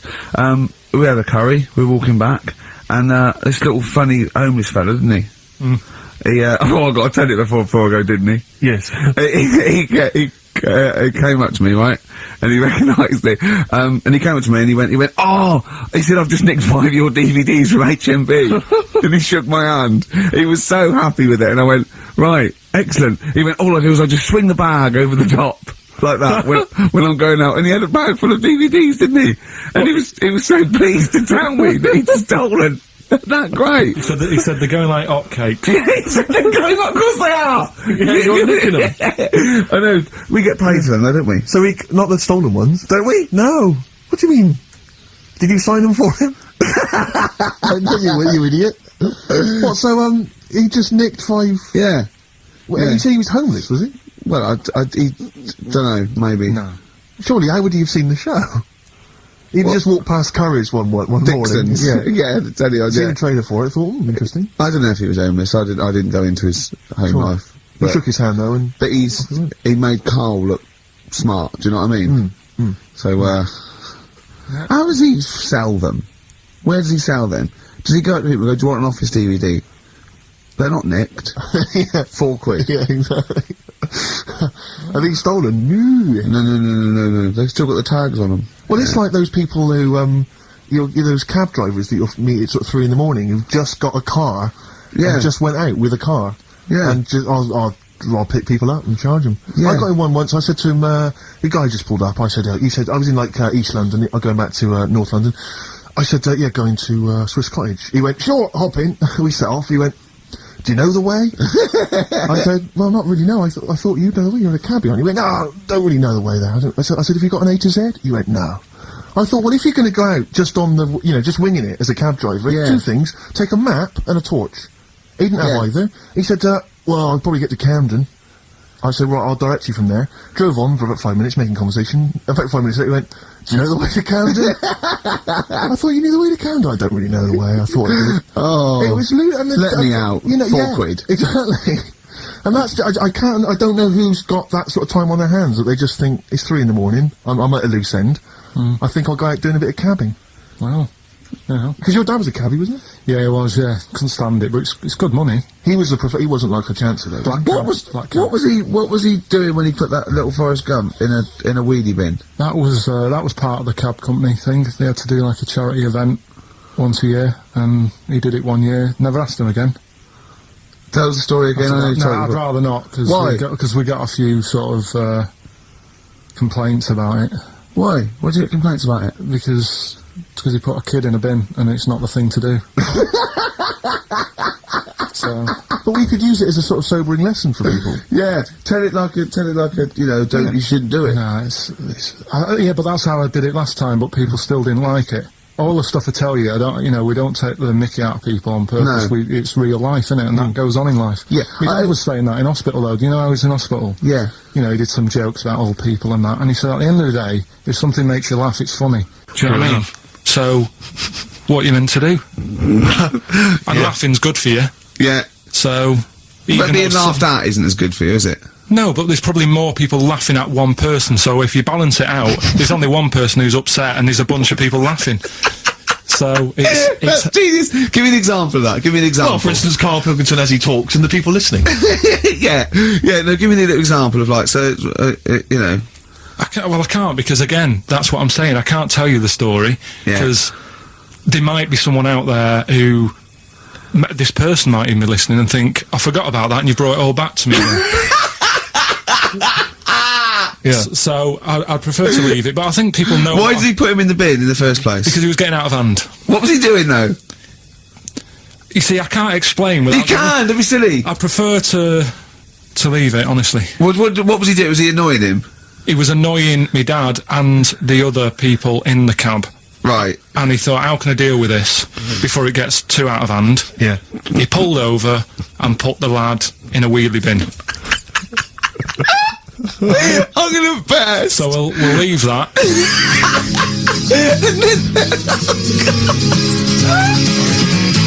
Listen, do you want to do you want to set up songs of phrase? Yeah. Oh God. If you've not heard the show before, I thought we weren't doing this week. I I thought thought we didn't- weren't. No, we'll do it once, right? And then next week's the last one, so we'll do Rockbusters. Leave That them might be the last one ever, depending on whether Carl decides to come back Yeah. in October or not. I'm on board with it. I told you I'm bored of it. Why are you bored with it? I get bored quick with stuff. Yeah. I told Suzanne the other night how lucky she was. I haven't got rid of her yet. She's, do you know what I mean? Things. Did you put on a soft music though first, didn't you? You didn't just like start getting that around. you opened a bottle of wine. You know you're a very lucky girl. Sorry? Well, I usually get bored with you and that. Yeah. Oh, dude. You're lucky you haven't pissed off. Yeah. Do you want to open the champagne or what? Well, she was annoyed the other Carl, night. what's that on your ear? Don't worry about it. Pigeon shit, aren't it? We're walking to the pictures, right? To go Yeah. and see Bruce Almighty. Sure. Why? And just something to say, innit? Yeah. So you were trying to sneak in the back. So on the way, cutting across Leicester Square, and those fellas who sell roses, he comes over. Do you want one? Do you want one? I said, don't do that. She's allergic to them. Right. So he'd go away. Yeah. She got all annoyed about that. Because she's not allergic to them. Well, she's not allergic now, but they're about £3 each. What the- But the point of that, Carl, is not that she really wants a rose, it's that you're willing to spend £3 on her. Taking us to the pictures. How much was that? That was £8 each. Did you pay for it though? But didn't you ever, if I know you had her dressed up as a small child. Yeah. Me and my son, please. Or you've made her sit on your shoulders and wear a long coat. Yeah, exactly. Anyway, listen, songs of phrase then. You paid for her to go in and then you went and had a pint while she watched it. Yeah. There's no point in both of us seeing it, but tell me about Tell it. me what won't it's you? like. Oh, right, songs of phrase. So let's explain what songs of phrase is. You do it. Okay. Oh, really?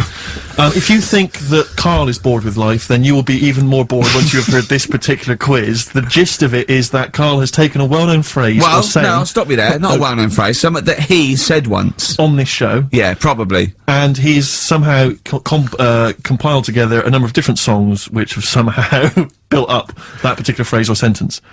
If it's anything about Chinese people, Philip Bailey will be involved. That's all I can say. Okay, let's hear it then, Carl.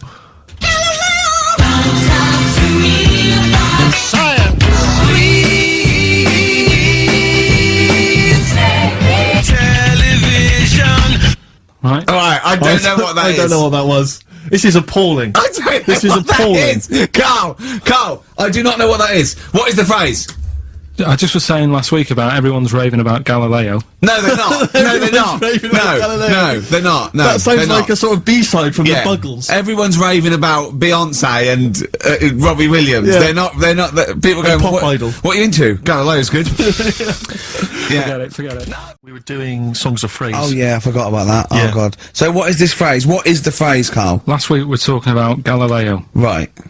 and I just was saying, years ago, I can't remember now, when was it? When was he doing his thing? End of the 16th century, I think. Right, and he was messing about, trying to find out about speed of light or something, is it? No, he did lots of stuff, Galileo. All I was saying is, back Gravity, then, yeah, surely yeah. everyone was saying, stop messing with that, make us a telly. You know what I mean? There was other things that people would have been happier with. Sure. Back then. Like they, Yeah. like they didn't So have. the phrase exactly is what? The well-known phrase is what? Galileo, well, it goes like this, doesn't it?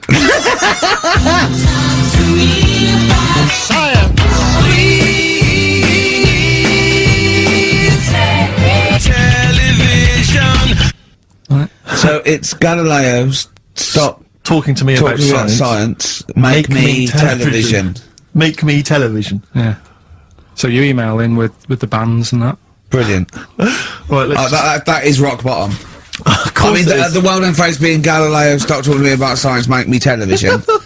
As a well-known phrase, is one of the weirdest things forget jizz out of windows and things like that. That is the weirdest thing I've heard on radio as a competition. Can we have that one next week?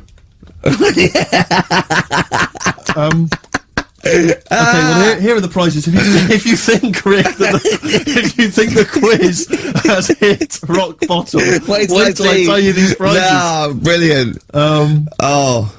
I know that we're very much pushing new music on XFM, and it's an alternative music station, so you'll be pleased that we're giving away now That's What I Call Music 55, featuring the likes of Busted and Daniel Bedingfield. Brilliant. You really know how to cater to our audience, don't you? The best dance album in the world, that includes DJ Sammy, Scooter, and Liberty X on there. So look forward to that. Yeah. This is not so bad. Nick Cave and the Bad Seeds, a live DVD of a, pardon me, a performance at some, pardon me again, but anyway. That basically sums up the prizes. So, I won't tell you the rest, they're all monotonous. But, anyway, I think those crisps, Rick, have gone down the wrong way. Although I was eating goulash earlier. Sorry. I'm fine. So anyway, yeah, that's some of the prizes. And you can win some tat. So, if you can identify these artists. The well-known phrase, Galileo, stop talking to me about science, make me television.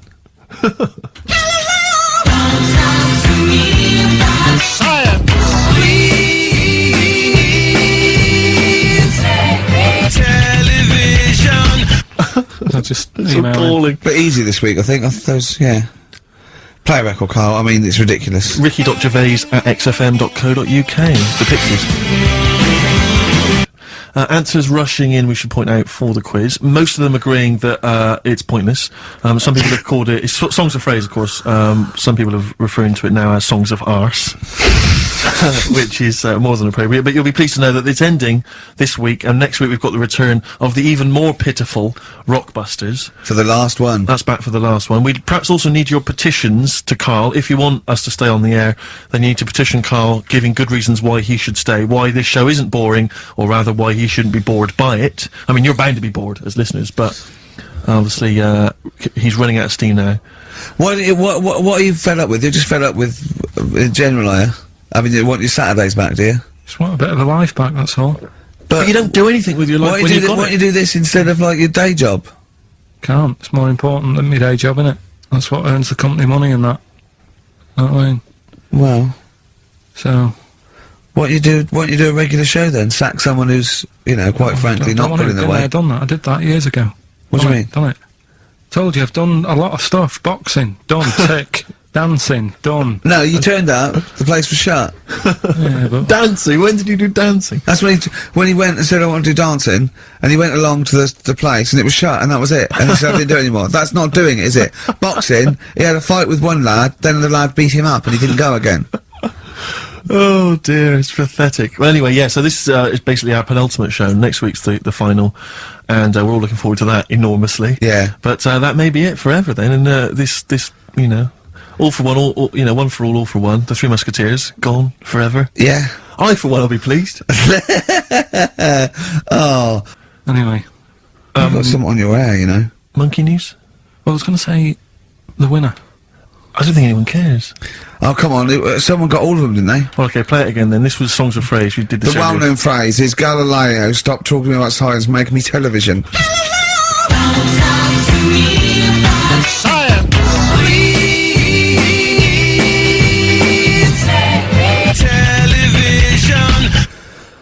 The most convoluted, banal quiz on any radio station ever. I mean, I'm including Moyles, Chris Evans, do you know what I mean? Simon Bates. That's worse than anything they ever did. Apparently, Channel 5 have bought the rights. Anyway, what were the brilliant. answers, Carl? We had Queen in there, Altered Images, Thomas Dolby, Yeah. Beatles, Aretha Franklin, and Red Hot Chili Peppers. Well, extraordinarily, Tracy and John Burton from Colchester and Essex got all of those right. Why they would want the prizes, I've no idea, but... Right, are we... Competition then, come on then, what is it? Oh. Songs of Phrase. Remind us of this? We got the film one coming up later as well. But Songs of Phrase is the one where I take a popular phrase from the show. Well, no, it's not a popular phrase from the show. It's sometimes something you said once. There's this airy Chinese kid. Yeah. And I get all different bits of songs, so, you know, I make up that sentence, and you have to email in with the artists that you hear. Right, what's the popular phrase then? What's this popular phrase that's sweeping the nation? It's what we talked about last week. Go on. My girlfriend had a problem with a marrow. Right. Yeah. Alright. Okay. She wasn't your girlfriend? Oh, yeah, but I couldn't find sort of Okay. blind date or whatever. So, so seven artists it's taken to make up this Me Songs of Praise. girlfriend had a problem with her marrow. Well, that's at least 8, so... Well, I maybe not. think I've managed it in 7. Anyway, here we Okay. go. And what the yeah, artists? Well, look yeah, at the names the of the artists, artists. yeah. Get What- a pen and paper, make a note. What artists are you hearing here?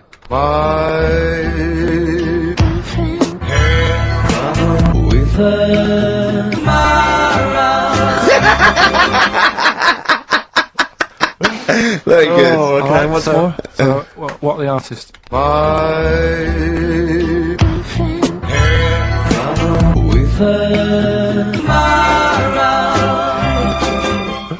Very My girlfriend had a problem with her marrow. We want the names of the artists. What can we win, Carl? Just can I just recap that story? The girl can't went on a blind date. But when he found out that this girl had some sort of bone marrow problem, he said he didn't want to see her anymore. What's the point in getting to know someone that's going to die? Yeah. So that's what you're dealing with. That is what you're dealing with KARL Pilkington. Would you buy a car with a Duff engine?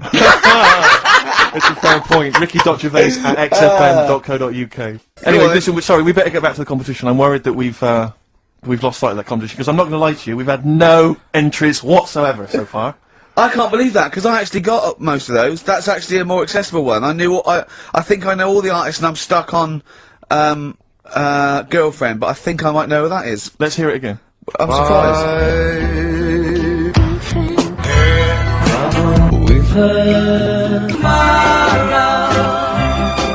Now I think that's a pretty accessible one. An eh? accessible quiz? Yeah, so no one's... Is the email up, or no one's listening? No, well, I think there's a little bit of that. But, I think we've accidentally closed down the texting. So if you're texting in, This don't is bother with that. rubbish. It really is awful, isn't it? Yeah. just play it again, hang on a minute.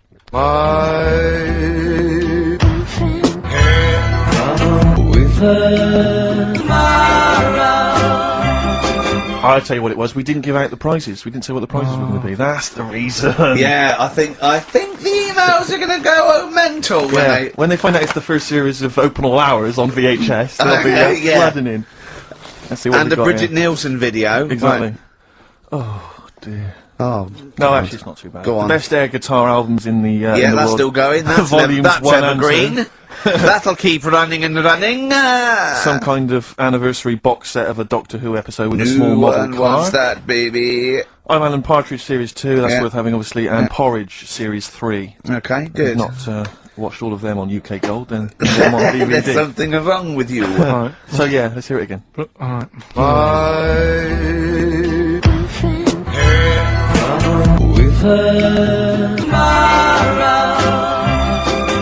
Just name the artist, that's all we want, just the artist. Oh, have we got the results? Yeah. Go on then, what are they? Play it Songs again, of let's play it Phrase. again then. Okay, songs this of was phrase. the phrase, these were the songs.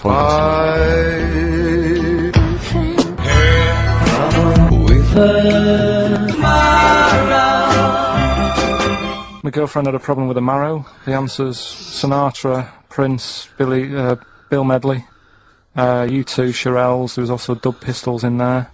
No No one got all of them, Carl, obviously. But we'll give it to Mark Cantan. He got, what did he get, about 6 or something? Echoing the Bunnymen. Killing Moon. Good to hear that again. Yes. On XFM 104.9. Who are you? I'm Ricky Gervais. Who are you? Steve Merchant. Who's that funny little round-headed fellow over KARL Pilkington. there? Pilkers. Well, she ain't called, so mustn't be true. I just didn't think we were being disrespectful to her, because we both think she's a fine presenter, and I think she'd do very well on there. And I think it's a good move as well. Yeah, but can you just say it's not forever? Isn't it? No, I think she's she'll done, become more popular than us. and I think that'll be the end of us, to be honest. Well, she can string a sentence together. I think she'll get lots of PR and everything. And she goes out with Big Boy Slim, Big Boy Slim. who's you know, A good DJ. he's a good DJ, and is her name Zoe Slim now? Yeah. Right. And you know, there will be nothing. It's 3 months in it. She's taken over for. Is she getting paid the same as us? I don't know. We'll find I out. bet it's a hell of a lot more. I'll go mental. I bet it's good money. It's good money. I'll go mental. Yeah, Well, there you go. What are you gonna do I'm for 3 months? I'm gonna have Saturdays off. What Is you she? Are you going to present with her? Are you going to come on and press the buttons? He's not allowed. No, I hope not, because, you know, you're our whipping boy, co-presenter. Yeah. You're like our little fella in a jar. Yeah. It's That's what we should do with you over the 3 months. Keep it in a jar, and we can have it in alternate weeks. Like step-parents or whatever. Yeah, that'd be great, wouldn't it? Brilliant, just you can do the jar me and with- Steve will fight for custody. Yeah, it'll be a big jar though, you can put stuff in there. You can have it. It won't be like full of water or vinegar or whatever they do. Or You won't become Pickled formaldehyde. Carl. No. It'd be like big air chamber, and you're sat there, and it'd be like a little. What would it be, an armchair or something? It'd be in an armchair, and we'd have stuff in there, and we'd bring your girlfriend like once a week, and she'd go, no, we put a blanket over the top so we wouldn't, you know, see anything. But like the Big Brother household. Exactly. Yeah. Now, that's a hell of a documentary. Oh, that'd be amazing, wouldn't it? Carl in a jar. But anyway, that's what. So we're going away on the 4th of May for 12 weeks. It's a long time, isn't We were doing the second series of The Office, so we can't be around, I'm afraid. And Zoe Ball's standing in for us. And That can't be right. She's not. I don't think you can say standing in for us. Isn't that right? Taking over the show, I think, would be fair to say. I don't know. I can't say anything now, can you? I'll Don't worry say about that. Just because he goes up with Big Boy Slim, you got to be careful what you say. Yeah. Carl, you look upset. He's starting to think that we're getting melancholy now that you're just gonna sit at home. What are you gonna do every Saturday? Dunno. Go shopping. Let's sort out a jar. 'Cause we've got to do the balloons before then as well. You've got to set you up in a balloon. Maybe you can set you up in a balloon and you come straight down into a big jar. Yeah. And they put a giant cork in straight away. yeah, there's a big chair. I'll tell you what we could do. We could set you adrift like Robinson Crusoe set of all. Let's see where you end up. If you find me, yeah. Oh, you might go to an uninhabited island or something. I'll tell you something I learned in the week. Go on. Just reminded me there about going up in the air. Go on. Right, if cars could drive up, it only take an hour to get into space. Which is great. Going how fast? About 50 miles an hour. You just made that up, didn't you? You just guessed that. You just guessed it. You just said about 50. Yeah, See, but this is what worries me. If you have a son or a daughter, Yeah. age 50, he's Yeah. gonna be out in the street with a ramp pointing into the sky. Dad, how long do elephants live? About 1,000 years. 1,000 or something. I wouldn't say. Dad, how much can an ant lift? About a quarter of a kilogram, probably. About 2 bags of sugar. If you guess, it's not fact. Yeah. Just because you thought it, that doesn't make it fact. Does anyone know how long it'd take a car going 50 Let's miles not an hour? get people are phoning to in go about into anything space? now, Rick. Yeah. We asked them to phone in about the jar thing. Switchboard lit up. It's crazy. You asked them to phone in about, like, you know, something sensible, Yeah. like Che Guevara or, Yeah. you know, the life of I Winston know about Churchill. that. There's nothing. That is really a demographic sort of snapshot of Exactly. our fans. Our audience. Ask them about a dead baby without a brain. Oh, yeah, And straight they're on the reaching phone. for their phones. They don't mind what their bill is that much. We ask them for, you know, I don't know, great quotes or something yeah. from the great philosophers. Nothing. They're just ask looking them at the where to phone. buy, meths cheap. Straight on the phone. Oh, you know the quotes that Ricky gave me last week and I turned them down? Yeah. I got home, girlfriend had a go at me. They don't know you turned him down. What you know is that he said he didn't want to take the book at the end of the show, so I'm not taking it, it's too difficult. I'm gonna go and get a nice one, and go on, carry Yeah, on. so I went home and Suzanne said, "Where's the book?" She was really looking forward to having a look at it. I said, "Oh, I gave it him back, I wasn't up for that." And yet last week I was ill and stuff, I wasn't in the mood for learning. Yeah. So I'm not having it. She goes, "This is where you went wrong at school." Oh. She said, "This is exactly where you went wrong." She said, "You know, you liked infants. You liked, you know, your colouring in and your painting stuff." She said, "But as soon as it gets to the heavy stuff, you just, you know, you're like a horse with its blinkers on. Yeah. So you just shut yourself away." So I said, "No, I could have done it if I wanted to." So anyway, we went and bought a quotations book, so I have got some quotes. This Yeah, is what's the really- quotation book you bought? So I was asking him to, read Keats and Wilde, Wordsworth, Shakespeare. What did you buy? It's quotes with like Eric and Ernie and that in it. No, but it's still quotes. They're still quotes. The Sesame Street book of quotes. Brilliant. They're still valid. No, it's a starting point. It's a starting point. Okay. Well, we'll have some quotes. We'll have from some of that Carl after later. the We've got a yeah. lot more to get through before We've got a bit of new order. Don't you order? Excellent. New order, here to stay. On XFM 104.9. Someone, I love our listeners, I really do, right? Someone just called in and said it's about putting, he went, hello? Carl answers the phones. And I said, hello? He went, hello? He said, yeah, about putting Carl in a big jar. And Carl went, go on. And the bloke went, well then you could call him Carl Pickleton. And he went, thanks.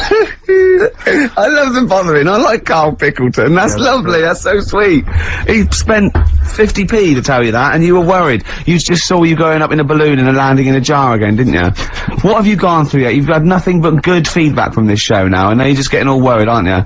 Heat magazine say you're a genius. You got your picture in that Extracts magazine with a little round head. You have Jaffa cakes. I gave him a £5 the other week to buy biscuits. He's having the time of his life. This is his best day. This must be your best 2 hours of the week. I enjoy it, yeah. It's alright sometimes. Yeah?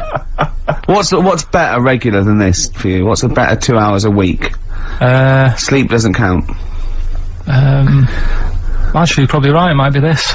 Yeah? Yeah. Or, that 24 thing's good. Alright. Probably worth mentioning, Suzanne. yeah, your girlfriend. Yeah, well that goes without saying, doesn't it? Oh, he's done it. He's pulled it round. He's pulled it round. He's a charmer. If she could come in and sit in the corner, then yeah, it would be the best time ever. That's pretty sweet, actually. Oh. She's not even in London at the moment. Oh, so you want have then? to say that. You Yeah. had to say it, and you did anyway. Yeah. That's lovely. She might be listening to Yeah, it's Sky Digital, isn't it? There's always that. There's always that danger. Yeah. Anyway, Steve, over to you.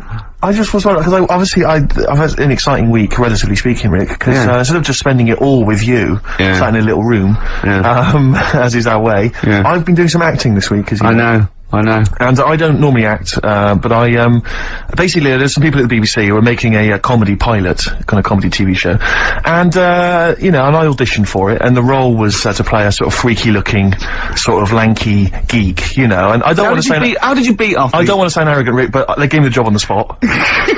You know, so it was like, you know, obviously I'm, you know, 'cause I'm not a bad actor, I'm not as good as Rick, but I'm, you know, What is it? It's I play a really tall guy, like a sort of... That's the part though, isn't it? About, you've got a I'm a character who's 6'7" tall, and I'm trying to win the world's tallest man. That's it, yeah. But there's always a man that beats me every year because he's slightly taller. But this year, I think for some reason, because I've been training, I can beat him. That's the and Sally Phillips, I don't know if you know Sally Phillips, she's a very good comedy writer and actress, and she's written it. So it was good fun, and so we went down there, and it was good and everything. It was, you know, a little trailer and everything. It was like the proper deal. It was really good.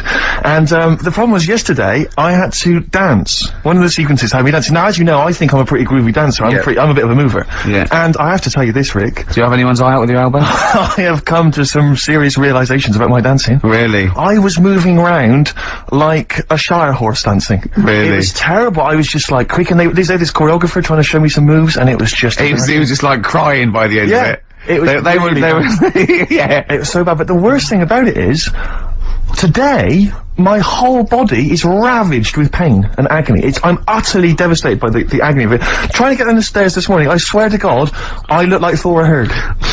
Trying to hobble that, it was mad. I was like I'd had several hip replacements. I was like, I had to go down at an angle, going down the stairs. It was ludicrous, and I was really worried. Suddenly I'm thinking, because I thought I was pretty fit and pretty groovy and everything.